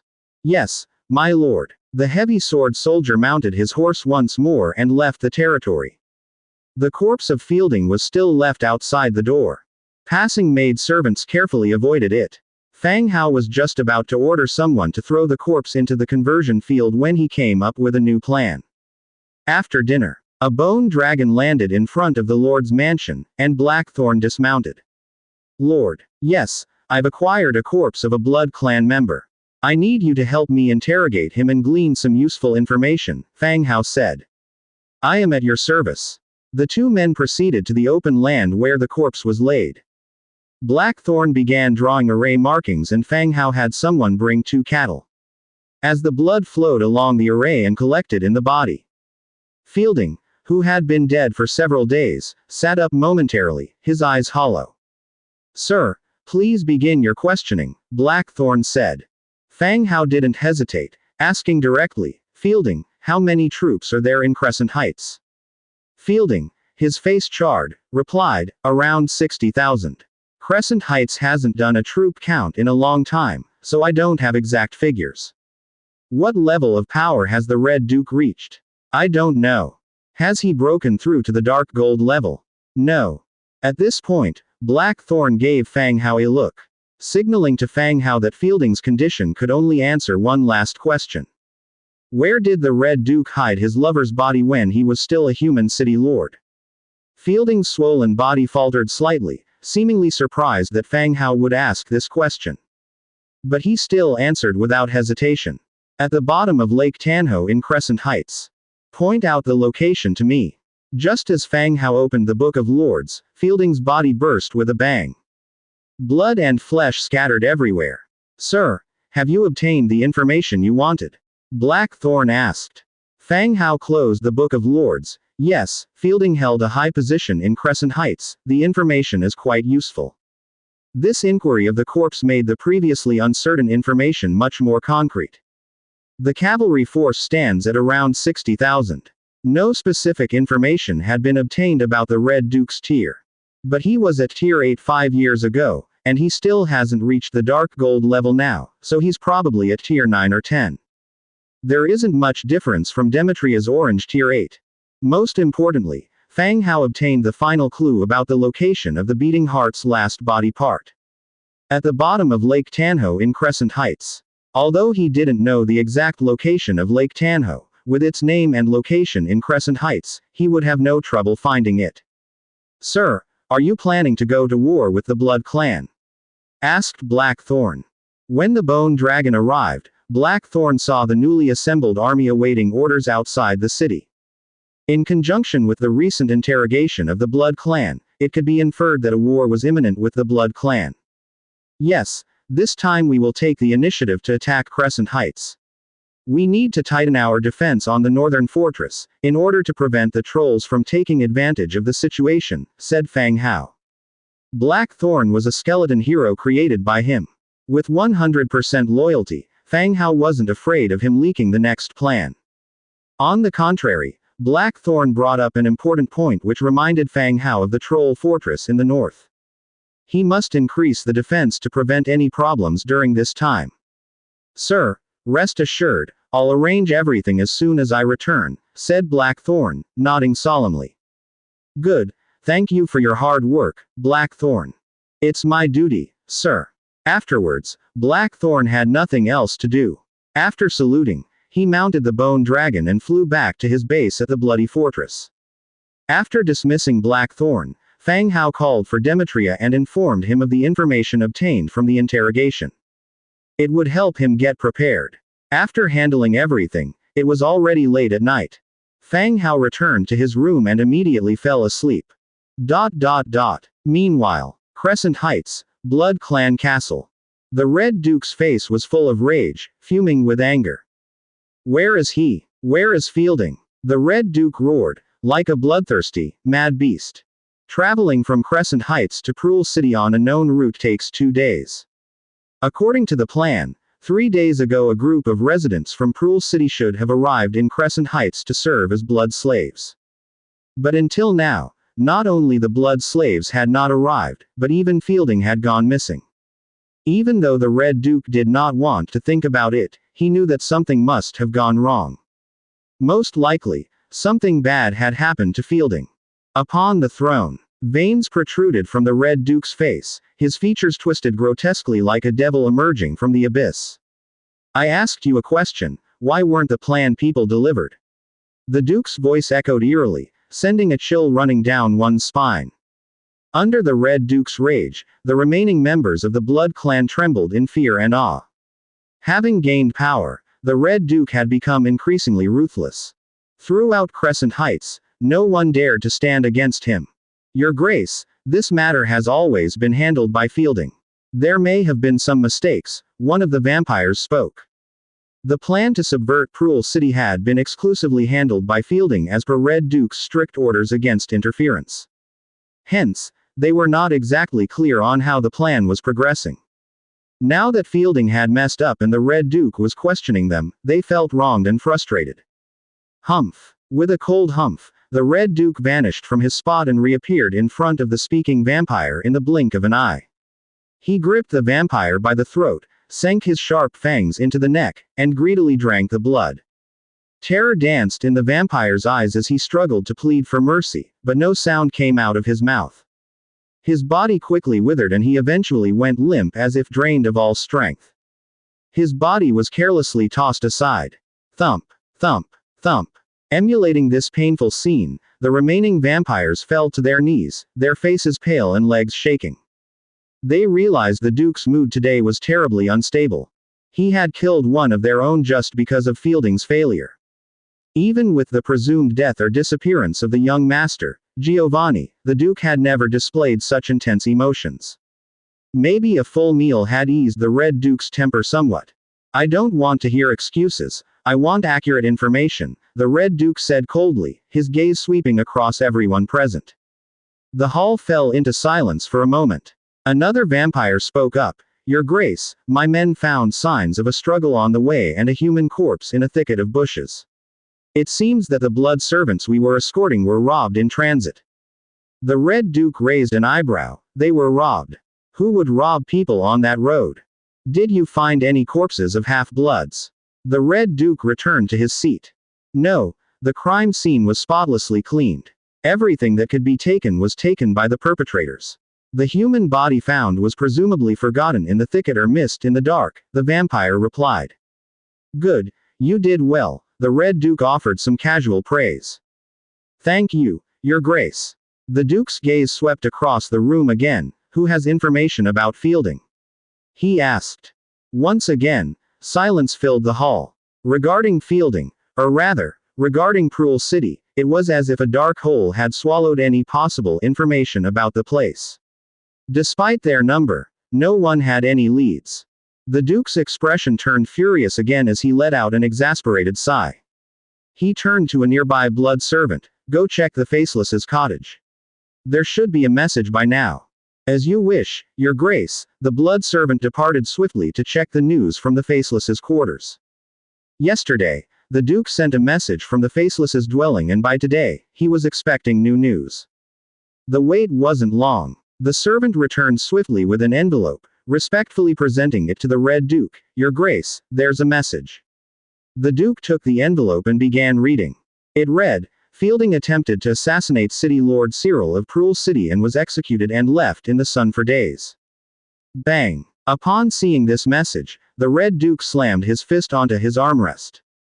How could Fielding attempt to assassinate Cyril? But instantly another thought crossed his mind. Someone else must have discovered their plot, killed Cyril, and framed Fielding for it. This made things a lot simpler. Cruel City would focus their attention on the Blood Clan and wouldn't dig deeper into who was really behind it. Enough, everyone prepare for an attack on the Undead territories, commanded the Red Duke flatly.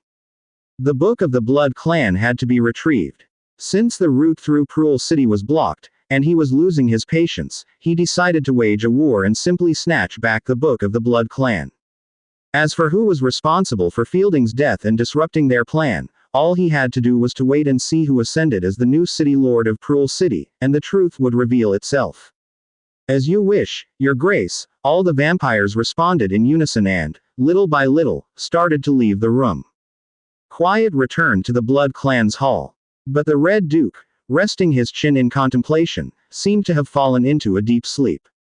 The blood servant stood silently waiting at his side, not daring to make a sound.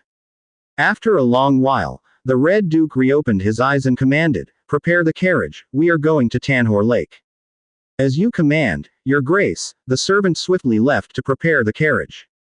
Once everyone was gone, silence again filled the hall.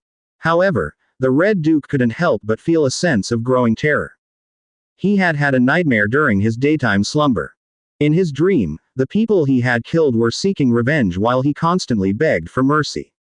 The woman who used to believe everything he said, didn't trust him this time. The woman gouged out his heart. The black heart spilled a thick, black fluid, and emanated a repulsive odor.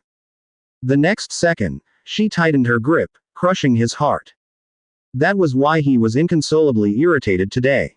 Fielding's death was only a small part of it. More so, it was a persistent fear etched into his heart. He was scared that the woman might return and kill him outright. Your Grace, the carriage is ready, the servant reported. The Duke abruptly stood up but just as quickly sighed and sat back down. Never mind, I won't go. Double the number defenses at Tanhor Lake, not allowing anyone or anything to approach. As you wish, your grace, said the servant. The next day, early in the morning, Fang Hao, awakened by the noise outside, stretched lazily. He rolled out of bed and after a quick wash, he immediately left the Lord's manor. Today, the entire fief was abuzz with activity. Food and weapons had been loaded onto the wagons and the orcs were doing a final check. My lord, Demetria greeted Fang Hao upon seeing him approach. Today, according to plan, was the day Demetria set off for Crescent Heights. The journey, despite a well-defined route, would still take 2 to 3 days. Demetria, this is the sound transmitting shell which you can use to contact me from the fief. Be careful of the Red Duke, and if you encounter any danger, use the bone dragon to return immediately. Fang Hao handed over the shell, instructing him. The shell was borrowed from Fireblade last night.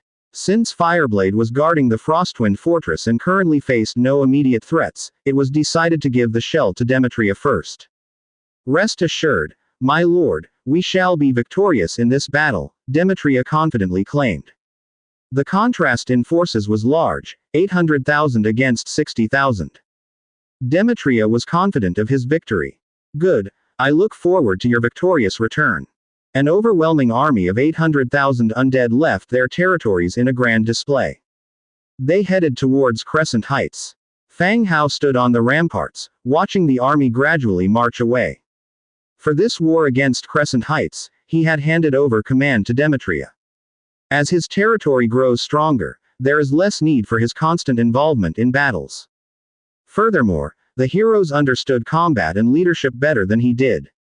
He remembers the time he first arrived. He had to personally lead the troop to clear out the beast lair and drive off the wolf pack. Now, he just needs to issue the mission and the heroes will arrange the manpower to complete it. He just needs to rest easy as a lord. When he returned to the Lord's mansion, Era had prepared breakfast. As soon as he woke up, she helped to prepare various tools that needed to be taken along. Having busied herself until now, hunger arose from her belly. Breakfast was served, and Era specially made a seafood platter and placed it in front of Fang Hao. Using chopsticks, she picked up a piece of food that looked like an oyster, dipped it in some sauce, and put it in front of Fang Hao. Master, eat more, it's good for your body, Era whispered. With the existence of Fu Lei's fishery, the dining table often contains fresh seafood for everyone. And with the assistance of Fang Hao, the output of the fishery increased exponentially. New varieties of seafood were even added. Calling it seafood isn't accurate, it should be lacustrine products. Fang Hao took a bite and found the taste to be truly good. Era crammed the remaining pieces into Fang Hao's mouth, a satisfied smile appeared on her face. When Angia came down for breakfast and saw only the sauce remaining on the plate, she was indignant and questioned whether they had been secretly eating good food behind her back. Fang Hao and Era put on innocent faces, accusing her of overthinking. They sat down to eat. Ding! The Book of Lords transmitted the sound of a private message. He initially thought it was from a familiar person, but it turned out to be a stranger named Chu Ji Shang. Well, the name sounded quite impressive. Mr. Fang Hao, I noticed you're buying tiles, right? Upon reading the message, Fang Hao was slightly startled. These past few days, due to the issues with the Blood Clan, he almost forgot about the tiles. Although he hasn't announced his intent to purchase tiles in the regional channel, he has mentioned his priority to exchange tile-producing blueprints in various exchanges of information. If there were special needs, they could also exchange privately. Yes, if you have tile production blueprints, you can let me know what you need, and if I have them, we can exchange, Fang Hao replied. After sending the message, his heart was filled with joy. Finally, there was a lead for obtaining tiles, a necessary material for upgrading a level 8 stone tower. Mr. Fang Hao, you misunderstood my words. I indeed have tile production blueprints, but I want to sell you completed tiles. Chu Ji Shang said. Chu Ji Shang was indeed rather fortunate, he had recently welcomed a group of displaced persons to his village. After accepting them, the displaced persons provided him with information about a pottery factory relic. Having obtained 2 tile kiln blueprints after clearing the relic, he decided to sell one after collecting the other. However, when he discovered the region's #1 player, Fang Hao, was purchasing tiles, he knew his opportunity to get rich had arrived. He didn't want to trade blueprints, but rather directly sell completed tiles. As a must-have material for main city upgrades, he knows they would sell. He plans to sell to Fang Hao first and then to other lords who reach the required level later. As the only one with a production line, Chu Jisheng will be able to earn a lot of resources and possibly become overnight rich. If utilized well, surpassing Fang Hao wouldn't be impossible. So how do you want to trade? Fang Hao continued to ask. Well, Mr. Fang Hao, 1 piece of white equipment for 1 tile, and 5 tiles for 1 piece of green equipment, Chu Jisheng stated. Looking at the price quoted by the other party, Fang Hao was taken aback. He was unsure if the man knew that upgrading from the Lord's level 7 stone tower to level 8 required 1200 tiles. With his trading method, I would have to give him 1200 pieces of white equipment. Even if Fang Hao has a hundredfold amplification, by the time he upgrades to levels 9 and 10 or even higher, wouldn't that completely drain him? This is more than just having a big mouth. This is like swallowing the Milky Way. Mr. Chu, you're quite the joker. Tile isn't even worth much, certainly not this price. But that's not how it works in this world. The price of an item can only be defined by its scarcity, not its original value, Chu Jisheng continued. Fang Hao thought for a moment and continued. Exchanging a tile for a finished weapon wouldn't be sustainable business. Even if Fang Hao was willing to buy it, other people wouldn't be able to afford it. Hehe, Mr. Fang Hao, you sell tens of thousands of pieces of equipment every day. This wouldn't put you out of business, and to maintain the #1 spot in your region, you naturally have to spend a little more. He was explicitly trying to rob Fang Hao because he knew he was rich. Can I confirm the information on your blueprint? Of course, clay oven blueprint. After Chu Jisheng sent this, a triumphant smirk crossed his lips. The look on the other person's face indicated that he was planning a large expenditure, placing a significant order. However, when Fang Hao's message came through, it left him taken aback. Mr. Chu, I need to think about it. Huh, what's there to think about? Chu Jisheng was still persuading him, but Fang Hao simply closed their chat. Fang Hao understood Chu Jisheng's intentions. Most people would do the same. But Chu Jisheng's actions were somewhat excessive. Knowing that Fang Hao was selling a lot of equipment in the regional channel, he proactively hiked up the prices, which was unacceptable to him. You can fool me, but you can't poke my nose and treat me like a fool.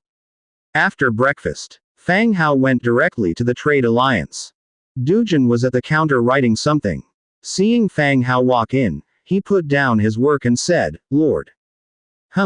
Good morning Dujin. Fang Hao sat down at the counter. Give me a purchase order. Of course, my lord. Dujin said as he took an order form from below the counter. Write down clay oven construction blueprint, instructed Fang Hao. Dujin nodded, picked up a goose feather pen by his side, and wrote the corresponding name on the order form. The order needs the exact and accurate name.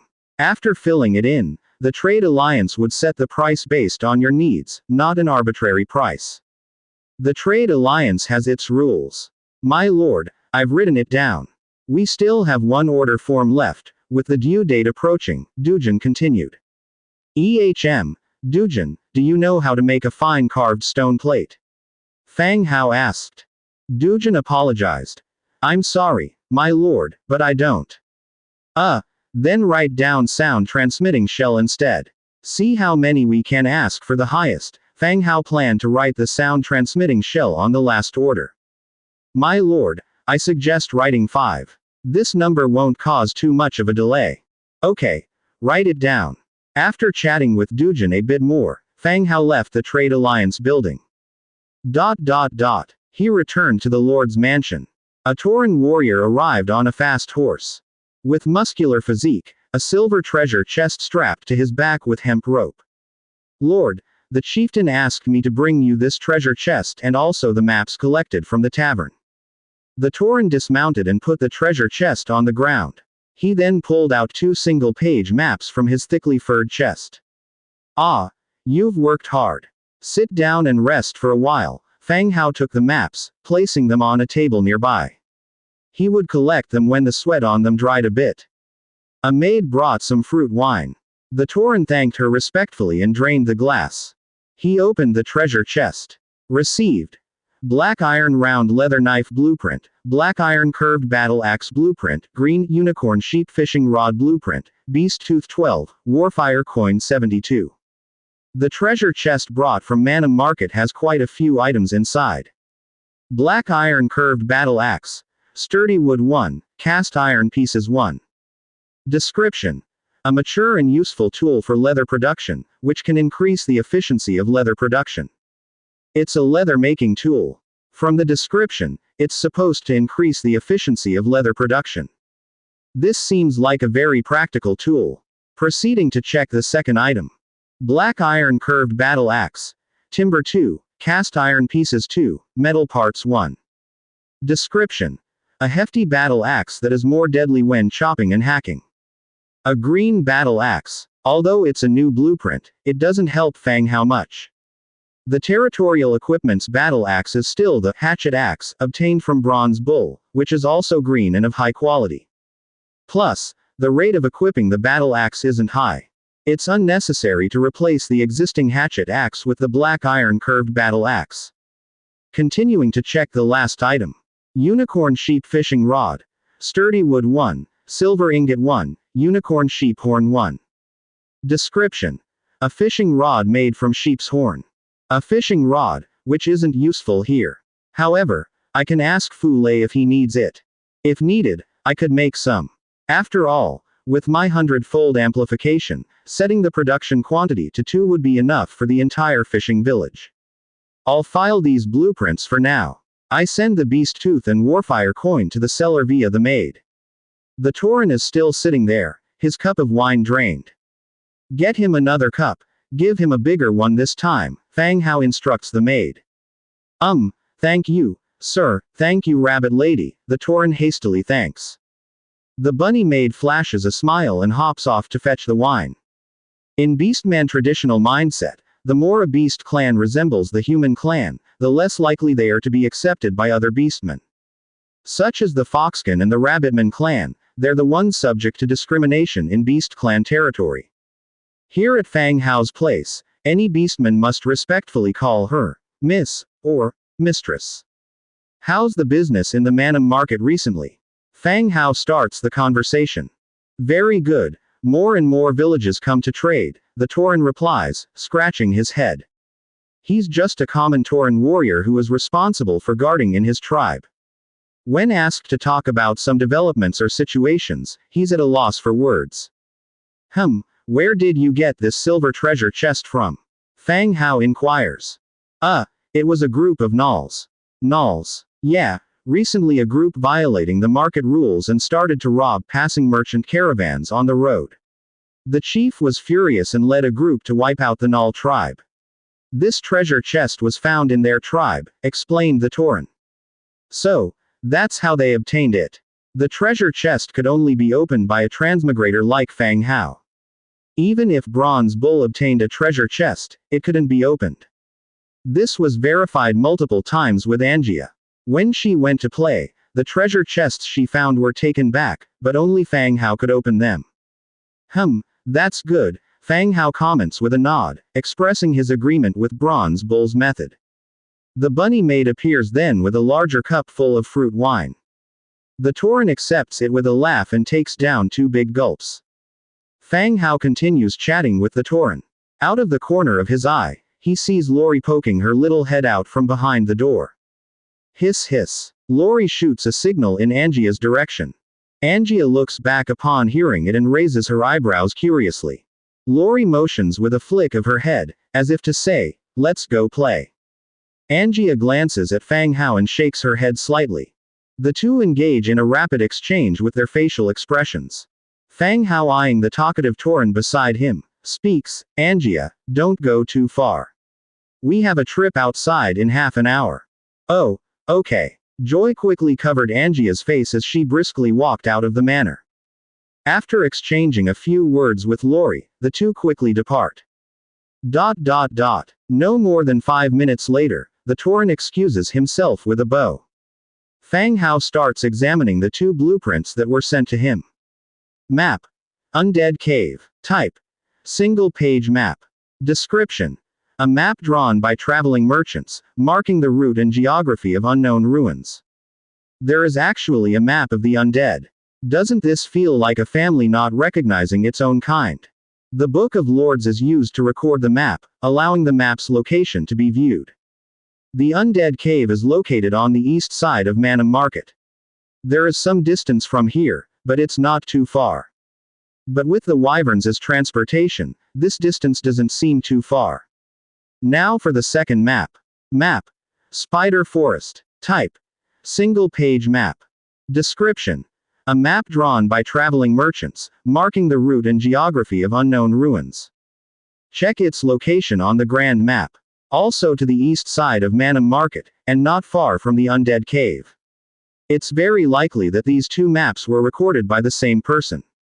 And then sold to a tavern together. Thump thump thump. From outside, Angia and Lori rush in, grimy and flustered. They slam on the brakes and stand in front of Fang Hao. "We didn't get here late, did we?" Angia said hastily. "No, did you 2 fight?" asked Fang Hao curiously, looking at their appearances. Both of them look a bit sorry. Angia is covered in dust from head to toe. As for Lori, his case is even worse, being short in stature. He is covered in dirt and a line of blood is trickling from his nose, which he's furiously wiping off. Hee hee. "No, we just had a horse race. We fell because we were going too fast." Angia laughs carelessly. Lori wipes his nosebleed, and stupidly giggles along. Goodness. Fang Hao is left speechless. Looks like these 2 have found good partners in each other. They made each other look like this, yet they're still giggling stupidly.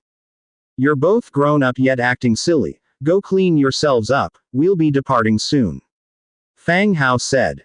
Luckily, Angia is a hero, and Lori's rank isn't low either. If they were normal people, this would have killed them. Oh. Both agree and go to wash up. 10 minutes later. Fang Hao is on the bone dragon with Angia and Lori.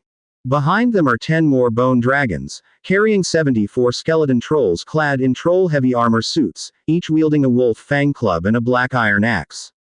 Compared to Demetria's preference for 2-handed swords used by the Baron Tomb Guard, Fang Hao feels that the skeleton trolls are a bit more convenient. They are taller and appear more intimidating. During the last battle at the Bloody Mountain Range, they managed to convert a large number of skeleton trolls. There are plenty of 6th and 7th ranked trolls. It isn't necessary for Fang Hao to recruit any, this should be enough. Depart. At Fang Hao's command, the bone dragons soar into the sky, flying toward the direction of the Undead Cave. ... The wind whistles past their ears. After about 40 or 50 minutes of flight, they cross over Manham Market and have almost reached their destination. Below lies a ruined city. Vines and plants have overtaken it, but one can still make out the collapsed city walls and damaged buildings amongst the ruins. Flying over the ruins, the bone dragons descend in front of a cliff. The bone dragon landed, scattering a pair of grazing deer. Several people jumped off from bone dragon's back. Fang Hao quickly scanned the mountain wall. It should be nearby. Look for a cave or something. This was the location indicated on the map. However, no caves were seen. The 2 women nodded, spread out to the left and right, and began to search along the mountain wall. Soon, from tens of meters away, came Angia's shout, "Fang Hao, see if this is it." Hearing the shout, Fang Hao and Lori walked over. Below the cliff in front of Angia, there was a pitch-black mountain cave sloping downwards. The entrance of the cave was large, about 5 meters in height, and the width was also 3 or 4 meters. The entrance was covered by climbing vines. If not intentionally searched, passing by, it would be difficult to find this cave. This should be it. Fang Hao looked inward along the vines. Inside it was pitch black, the visible range was very limited. Clear the vines. Fang Hao stepped back a few steps, the giant skeleton behind him stepped forward. Several axes swung down, the entangling vines at the entrance were cut off and scattered on the ground. The position of the cave entrance was completely exposed. I'll use the gray sparrow to check inside first. Fang Hao took a skeleton sparrow from his backpack and jumped back onto the bone dragon's back. Before using God's presence, he couldn't help but warned, "You two don't be mischievous, especially you, Angia." "Got it." Angia pouted her lips, showing her dissatisfaction with Fang Hao's remark about her. Fang Hao leaned back on the dragon's seat and immediately used God's presence. The soul fire glowed ghostly blue in the skeleton sparrow's eyes. It flapped its wings and flew into the cave. As the sparrow moved deeper, the cave grew darker. The supporting beam skeletons within the cave had rotten and broken. Old mining tools had been left behind. The wooden handles had disappeared, leaving only the severely corroded metal parts. It continued to move deeper in. After advancing about 10 meters or so, dry bones began to be scattered on the ground, and when the sparrow got close, clatter clatter, the dry bones stood up, transforming into a skeleton warrior.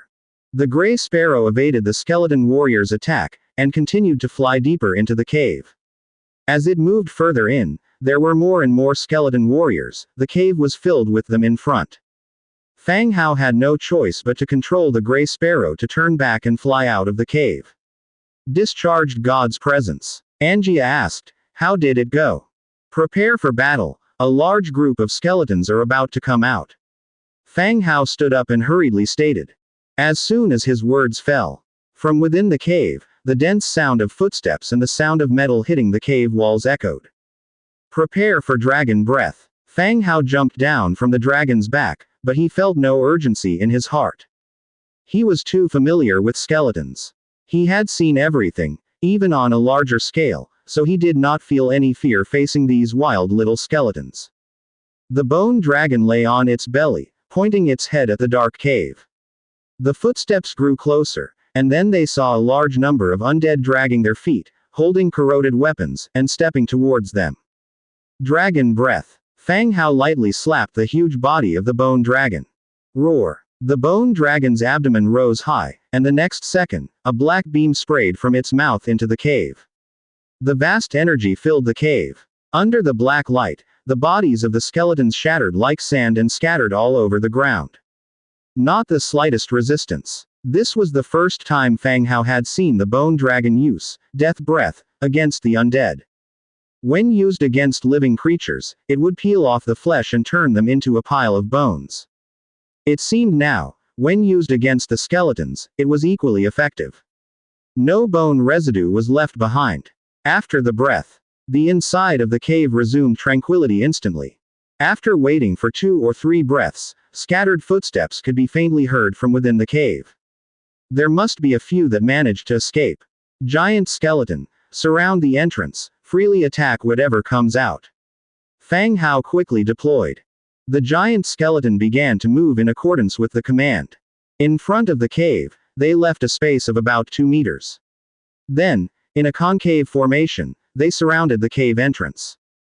Just as they finished their preparations, the skeleton from inside the cave stumbled out, holding high its broken mining tools. It had just emerged from the cave entrance. From both left and right, 2 large wolf fang clubs fell. Thud, thud. With the heavy thud, the first one that came out turned into bone dust on the ground due to shattered skeleton. Soon, a second skeleton emerged. Thud, thud. 2 thuds again, the second one also met a swift death. Third, fourth. After the 6th, the cave suddenly went quiet. Fang Hao peered inside the cave. There was ash everywhere, along with fallen weapons. "A few of you follow me, the rest stay here on standby." Fang Hao pointed out about 30-odd skeleton trolls and took out some nightstone lanterns from his storage space. He hung them on the ribs of the 4 skeleton trolls. "What about us?" Angia asked. "You and Lori guard me outside," Fang Hao replied. "If something difficult turns up, I'll give you further orders." From what he could see, the mines were filled with low-level skeletons that the skeleton trolls could handle. Plus, the mine didn't look very stable. If it collapsed, they'd be in danger. All right then. This place was a ruin. There was nowhere for Fang Hao to comfortably lie down. He ended up sitting back on the dragon's saddle and cast God's presence spell. Controlling a skeleton sparrow, he ordered it to land on a troll's shoulder and said, "Let's go into the cave." The skeleton trolls entered the cave in an orderly formation. As they continued deeper, the cave grew darker. The skeleton trolls carrying the lanterns illuminated the surroundings with the halo of the nightstones in their ribcages. Collect all the shadowstones on the ground, Fang Hao ordered. Ahead, shadowstones began to appear. Wherever there were undead, shadowstones were usually found. As they passed the shadowstones, the skeleton trolls bent down to pick them up. Spotting a troll bent over, Fang Hao noticed something off. Wait, clear that area on the ground, Fang Hao commanded again. The skeleton trolls swiftly cleaned the spot Fang Hao pointed out, clearing away the broken rocks. Below was a thin, long, metallic track. Railway tracks. Fang Hao flapped his wings and landed on the track. Looking back along the track, he spotted the exposed rails along the path. It seemed this was indeed a mine, and they had even set up a track for a minecart. The Coldwind Mountains had countless mines, but even with manual labor they hadn't constructed railways or minecarts. This mine seemed to have more advanced facilities. Alright, let's continue. Fang Hao returned to the troll's shoulders. The group resumed its march. As they progressed deeper, two diverging paths appeared in front of them.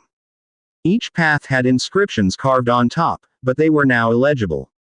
Fang Hao pondered for a moment. He decided to stick to the rule of men taking left and women right. Take the left. The skeleton trolls went down the left path. After walking for several meters, their vision suddenly widened. Perched on a troll's shoulder, Fang Hao entered deeper into the mine. This was a very spacious cave, about the size of 3 or 4 basketball courts. The railroad tracks on the ground were exposed. He saw severely damaged mine carts filled with ores. Whoosh! Just as Fang Hao was about to order his men to collect the ores, they heard a strange noise from the front. Countless skeleton warriors stood up, holding rusty iron swords with tattered armor. Their gear was far superior compared to the skeletons they had defeated at the cave entrance. One by one, the skeletons began to awaken from their slumber. They picked up their once abandoned weapons, and with their stiff bodies, they slowly stood up. Upon spotting the sudden intruders, they paused for 2 or 3 seconds, picked up the weapons next to them, and started to advance towards their enemies step by step. From their appearance, it was clear. The skeleton warriors here were better equipped than those exterminated at the entrance of the mine. However, even the most exquisite weapons, buried for so long, had already decayed unrecognizably. Fang Hao glanced back. They had ventured deep into the mine, even branching off to a different path. They could no longer see the entrance of the mine. The idea to lure these skeletons back and annihilate them with the bone dragon's breath was pretty inconvenient. He wasn't sure if the mine could withstand another dragon breath. Roughly estimating, there were about 60 to 70 skeletons. Dealing with them should be no problem for the skeleton trolls. After thinking it over, Fang Hao gave a direct order: prepare for battle, eliminate all the enemies. Having said that, he flapped his wings and flew off the shoulder of the skeleton troll. Upon receiving the command, the skeleton troll held its weapon aloft, heading towards the direction of the enemies too. As the two sides approached, the skeleton trolls began to run. 10 trolls running with great strides caused the mine to tremble slightly. Boom boom boom. The skeleton trolls, like crazed bulls, directly rushed into the camp of the enemy skeletons. Their wolf fang clubs were raised high, swinging with full force. In the face of enormous power, skeletons were continuously being sent flying, slid down after hitting the walls, and ended up as piles of white bones. The enemy skeletons were not without combat power, either. Their longswords slashed onto the armor of the skeleton trolls from all directions, causing a ringing sound. Fang Hao watched from afar. In his gray sparrow form, his consciousness compatibility was high, but he didn't possess much attack power. He couldn't contribute much in the battlefield. Thankfully, the trolls were indeed brave, taking down a large number of enemy skeletons. When the last skeleton was broken into bone powder with a mighty swing, the mine suddenly fell silent. Clean up the battlefield, see if there are any treasure chests, and ship all the ores out, Fang Hao said aloud. With no rest after the big fight, the skeleton trolls continued to follow Fang Hao's orders and started to collect the spoils of war. An old mining cart was pushed over. The mining cart, left with only one wheel, was pushed with brute force by the troll, producing a harsh noise as it rubbed against the rail. "Stop. This is torturing." Fang Hao landed on the mining cart, speaking to the troll. Meanwhile, upon landing on the mining cart, Fang Hao received information from the ores. Stone 45, iron 12, copper 6, mithril 4. Mithril. A spark ignited in Fang Hao's heart instantly. Whether it was the Pigman mine or the Frostwind Mountain Range mine, ore extraction was taking place. But neither of these places had produced any mithril. Could it be that this mine could extract mithril? Mithril is a scarce material widely used in magic artifacts. It was needed in the creation of Wugan magic wands and alchemist embroidered robes. Indeed, for Fang Hao to progress his development of magic, or for the large-scale equipment of the Mage Corps, he had to have a sustained way of acquiring mithril ores. And this mine in front of him gave him hope. "Stop pushing the cart, just carry the ore out," Fang Hao said. The skeleton troll in front of him, leaving behind the mining cart with just one wheel remaining, carried the ore towards the direction of the exit. Fang Hao continued to fly towards another mining cart. Stone 55, iron 18, mithril 8. Stone 42, iron 9, copper 5, mithril 1. Stone 57, iron 36. Fang Hao continued to receive information from several more places, whether from the mining carts or the ore piles scattered about. Mithril can basically be found everywhere. Fang Hao felt his heart pounding violently. He could confirm that this was indeed a mine where mithril could be excavated. Move the ores out, and do it quickly. Fang Hao urged them on. He wished he could immediately clear out the mine and organize manpower to mine mithril. The skeleton troll hastened its pace, moving all the collected loot outside the cave. As the loot was cleared away, however, no treasure chest had been moved. Unbelieving, Fang Hao circled the entire space himself, yet saw no trace of the coveted treasure chest. There must be a chest. If not here, then it should be on the other forked path. Outside the cave, ores and the loot from the skeletons were piled up in categories. Fang Hao flew out to increase his forces back to 30. Then, he entered the mine again. This time, at the fork, Fang Hao and the skeleton troll went directly to the right. The narrow corridor was smooth and regularly hewn. Traces of burnt torches could be seen on the wall every few meters. They moved forward for more than 10 meters. Then they entered another spacious hall, almost identical to the left one.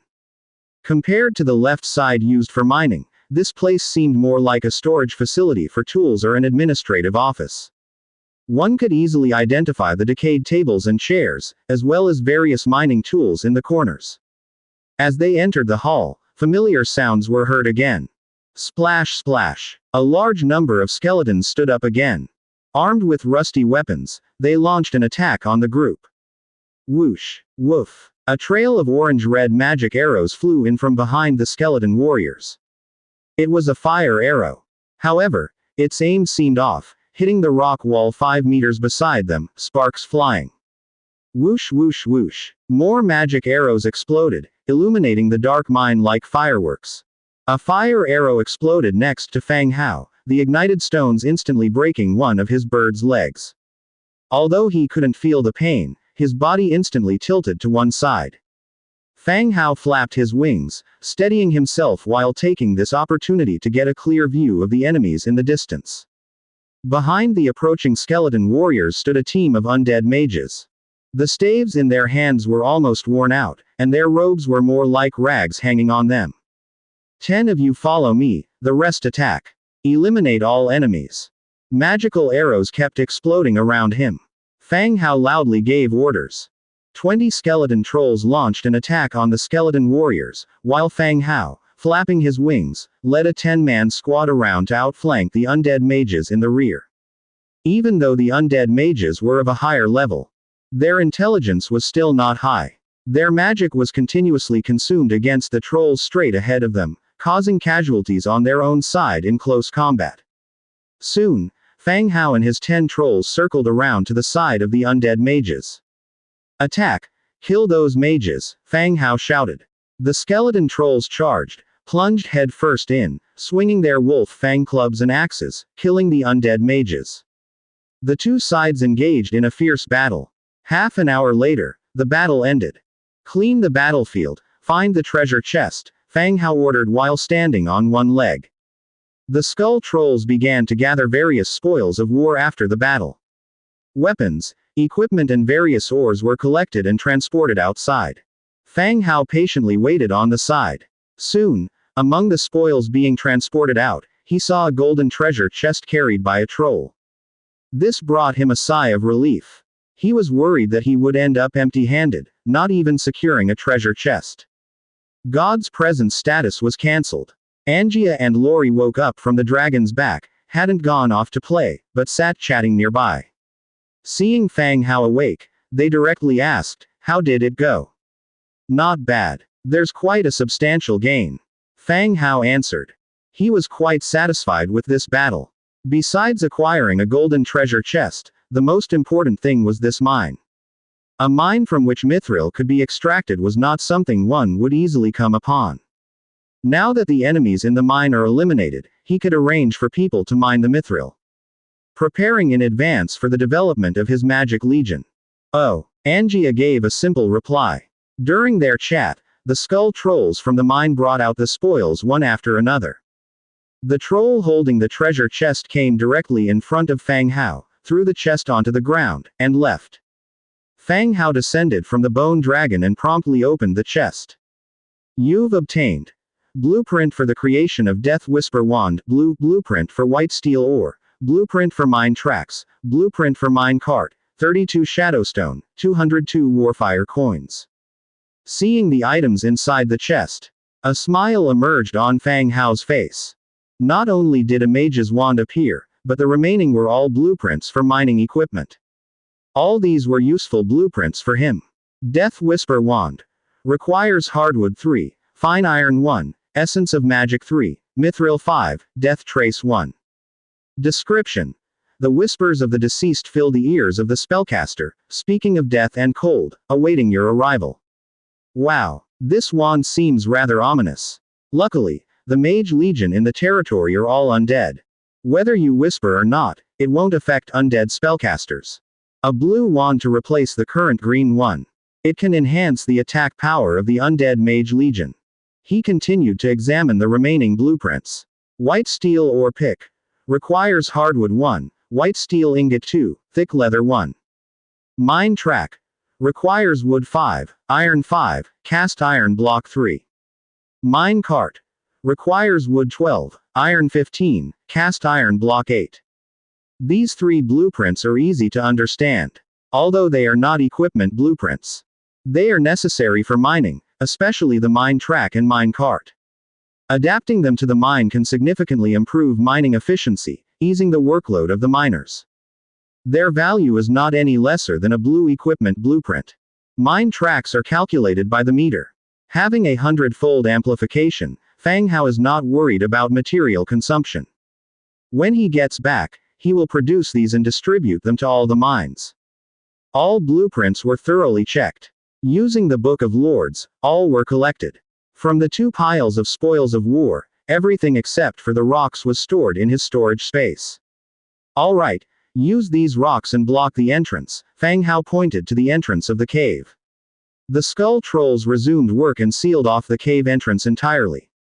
This mine will definitely be arranged for mining. But not right now. It is quite a distance from here to Manum Market. It's a wild idea to consider mining from such a vast distance.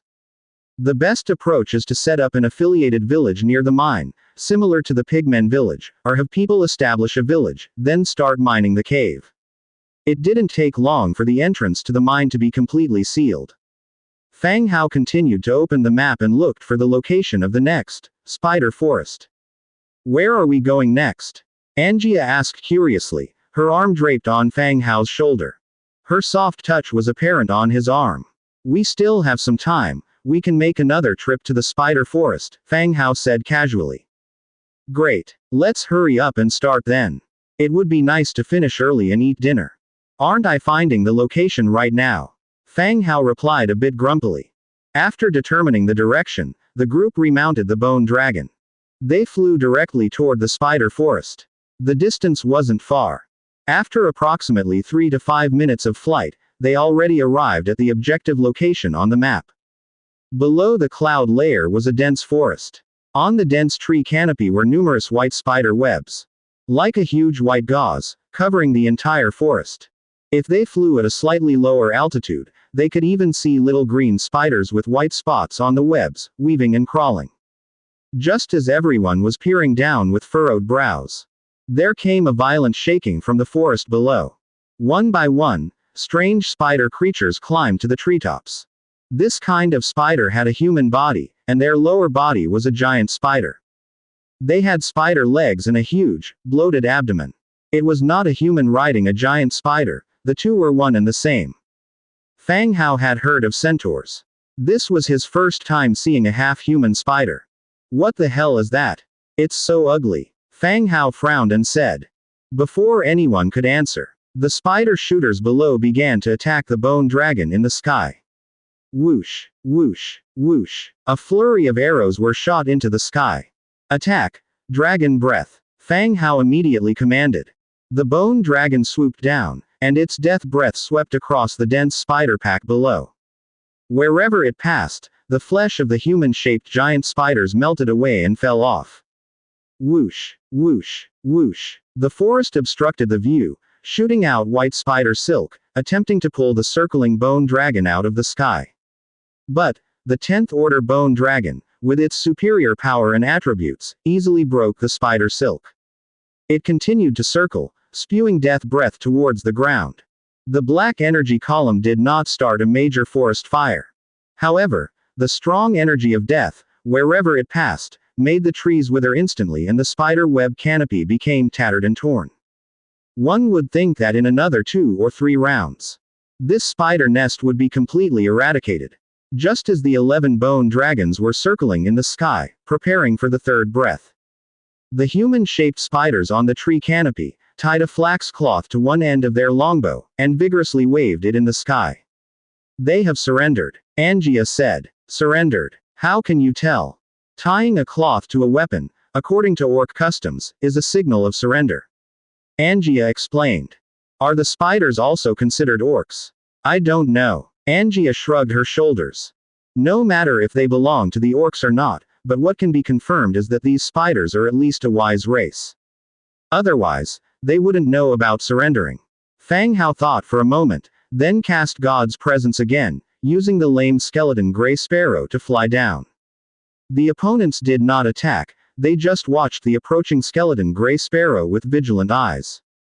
As he neared the forest, Fang Hao said, I accept your surrender. Let your leader, with all your people, leave the forest and go to the open area on the west. You have 10 minutes, or else we will continue the attack. Having said that, the skeleton gray sparrow turned around and flew back. 10 minutes later, a swarm of spiders, anthropomorphic giant spiders emerged from the dense forest. With the thick canopy no longer blocking their view, all types of spiders were exposed to Fang Hao. There were many spiders. Despite being repeatedly ravaged by the breath of death, there were still thousands of them.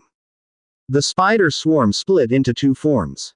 One was normal spiders, about the size of a washbasin.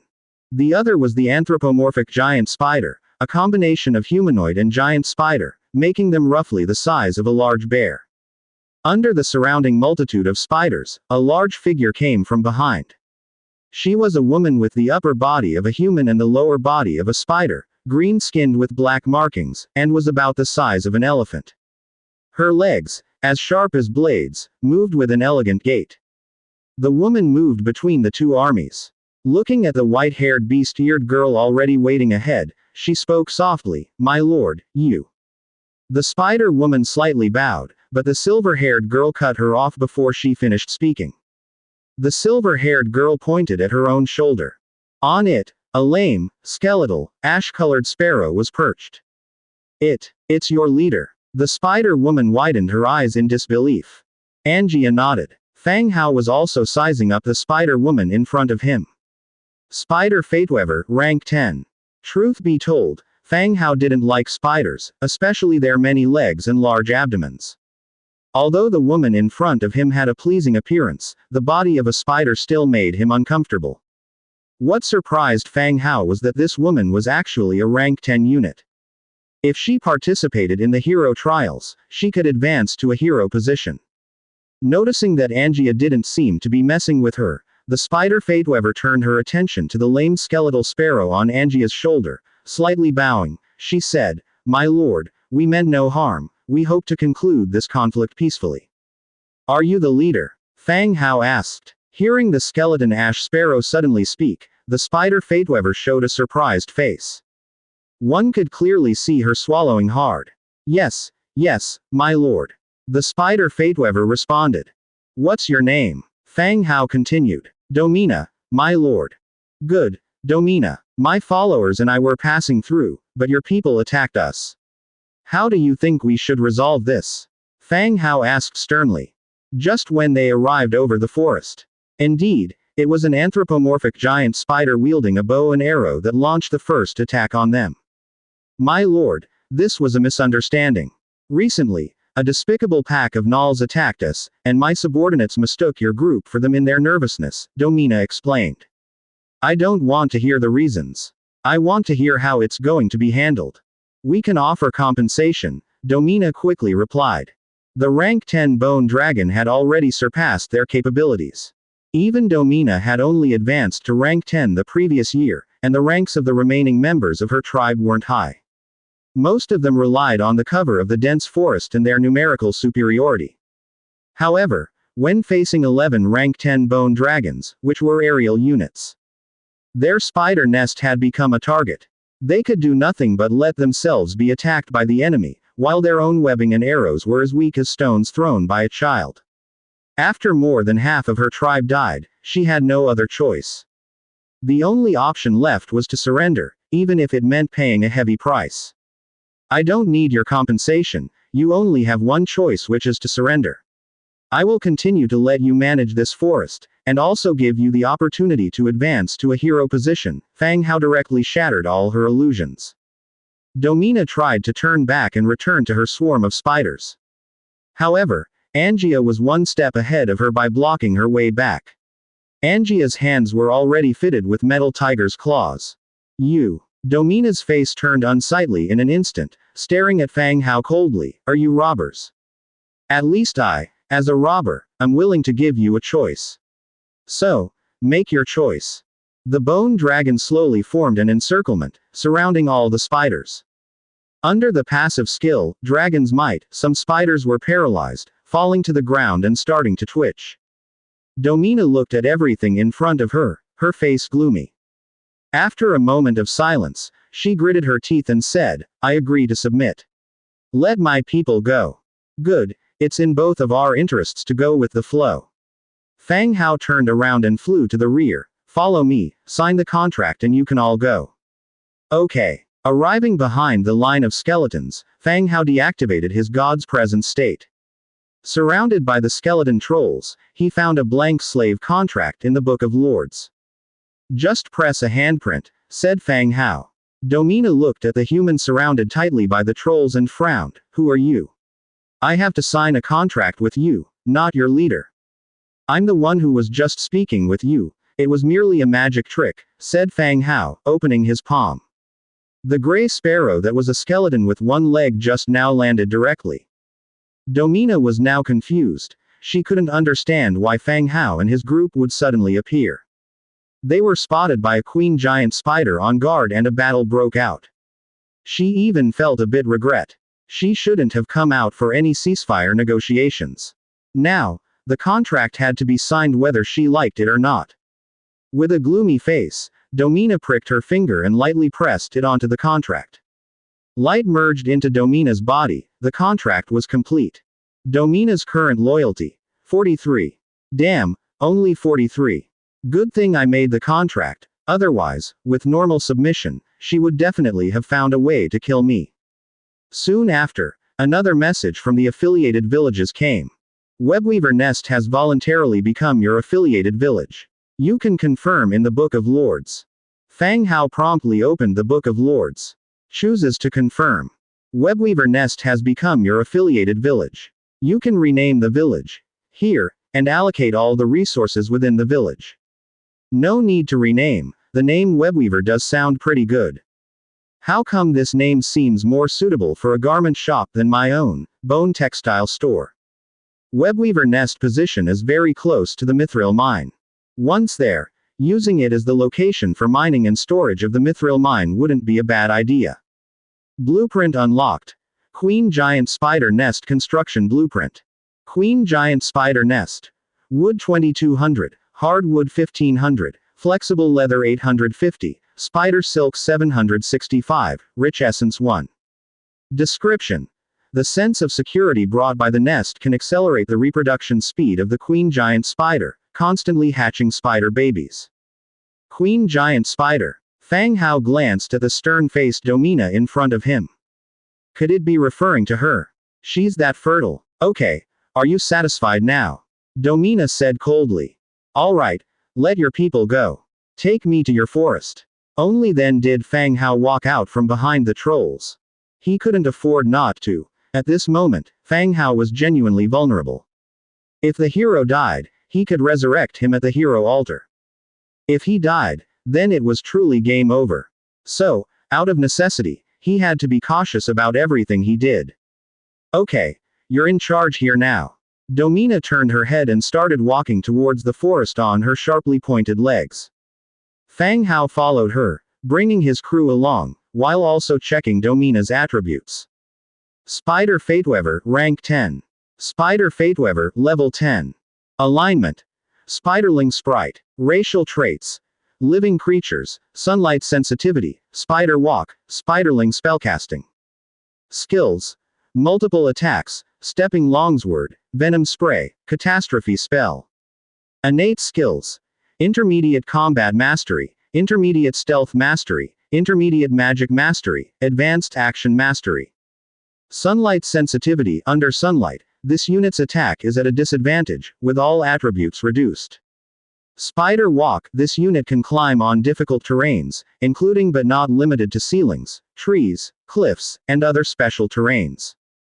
Spiderling spellcasting. The Spider Fateweaver is a natural spellcaster, capable of casting spells like Venom Spray, Disaster Spell, without learning and mastering them, and possesses a strong ability to learn magic. Multiple attacks. Being multi-legged gives this unit innate capabilities to initiate multiple attacks. Stepping longsword. The tough steppers are comparable to the sharp longsword, causing piercing damage to the target unit. Venom Spray sprays venomous foam, causing venom damage to the units in front. Disaster Spell targets a maximum of 5 creatures, releasing the disaster spell, causing the target units to enter a weakened state, increasing damage taken by 20% when attacked. Description. They were repelled by the living creatures, driven into the depths of dark territories, becoming hermits and hunters, wandering alone or leading giant spiders near their dens. Domina's attributes are quite decent. Even though she isn't a hero, she's not far from one in terms of attributes.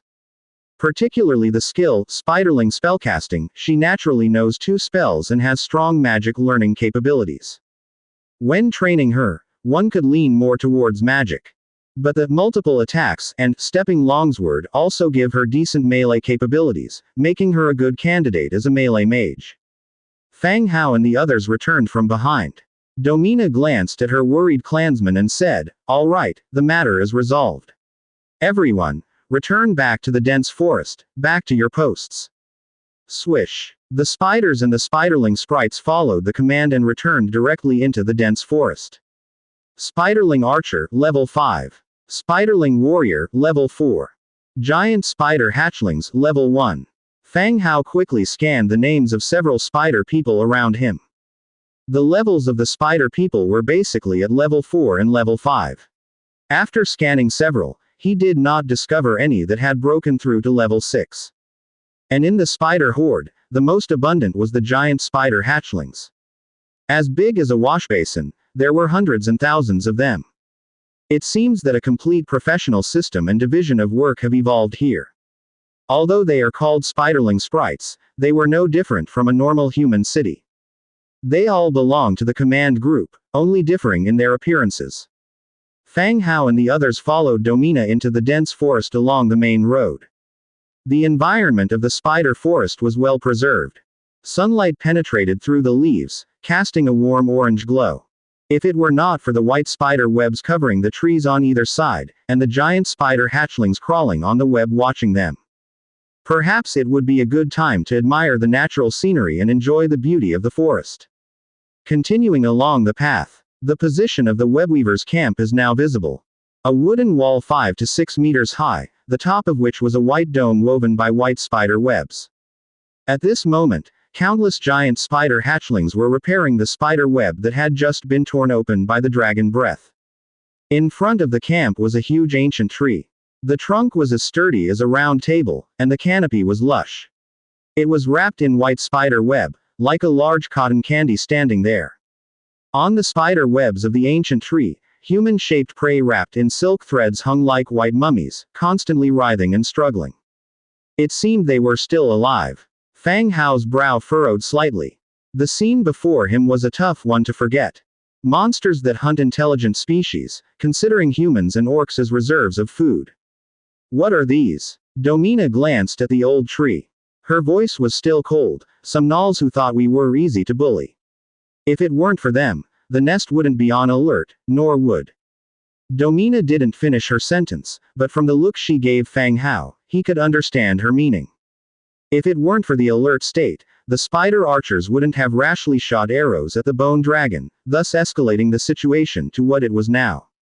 Fang Hao did not say much. He came here for the map. Even if the spider archers hadn't shot those arrows, this battle could not have been avoided. Moving his gaze away from the mummies on the old tree, Fang Hao continued to follow Domina into the camp. Traces of death remained around the camp. Yet, the sight in front of them was still spectacular. White spider webs covered the entire camp, like suspension bridges linking all the different-sized spider nests together. The arrangement was neat and orderly, giving an aesthetic close to that of postmodern architecture. "This place is beautiful," Fang Hao commented. Domina did not respond and continued to lead the group forward. At the center of the camp was a house made of spider silk and wood, suspended in the air by white spider webs.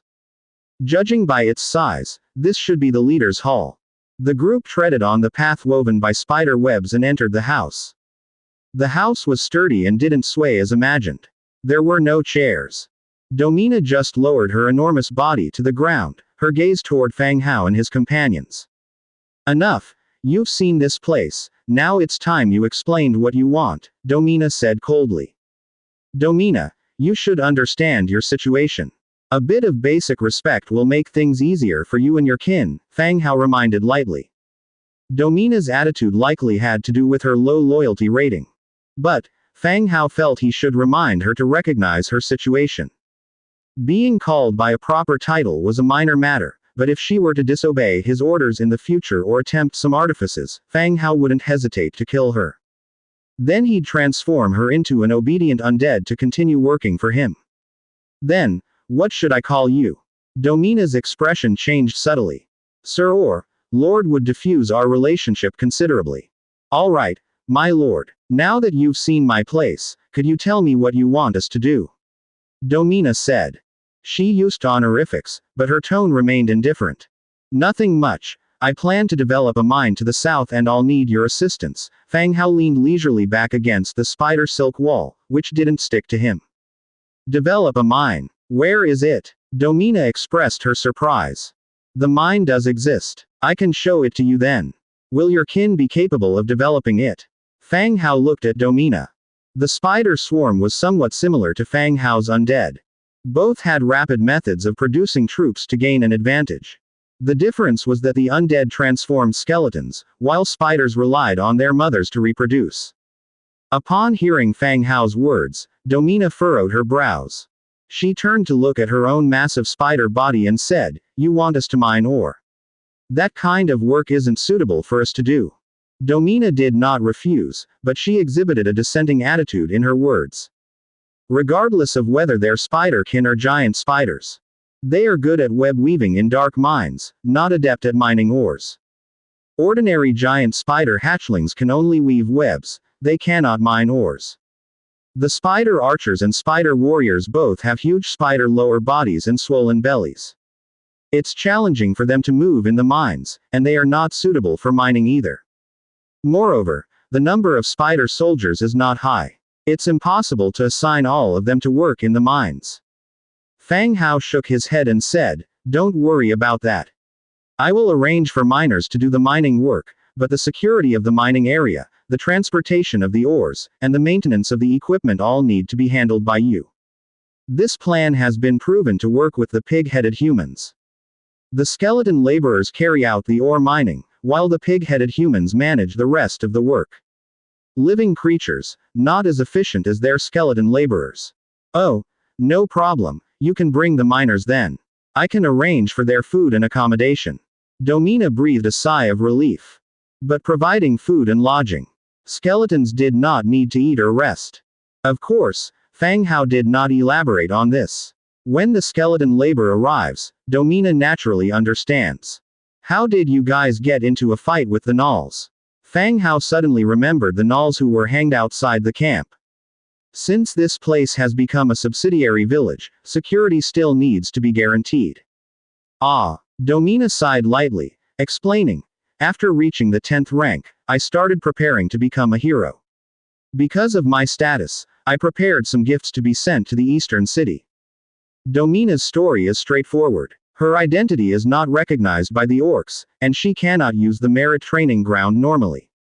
Helplessly, she prepared generous gifts, intending to go to the orc city in the east to build relationships, to use the merit training ground for the hero trial. It is uncertain whether the news leaked or it was just an unfortunate coincidence that she ran into the gnolls. In the midst of transporting the gifts, a fight broke out between the two parties, and though her side prevailed. The gnolls were like a stubborn patch of dog skin plaster, frequently coming to cause trouble. Luckily, in the dense forest, the gnolls' attacks never succeeded. Instead, it provided the queen giant spider with food, which could increase the production of spider hatchlings. Aren't you the queen giant spider? Fang Hao looked at Domina. Domina was taken aback and said, "Of course not. That is the nest of the queen giant spider. Once they start reproducing, they rarely leave the nest." As she spoke, she stood up, pushed open the window, and pointed outside. Fang Hao followed the direction of her pointing. There was a huge nest hanging there, in which a large green spider was coiled up. It laid there, its size comparable to a tank parked there. "Doesn't it ever come out and move around?" Angia asked on the side. "It does not move. It only comes out when it changes nest. So all these little spiders, they were all born by her?" Lori also asked. "Yes. Will the little spiders grow that big?" "No. There are very few queen giant spiders. Only after the queen dies, will a new queen grow from the hatchlings and enter the nest." Ahem. Ahem. Seeing the topic divert, Fang Hao could only clear his throat softly. When the three looked at him, Fang Hao continued, "How do you plan to deal with the gnolls?" As for the gnolls, Fang Hao was not too concerned. But if left unchecked, when these guys cause trouble in the mine and destroy the established facilities, it would be a big problem. "How about, are you willing to help?" Domina glanced at him. "If your tone and attitude were softer, maybe I would help you solve this problem." Fang Hao said. This. Domina hesitated for a moment, she was merely trying to ridicule him. Even if they had signed a contract, she did not believe Fang Hao would be willing to help. The contract is just to ensure the rights of the master, while the bound party is entirely passive. Most of the time, the master wouldn't care about the life or death of the slave and might even sell them off for a good price or use them as cannon fodder when the time is right. She did not expect that Fang Hao would help her, only requesting her to have a more amiable tone. "You." Just as Domina was about to speak, a spider archer rushed in hurriedly. Yelling. "The gnolls have gathered outside the forest. There are over 1,000 people, and they seem to be preparing to set a fire." "What? Where did they all come from?" Domina's expression tensed up immediately. Regardless of the number, are setting fire in the forest. For Domina and the others here, it's an unfavorable situation. Especially the fire. Once it spreads, their homelands would be lost, and what's the point of fighting the opponents then? It can't be wrong. The number is only rising. The spider-like archer spoke with determination. Domina's body trembled slightly. Are they going to die here today? Just when she didn't know how to respond, she suddenly caught sight of Fang Hao at her side. Right, he did say that he would help.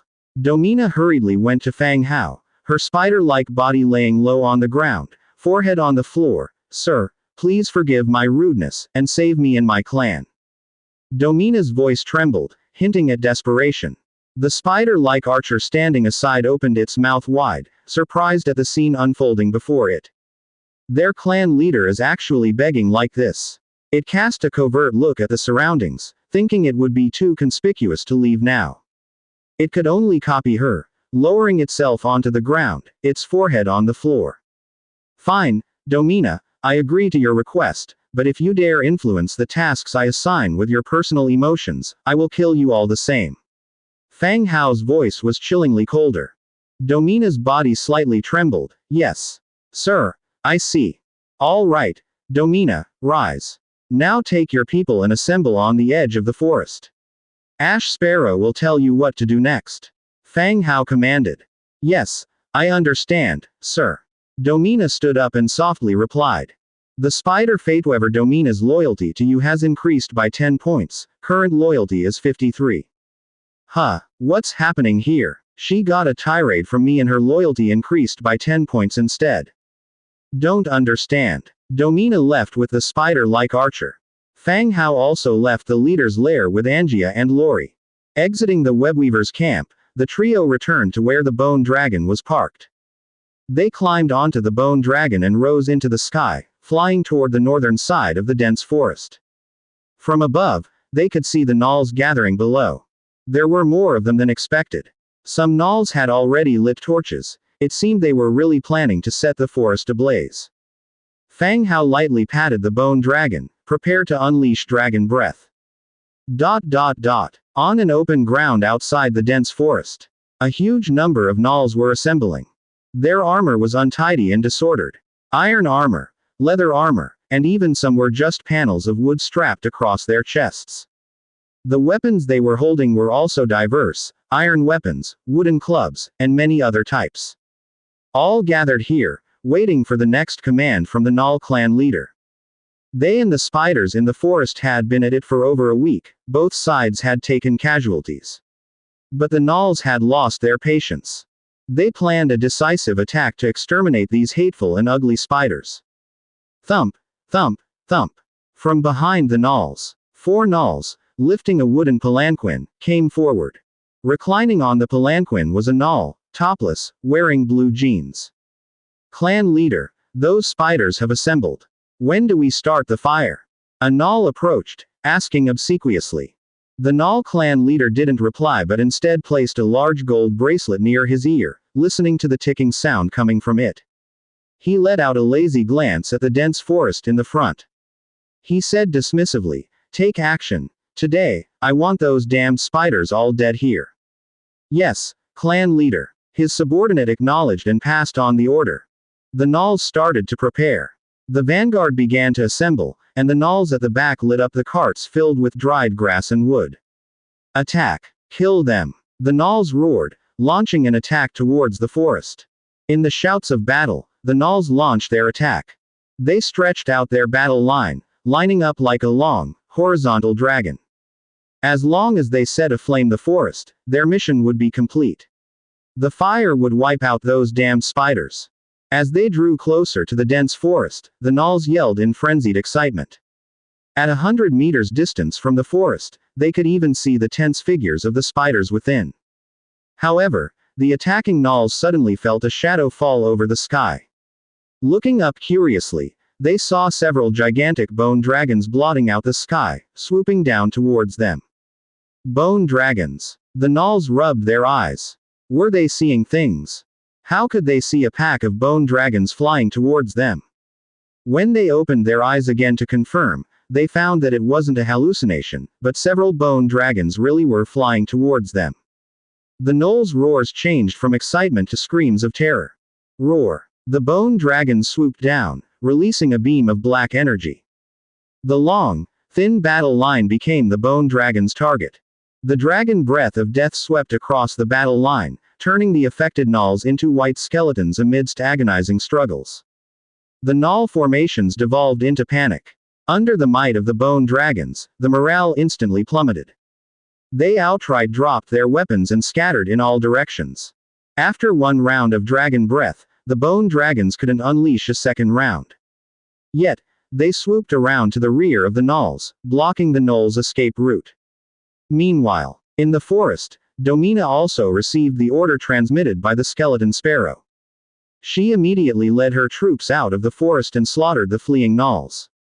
On the gnolls' rear, the 4 gnolls carrying the palanquin had gone weak at the knees, and the gnoll clan leader fell directly from the palanquin.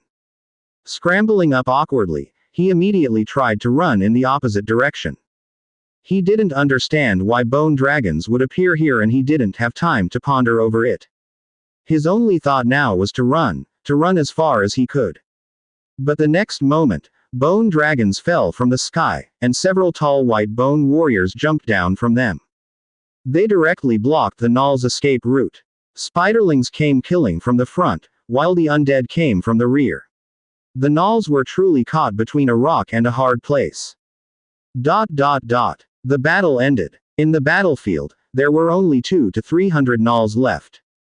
Their hands and feet were bound by white spider silk, kneeling down obediently on the ground.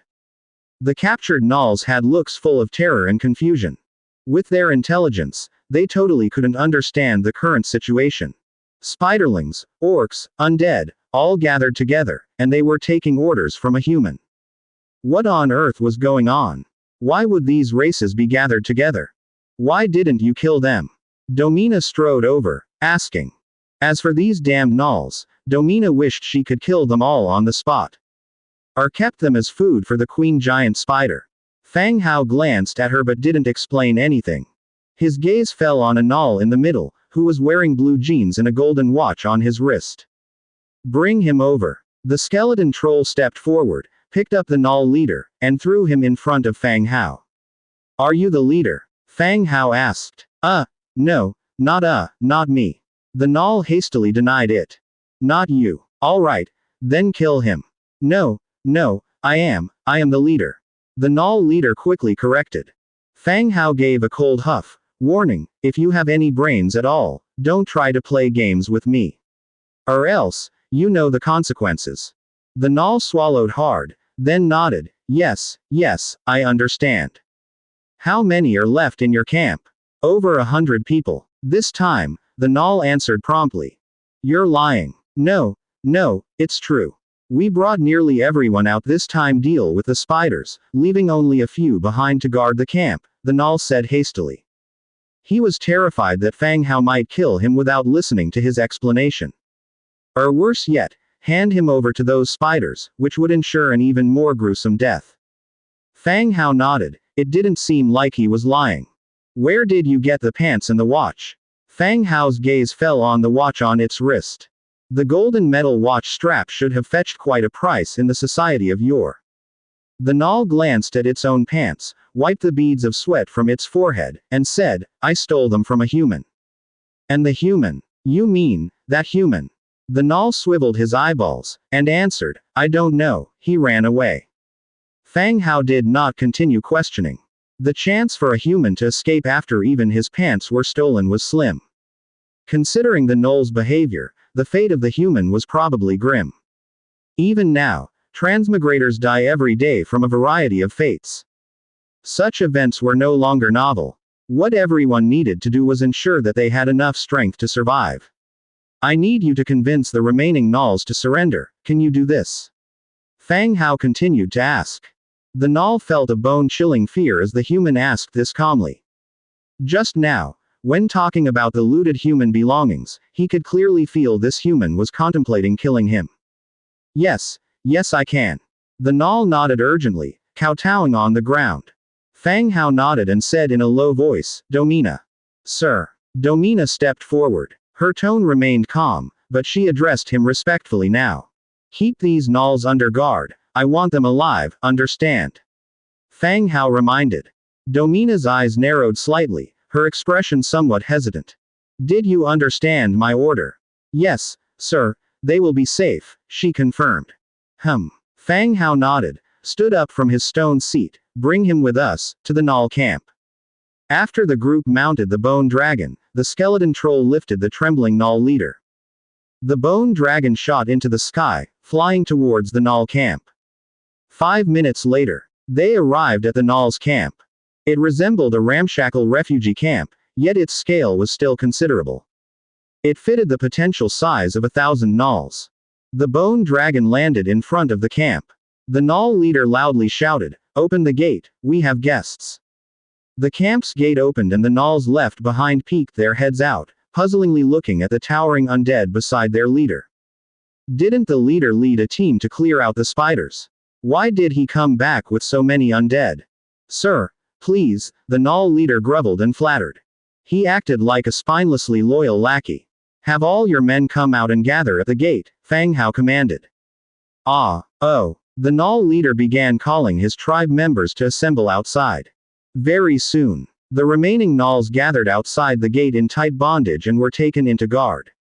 Angia, take some people and raid the place. Take all valuables, Fang Hao ordered. The Null camp was like a refugee camp. It was unlikely they had many valuable things. Yay! Angia cheered, scurrying into the camp alongside Lori. The skeleton trolls began to knock down the shanties inside the camp. Leather and metal were carried out, along with various supplies that were piled up outside the gates. Meanwhile, Angia and Lori came out carrying a silver treasure chest. Throwing it at Fang Hao's feet, they ran back into the camp to continue scavenging. Fang Hao opened it directly. You've acquired a production blueprint for the Black Iron Bone Cutter, a production blueprint for the Black Iron Cage, 18 Beast Teeth Stones, 75 Warfire Coins. Black Iron Bone Cutter. Wood 2, Iron 1, Cast Iron Block 1. Description: a sharp kitchen utensil that effortlessly cuts through bones. It seems that this bone cutter is just a kitchen knife. That makes sense. If Nulls could produce weapons of war, they wouldn't have been using wooden clubs in the battle just now. Even if it's a kitchen knife, I guess these fellows can't mass produce them. Of course, kitchen utensils are pretty good too. Fang Hao is currently expanding into the catering industry, and the bone cutter will meet the kitchen staff's needs perfectly. Eventually, it will be handed over to Era and various shops for use. He proceeds to the next blueprint. Black Iron Cage. Iron 12, Metal Parts 8. Description: a black iron cage, for imprisoning criminals or prey. The black iron cage doesn't need much introduction. It's just an ordinary metal cage. This is what slave traders use to hold their slaves. Although it's not very useful, it's better than nothing. You never know when you might need it. He stores the blueprint, beast tooth, and warfire coin in his inventory. By the time Fang Hao had finished reading the blueprint details, Angia and the skeleton troll were nearly done looting. Various items were stacked according to their categories. Resources: wood 34,759, stone 24,512, straw 5,647, leather 100,578, iron 742. Food: fruit 1058, meat 10,452, salt 854, rotten meat 458. Furniture: simple wooden bed 872, various cabinets 245, tables, and chairs. Bury this rotten meat in a hole somewhere. Remember, rotten meat isn't part of the spoils. Fang Hao commanded loudly. The skeleton troll followed the order, took the rotten meat away for burial. It's been a while since Fang Hao had cleared out a camp. Moreover, the Null camp really didn't have much of anything worthwhile. The furniture was crudely made. He doubted anyone would want it even if it was left near a village. The quantity of leather and food was decent and could supplement the food supply at the Webweaver camp. Fang Hao, look. Not far away, Angia's voice could be heard. Fang Hao turned and saw Angia and Lori come out, the troll behind them holding a large wooden chest. Bang! The chest was dropped at Fang Hao's feet, causing golden coins to spill out all over the place. Oh my gosha! A full chest. Inside were warfire coins, beast head gold, along with many gold and silver objects, and a variety of gemstones. The treasure reminded him of pirates' chests, and Fang Hao was left with his mouth agape. Looking at the dilapidated camp, then back at the chest at his feet, it was hard to connect the two. Where did you find it? Fang Hao curiously asked. In a hidden room in that middle house. Angia replied. Amazing. Fang Hao couldn't help but praise. Angia's ability to find things was better than a police dog. No matter where you hide it, she can find it. Warfire coins 17,855, beast head gold 45,362, gold 752, silver 1674, gemstones 152, jade 165, agate 45, mithril 5, map, treasure vault. Wow, what a huge harvest. Fang Hao could not help but exclaim as he looked at their haul. These damn creatures, they are so rich. Fang Hao stored the entire chest in his inventory and looked at the last map. Map. Treasure vault. Category. Single-page map. Description. A map drawn by an adventurer, detailing the route to a treasure vault. The name of the map is determined by the person who draws it. If this map was drawn by the gnolls, considering their intelligence, it's hard to ascertain the authenticity of the treasure vault. Skeleton trolls began to pack up, while Fang Hao once again called over the gnoll leader. Ma master, how can I serve you? The gnoll leader, hunching slightly, said. You're surprisingly wealthy. Fang Hao complimented. Yes, yes. Tell me about this map. Fang Hao glanced at a map nearby. Seeing the map in Fang Hao's hands, the gnoll leader realized that his hidden treasure must have been found as well. He pondered for a moment and answered, Master, to the east, on the road, we found a human body. The gold, gemstones and the map were all found on him. A few months prior, the gnolls robbed a group of humans. After killing them all, they discovered these treasures and the map. Have you gone to the location marked on the map? Master, about that, we haven't figured out the map yet, we didn't find the location. The gnoll leader grinned sheepishly. Alright, go back and squat down. Oh, okay. The gnoll leader creeped back into rank and squatted down. After listening to the gnoll leader, Fang Hao stored the map in the Book of Lords, revealing the location of the treasure trove on the big map. It was located to the east, quite far off. Seemed like they won't have time to get there today. Not long after, the plunder by the skeleton trolls came to an end. Everyone started heading back to the webweaver camp. The warehouses of the dependent villages were shared. As long as these goods were transported to the webweaver warehouse, they could be used directly in the main city in the future. Back in the dense woods. The bone dragon dropped the spoils of war onto an empty area. Fang Hao jumped off the dragon's back and was greeted by Domina and her people. Master, how did it go? The gnoll camp has been leveled. These are the goods we collected from there. See what you can use, break the rest down into resources and put them in the warehouse. Fang Hao pointed at a small mountain of furniture. Domina looked at the variety of furniture and items, her face full of quiet pleasure.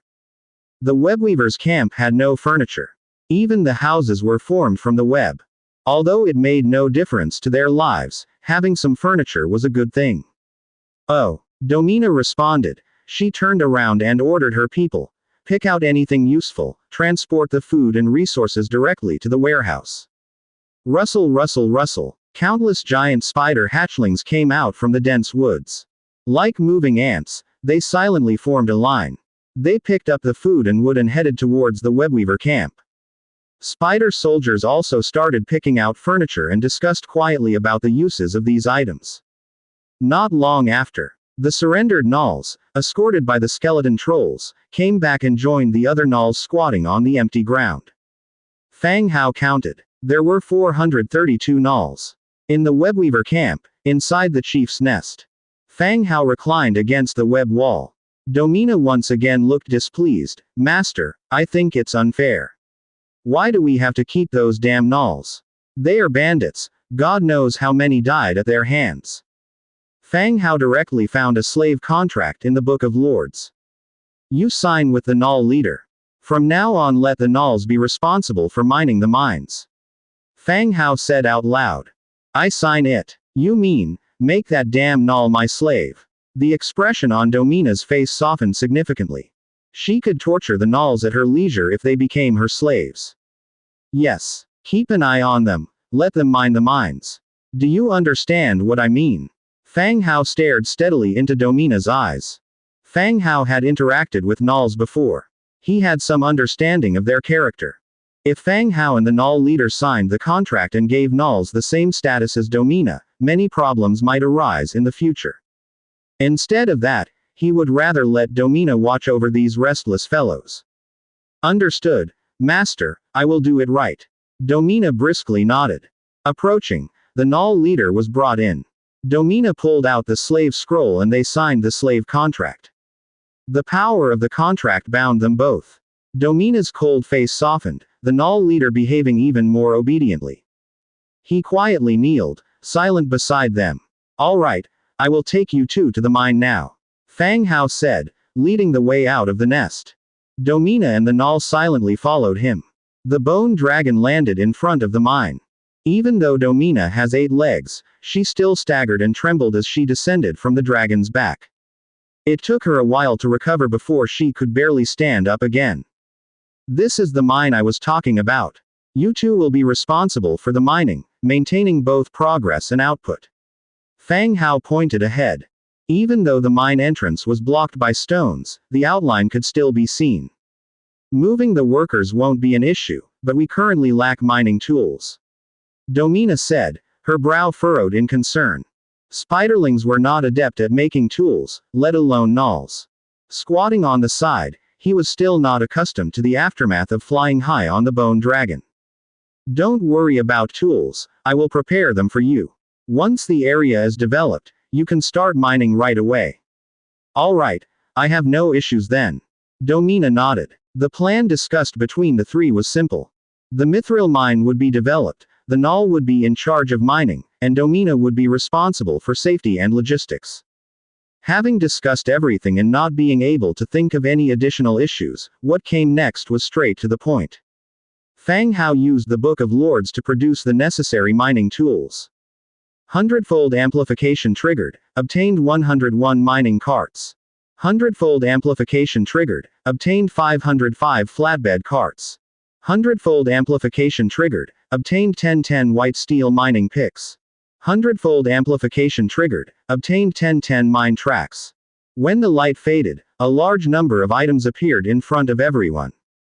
Domina and the Null, they looked as though they had seen ghosts, their faces displaying utter astonishment and their mouths wide open.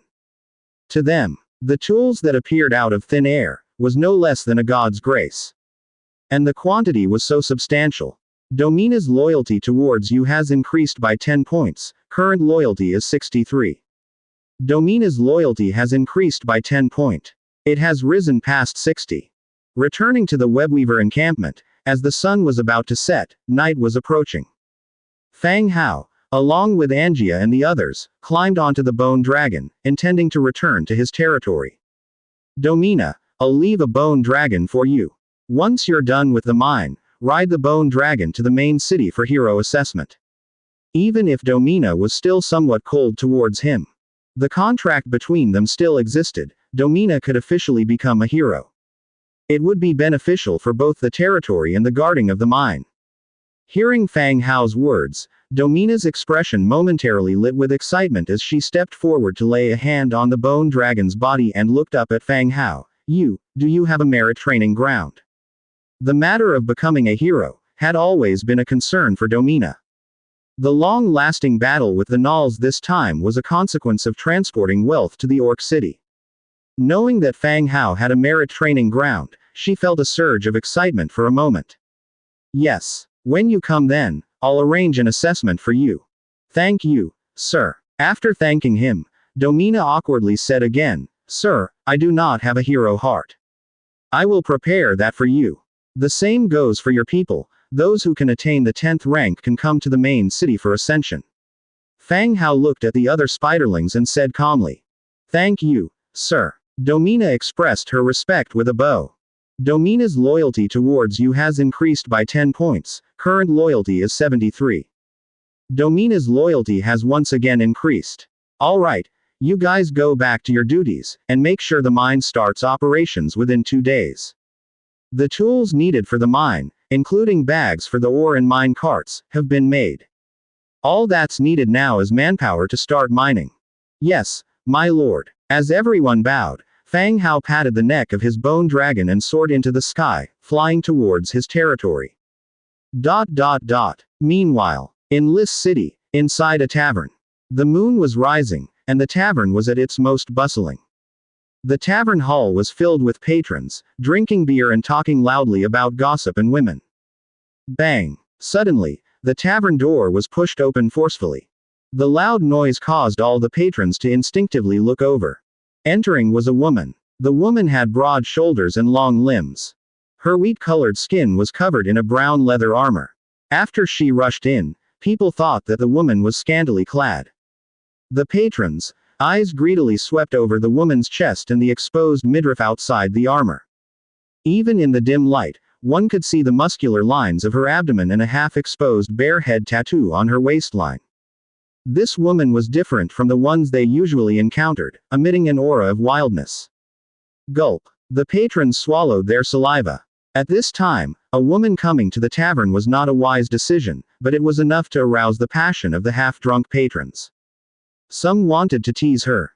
But when the woman stepped over the threshold and revealed the dried blood on her chest armor and the long knife at her waist, all the men high in spirits immediately shut their mouths and returned their attention to their drinks and conversations. The woman walked in, followed by several burly men with unfriendly expressions. "What will you have?" the owner asked. This was Lis City, known for its good order. Most people who came here were to drink, not to cause trouble. "Beer, and some side dishes," the woman said. "All right, wait a moment," said the owner, and began preparing food for them. The beer was brought up, and the woman took a sip before she asked in a low voice, "Does the owner know somebody named Hodge? I have a message from a friend of his. They said he often comes here to drink." As she spoke, she patted her backpack. Hearing the woman's words, the owner was slightly stunned. No one would believe such a claim, and Hodge was a known alcoholic here. If he had a friend, he would chatter about it for days. Considering their appearances, they seemed less like messengers and more like debt collectors looking for Hodge. "Don't know him," the owner replied tersely and moved on to his chores. The woman continued to drink, saying no more. Bang! As they were eating and drinking, something happened at an inward table. A chair was kicked over, and a staggering old head stood straight up on the table. He loudly boasted, "Look here, this is the scar I got when I fought with a vampire, and it is also the most precious metal of my life." The table was shaking, and the old man wavered on his feet, nearly falling down. "Hodge, you've had enough to drink today, go home," another patron tried to persuade him. "Why go home?" Hodge pushed away the person who was trying to help him and continued, "Is there anyone else willing to buy a drink for the human hero, the great vampire hunter?" No one at the other tables paid any attention to him. No one else was willing to pay for his booze. "Give him a drink, put it on my tab." Suddenly, the woman at the counter spoke. The woman's words drew the attention of everyone in the tavern. The tavern owner sighed helplessly. The inevitable had happened. Old Hodge, upon hearing the woman's words, staggered over. He looked the woman's group up and down and casually settled down in a chair nearby. "Last time, just the last time, it was in this spot, a guy with a fresh face, was fascinated by my adventures, and invited me for a few drinks." "Are you Hodge?" the woman asked directly. Burp. "Everyone here knows me, the human hero, Hodge." A beer was placed before Hodge. The tavern owner discreetly signaled him. But Hodge, his gaze never left the pint. When the beer was served, he gulped down a few mouthfuls. "So, you really do have a blueprint for dealing with the Blood Clan?" The woman continued. Hodge, taken aback. Burp. "Indeed I do. I remember the last bloke who sat here asked the same question." "Let's make a deal. I'll treat you to a few more drinks, and you pass me the blueprint," proposed the woman. "Deal, at least one more pint. No, 5, no, at least 10. The woman took out a wad of cash and tossed it on the counter, 10 pints for him. It was clear to the tavern owner that this woman was no ordinary patron. Her clothing and demeanor suggested that she was not a mere mercenary. More likely, she was a bandit from the woods. Miss, he's an alcoholic who comes here every day boasting about this and that. Don't take him seriously. Here, take your money back, replied the owner, pushing the cash back towards her. Worried that Hodge would start some trouble.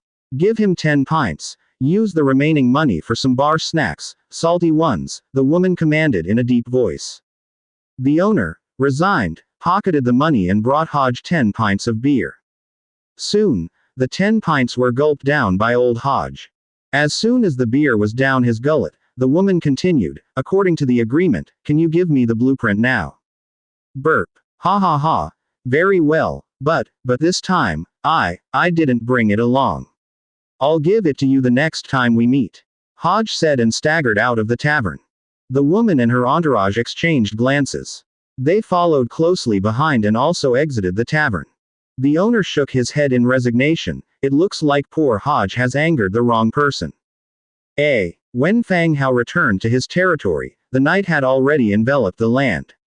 The bone dragon descended in the city, and Fang Hao leapt off its back. Send the bodies to the skeleton conversion field, and carry all these gold and gemstones to the underground basement of the city lord's mansion, Fang Hao commanded loudly. The skeleton trolls leapt off the dragon's back and went about their tasks according to Fang Hao's instructions.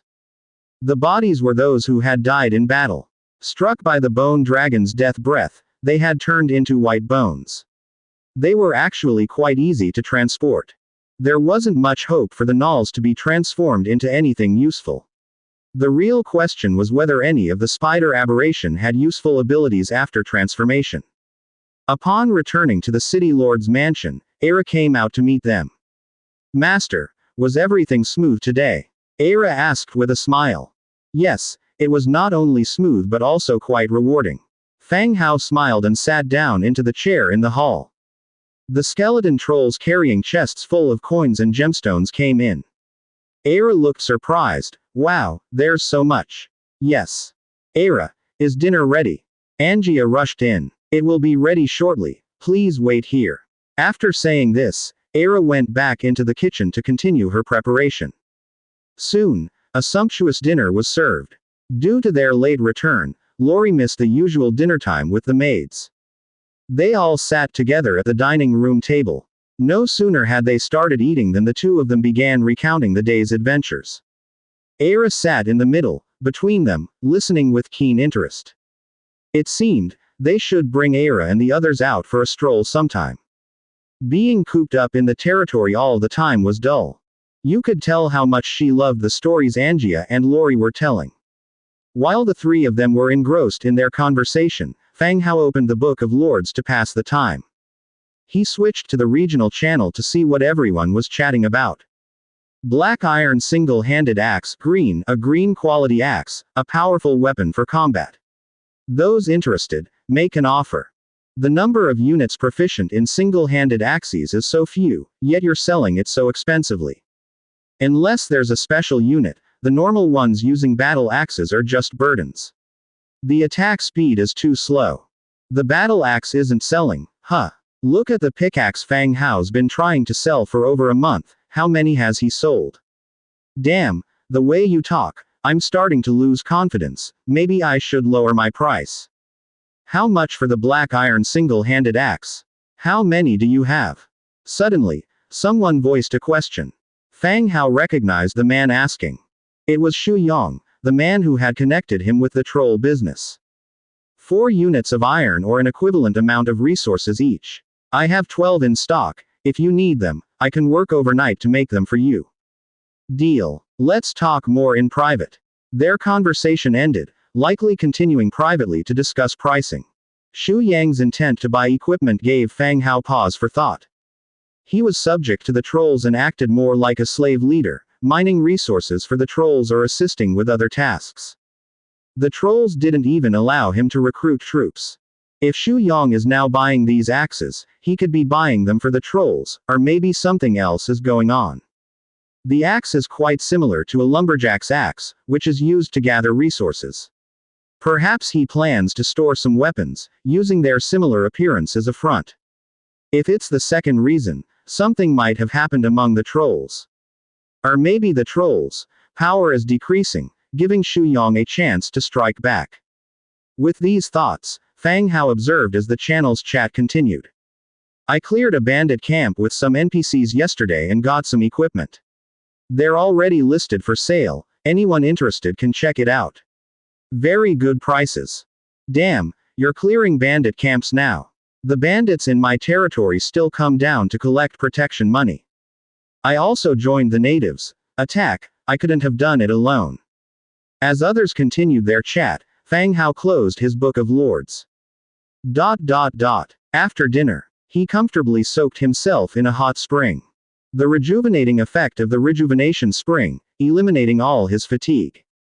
After returning to his room, he could enjoy a good night's sleep. He leaned back in the corner of the pool with his head resting on the edge, closing his eyes to rest. The sound of the door opening. Light footsteps approached him. Fang Hao opened his eyes and saw Fox Girl Little White walking in with a fruit platter in her hands. She sat down by the pool, carefully laying Fang Hao's head on her lap. She picked up a piece of fruit with her delicate fingers and led it to Fang Hao's mouth. In a gentle tone, she said, Master, I'd like to discuss the hot pot restaurant's plan, so I can prepare accordingly. The hot pot restaurant in Proul City had been closed for several days. She knew that the owner of the tavern across the street had joined their territory. And she had already led her team to manage Lissa's shop. This sudden sense of urgency rose in Little White's heart. With his eyes closed, resting on her soft thigh, Fang Hao thought for a while before saying, You can return to Proul City tomorrow. I will arrange accommodations for you in the city, and improve your living conditions. Cyril and the followers of the city's elite, after taking Fielding's sacred blood, were all killed by Fang Hao. The numerous estates they left behind were at Fang Hao's disposal. This happened to be convenient for him to arrange accommodations for Little White and the rest. So they wouldn't have to stay at the shop all the time. Oh, thank you, Master. Little White's face beamed with happiness as she fed another piece of fruit into Fang Hao's mouth. It seemed like Fang Hao had no intention of replacing her. He must have follow-up plans. Proul is still too small. I plan on opening shops in various orc cities after we resume operations. You'll be responsible for dealing with that, Fang Hao mumbled as he chewed. The orc area was not so chaotic after Fang Hao unified it. He planned to open hot pot restaurants in cities like Manam Market and Frostwind City, with high population mobility. Of course, this was just a preliminary idea. Whether orcs would accept the taste of hot pot still needed market testing. In any case, Angia, Aira, and the Fox and Bunny girls seemed to like it. Yes, Master, I'll work hard. Little White promised exuberantly. Her master still valued her, entrusting future business to her. Secretively, Little White glanced around before looking again at the resting Fang Hao. Her face turned red as she came closer. Fang Hao suddenly opened his eyes. Little White looked at him with a soft gaze, with a triumphant smile in her eyes. Sigh. Can one blame King Zhou? The next day, early in the morning, Fang Hao awoke from his sleep, looking at Little White who was still sound asleep beside him. He lightly moved his leg which was resting on his waist. He tapped lightly on Little White's hip twice, causing her to slowly open her eyes. Time to wake up, we're going to Proul City today. Perhaps due to the closing of the store, Little White, who had taken a few days off in the territory, got up even later than Fang Hao. Oh, right. Little White instantly woke up. She had actively sought out Fang Hao yesterday, asking him when he would reopen the store. Yet, she fell into a deep slumber today, sleeping even deeper than her master. She sat up and helped Fang Hao get dressed before putting on her coat. She opened the door, stealthily peeked her head out to check, and then quickly ran out. Fang Hao stretched leisurely. After a simple wash, he too left the room and went downstairs. Aira was preparing breakfast. She did not react unusually to Little White, who had just run down from upstairs. Good morning, Master, Aira greeted him with a smile. Fang Hao yawned and gave a faint smile to Aira, who had a sweet smile. He thought for a while and said, Era, keep breakfast simple and notify the maids that they will have the day off. I will take you all to Pruel City for a stroll and buy some things you like. Pruel City had already become a subsidiary city of Fang Hao. It wouldn't be a bad idea to take the maids out for a stroll and to relax a bit. Being cooped up on the grounds all the time, surrounded by undead creatures, he hoped they wouldn't develop any psychological problems. What if they became gradually distorted? Really? Can we all go? Before Era could answer, the two rabbit maids responsible for cleaning let out a gasp. They were very excited about Fang Hao's plan to take them out for fun. You can all go, but don't run around when we get there. If you get lost, there's no one to find you, Fang Hao said with a smile. Yay. Thank you, Master. The maids cheered. Era also smiled faintly and said to the maids, all right, you don't need to clean here. Go and spread the news, so everyone can get ready. We will depart after Master finishes his breakfast. Okay. The maids happily rushed out of the Lord's manor. After breakfast, Fang Hao manufactured 101 merchant wagons directly. Little White directed the skeletons to move the condiments and utensils from the warehouse onto the wagons. The other maids, under Era's organization, put on their best clothes, waiting to head to Pruel City together. Fang Hao stood aside, watching Era, Angia, and others chatting. Soon, Little White had finished preparations on her side as well. All necessary items had been loaded into the wagons. She quickly walked over and said softly, Master, Sister Era, everything here is ready. We can set off now. Okay. Get in the carriage. Fang Hao greeted, and all the maids got on the wagons. The convoy then left the territory and headed towards Pruel City. 2 hours later, the caravan arrived at Pruel City. The sudden appearance of several rabbit and fox girls, fair-skinned and adorable, caused quite a stir in the city. The maids, with Era in the center, were excitedly shopping around. Residents gathered on both sides of the road, looking at these vibrant beast girls. For a while, the maids were shopping at the front, and many followed behind to watch the bustle. Inside the city lord's mansion of Pruel City, Fang Hao sat on a beautifully carved wooden chair, with Angia sitting next to him. Across from him was the current city lord, Twick, who used to be a well-known cloth merchant in the city. Sir, the city has now returned to normal, and the news of my appointment as the city lord has also been sent to the federal conference. I estimate that it won't take long for news to come back, Twick said. His lifelong wish had always been to expand the family's textile business. Unexpectedly, Fang Hao had directly placed him in the position of city lord, shifting his responsibility from managing textile trade to governing an entire city. With his increasing understanding of Fang Hao, Tavik grew more and more in awe. It was certain that Fang Hao possessed powerful armies of humans, orcs, and the undead. Villagers returning from the Blood Clan even mentioned that their rescuing army included a large amount of dragon-type troops. All this information made Tavik tremble inwardly, but he also felt blessed to have made friends with Fang Hao. As long as everything goes smoothly, it's good. I've already arranged for our army to launch an attack on Crescent Heights. You need to strengthen the city's defense to prevent the desperate Blood Clan from taking any retaliatory actions, Fang Hao said calmly, picking up a cup of fruit wine from the table. Fang Hao was quite satisfied with Tavik's efficiency. He had managed to present the collusion between the Blood Clan and Cyril as an ordinary change of power. He had also gained the trust of the other power holders in the city, who were supportive of him becoming the city lord. Understood. I will immediately arrange to strengthen the number of city defenses, Twick assured him. After finishing his statement, Tavik gestured to his attendant who brought a small-scale sandbox model of Pruel City, showing the streets and buildings. Although it wasn't the kind that could be included in the Book of Lords, you could clearly tell the location of each building. Tavik continued, Sir, these are 12 vacant mansions in the city, how would you like to deal with them? The source of these mansions was the houses left vacant after Fang Hao killed Cyril's followers. The owners were all the city's elite and their houses naturally stood out, deserving the label of mansions. This one looks pretty good, Fang Hao pointed at a mansion near the city lord's residence. This mansion had a courtyard and was sufficiently spacious to accommodate the maids. Great choice, sir. This mansion used to be the residence of the Minister of Internal Affairs and is now vacant, Tavik complimented. No wonder the house was so large. It used to belong to the Minister of Internal Affairs. Fine, I will take this one and you can sell the rest, said Fang Hao. Understood, sir. Having obtained the keys to the mansion, Fang Hao and Tawik continued their conversation for a while before Fang Hao finally left the city lord's residence. After leaving the city lord's residence, Fang Hao went to the Scoop of Delight shop and met up with Little White.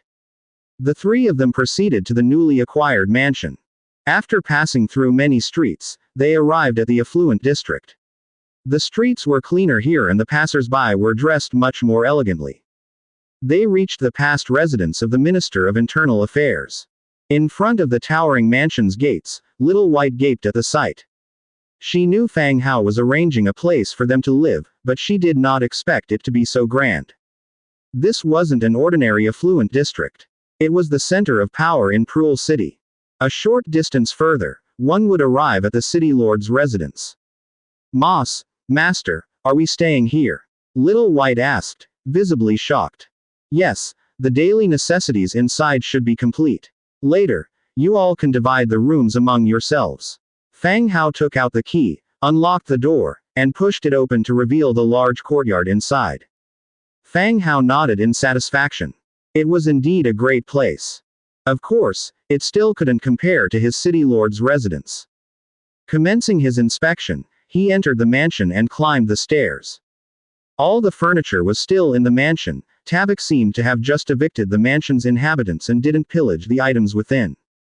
Fang Hao, take a look at this. In one of the rooms, Angia called out to him.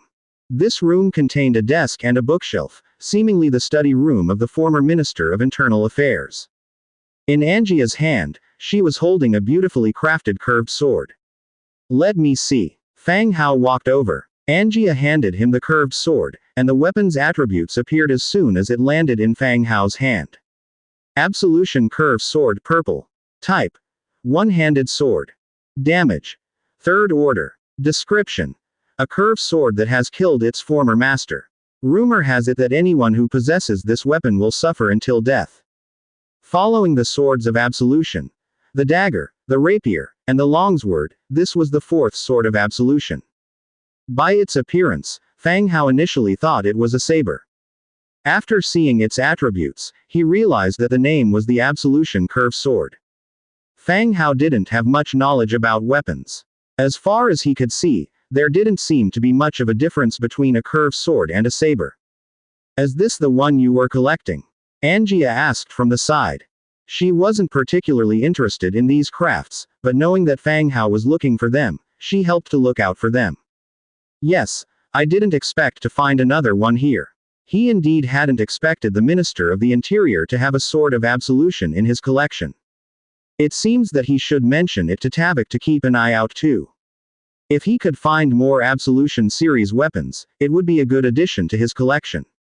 He put the weapon away. Little White, blushing, came over. What's wrong, Master? Nothing. The key is for you. You guys will live here from now on. Fang Hao said, tossing the key to Little White. Thank you, Master. Around 3 or 4 o'clock in the afternoon, Fang Hao started the journey back with the maids. Along the way, the maids were still excited, discussing about shopping in Prul City. Sharing the items they bought in town. Loaded with bundles, it was a wild consumerist sight. Probably, the shops in Prul City were dumbfounded, not knowing where these naive yet wealthy women came from.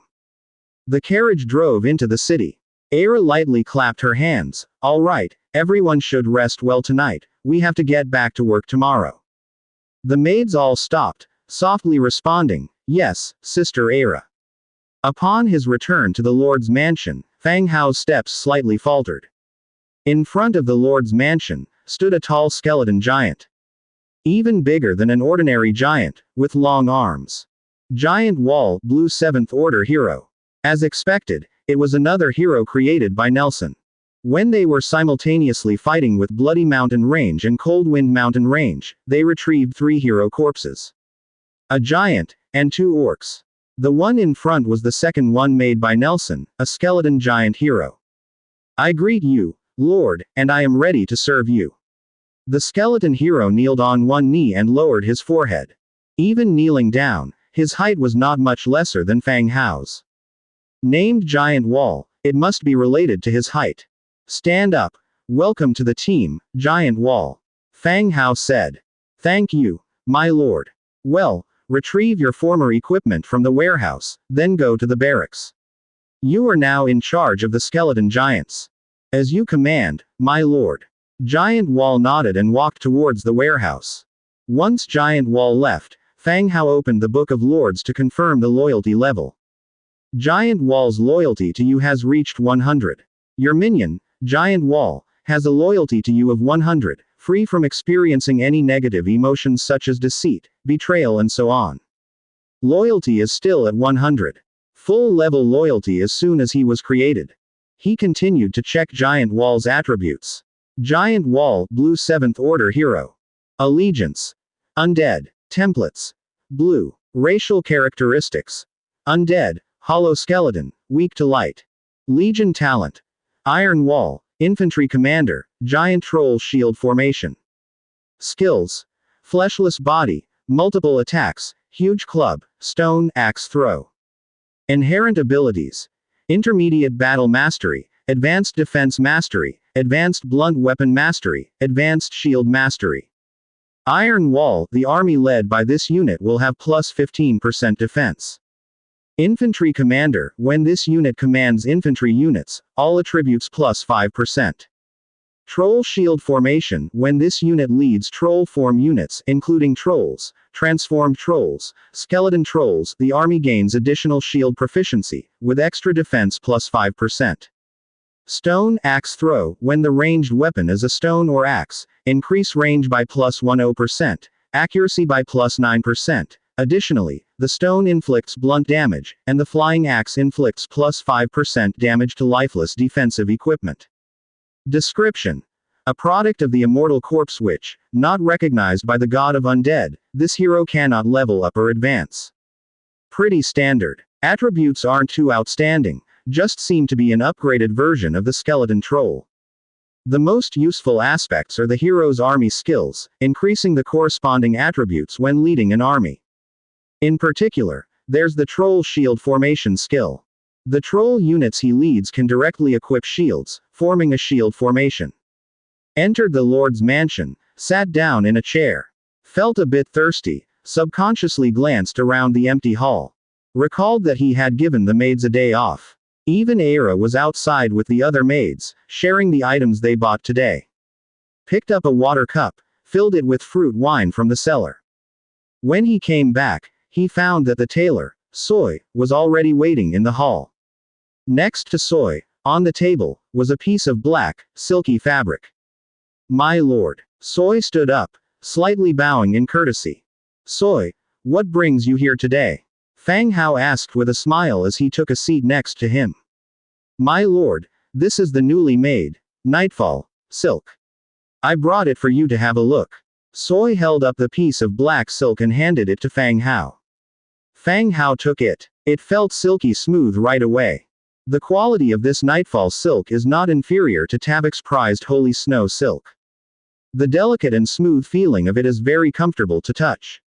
However, what Fang Hao liked most was the subtle pearlescent light on the silk. It looked just like a dazzling starry sky at night.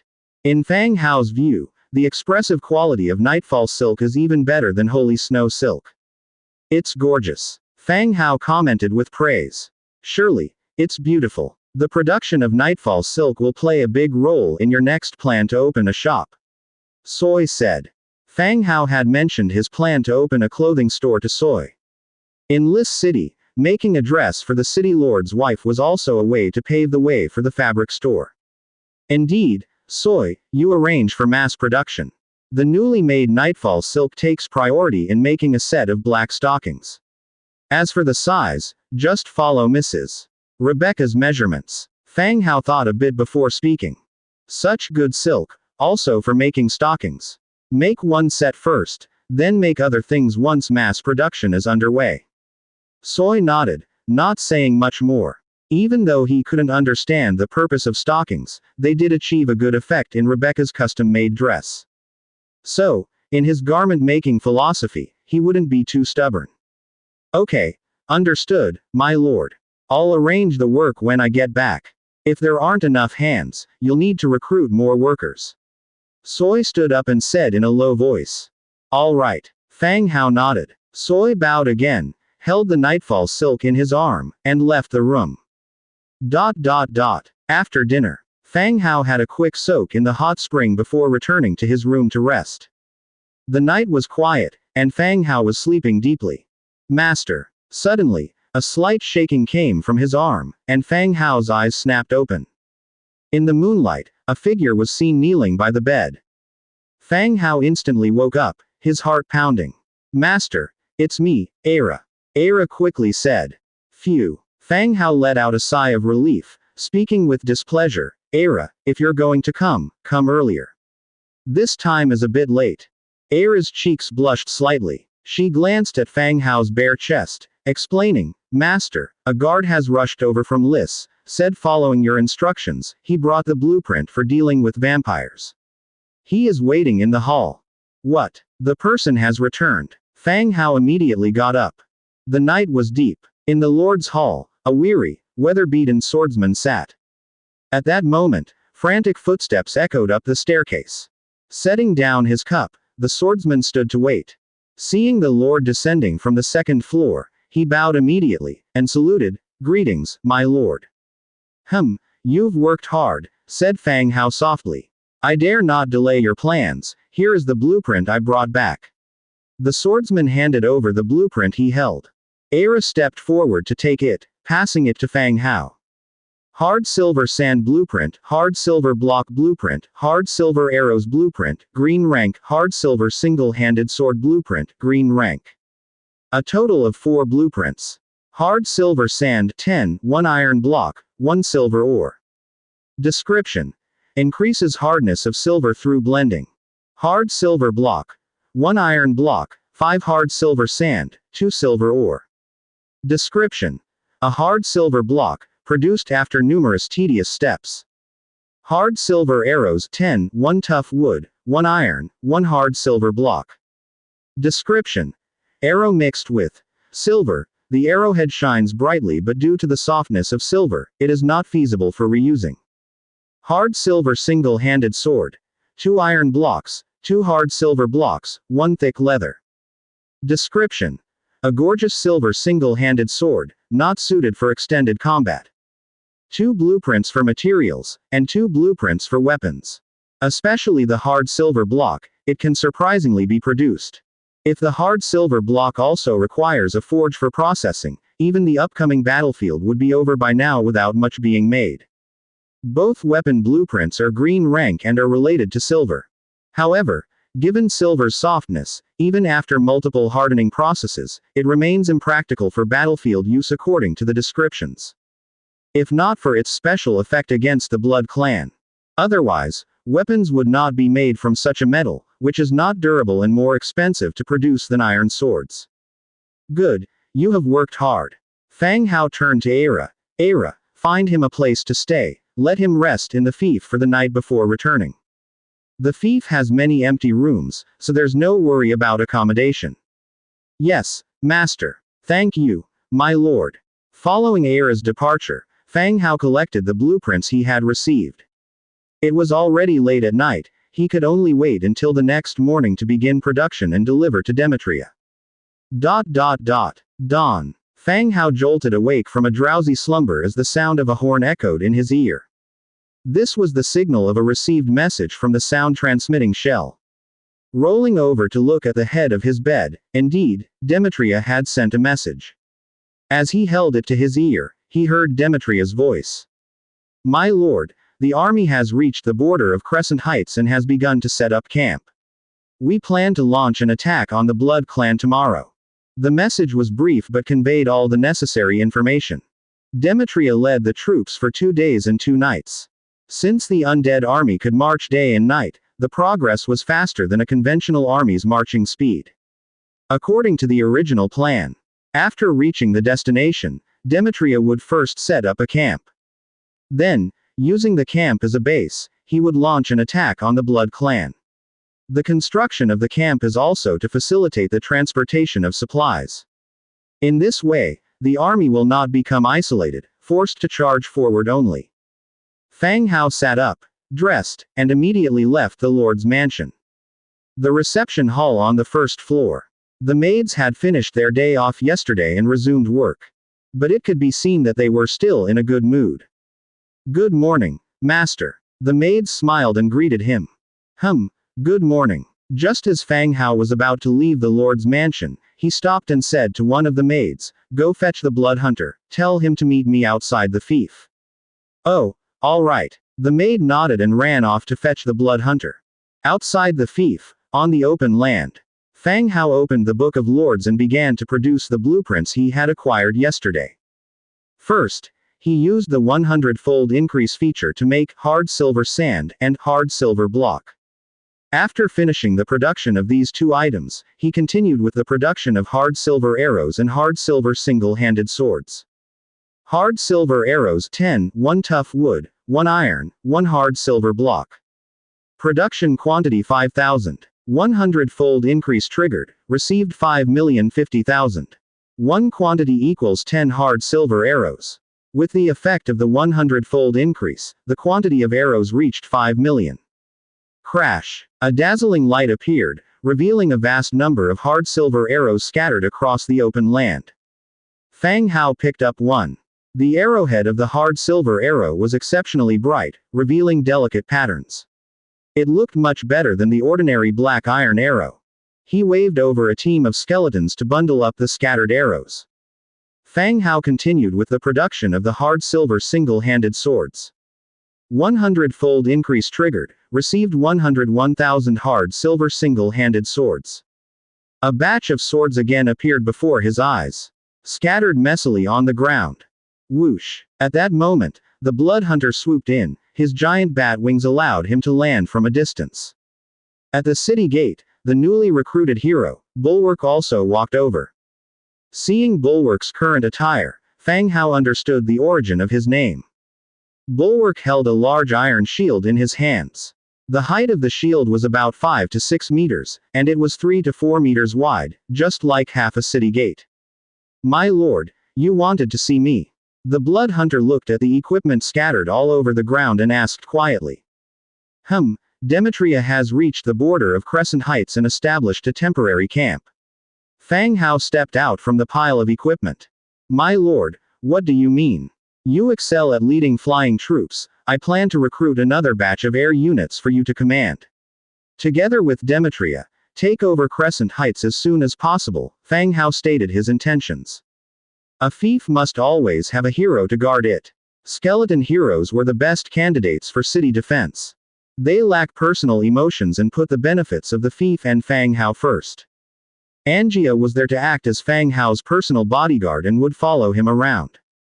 And although Little Yu had also been promoted into a hero, she mostly did not appear during daytime hours and was not adept at commanding troops. Not to mention Nelson, Fang Hao felt like he hadn't seen him for a month now. He was afraid that the old man would collapse from overwork. Now, with the addition of Bulwark, the Blood Hunter could be sent to support Demetria. Having one hero commanding so many troops, there would inevitably be some areas that are neglected. "All right, my lord, I understand. I will depart immediately once preparations are made." The Blood Hunter immediately nodded in agreement. You managed to tidy these arrows and single-handed swords, and then take them all with you when you leave. I will go recruit some flying soldiers. Striding over the arrows scattered on the ground, Fang Hao went into the fief. All right. The Blood Hunter began to command the skeletons to continue cleaning up the equipment scattered all over the ground. It would take a long time to tidy so many arms. Fang Hao returned to the fief and went straight to the skeleton transformation field. In the transformation field, only 4 types of flying troops had been unlocked so far. Skeleton Sparrows, Tier 1 Ostrich Beasts, Tier 3 Skeleton Giant Bat, Tier 5 Bone Dragon, Tier 10. The Skeleton Sparrow has no attack power. Fang Hao used to utilize it due to its small size and high compatibility for reconnaissance. Ostrich Beast Tier 3. This type of soldier appeared very suddenly. By the time Fang Hao discovered it, it had already been transformed into a skeleton troop. It looked like a combination of a chicken, ostrich, and a lizard. On receiving the command to attack, it would frantically flap its wings, run towards its target, and peck ferociously. It has wings but it can't fly. The only advantage is that it runs very fast and can cover a great distance in the blink of an eye. Fang Hao pondered for a while, where did it come from?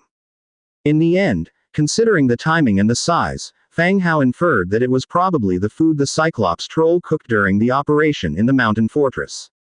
It was brought back by the skeletons, and eventually, it was turned into the ostrich beast. However, neither the skeleton sparrow nor the ostrich beast was Fang Hao's target. He only wanted to recruit the skeleton giant bat. The amount of bloodstone in the warehouse was not much, only 127 stones. They were obtained from exploration and also from exchanges within the regional channel. Skeleton giant bat recruitment. 3 wriggling spines and 1 bloodstone. Recruiting quantity. 127.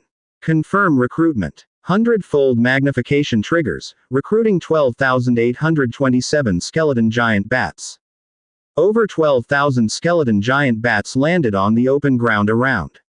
Their hollow eyes uniformly gazed at Fang Hao down below. Alright, stand by outside the territory. Whoosh. More than 10,000 Z skeleton giant bat, flapping their wings, flew outside the territory. After recruiting the skeleton giant bats, Fang Hao returned to the outskirts of the city once again. As for the Tier 10 bone dragon, Fang Hao would like to recruit it, but unfortunately, he didn't have any dragon crystals.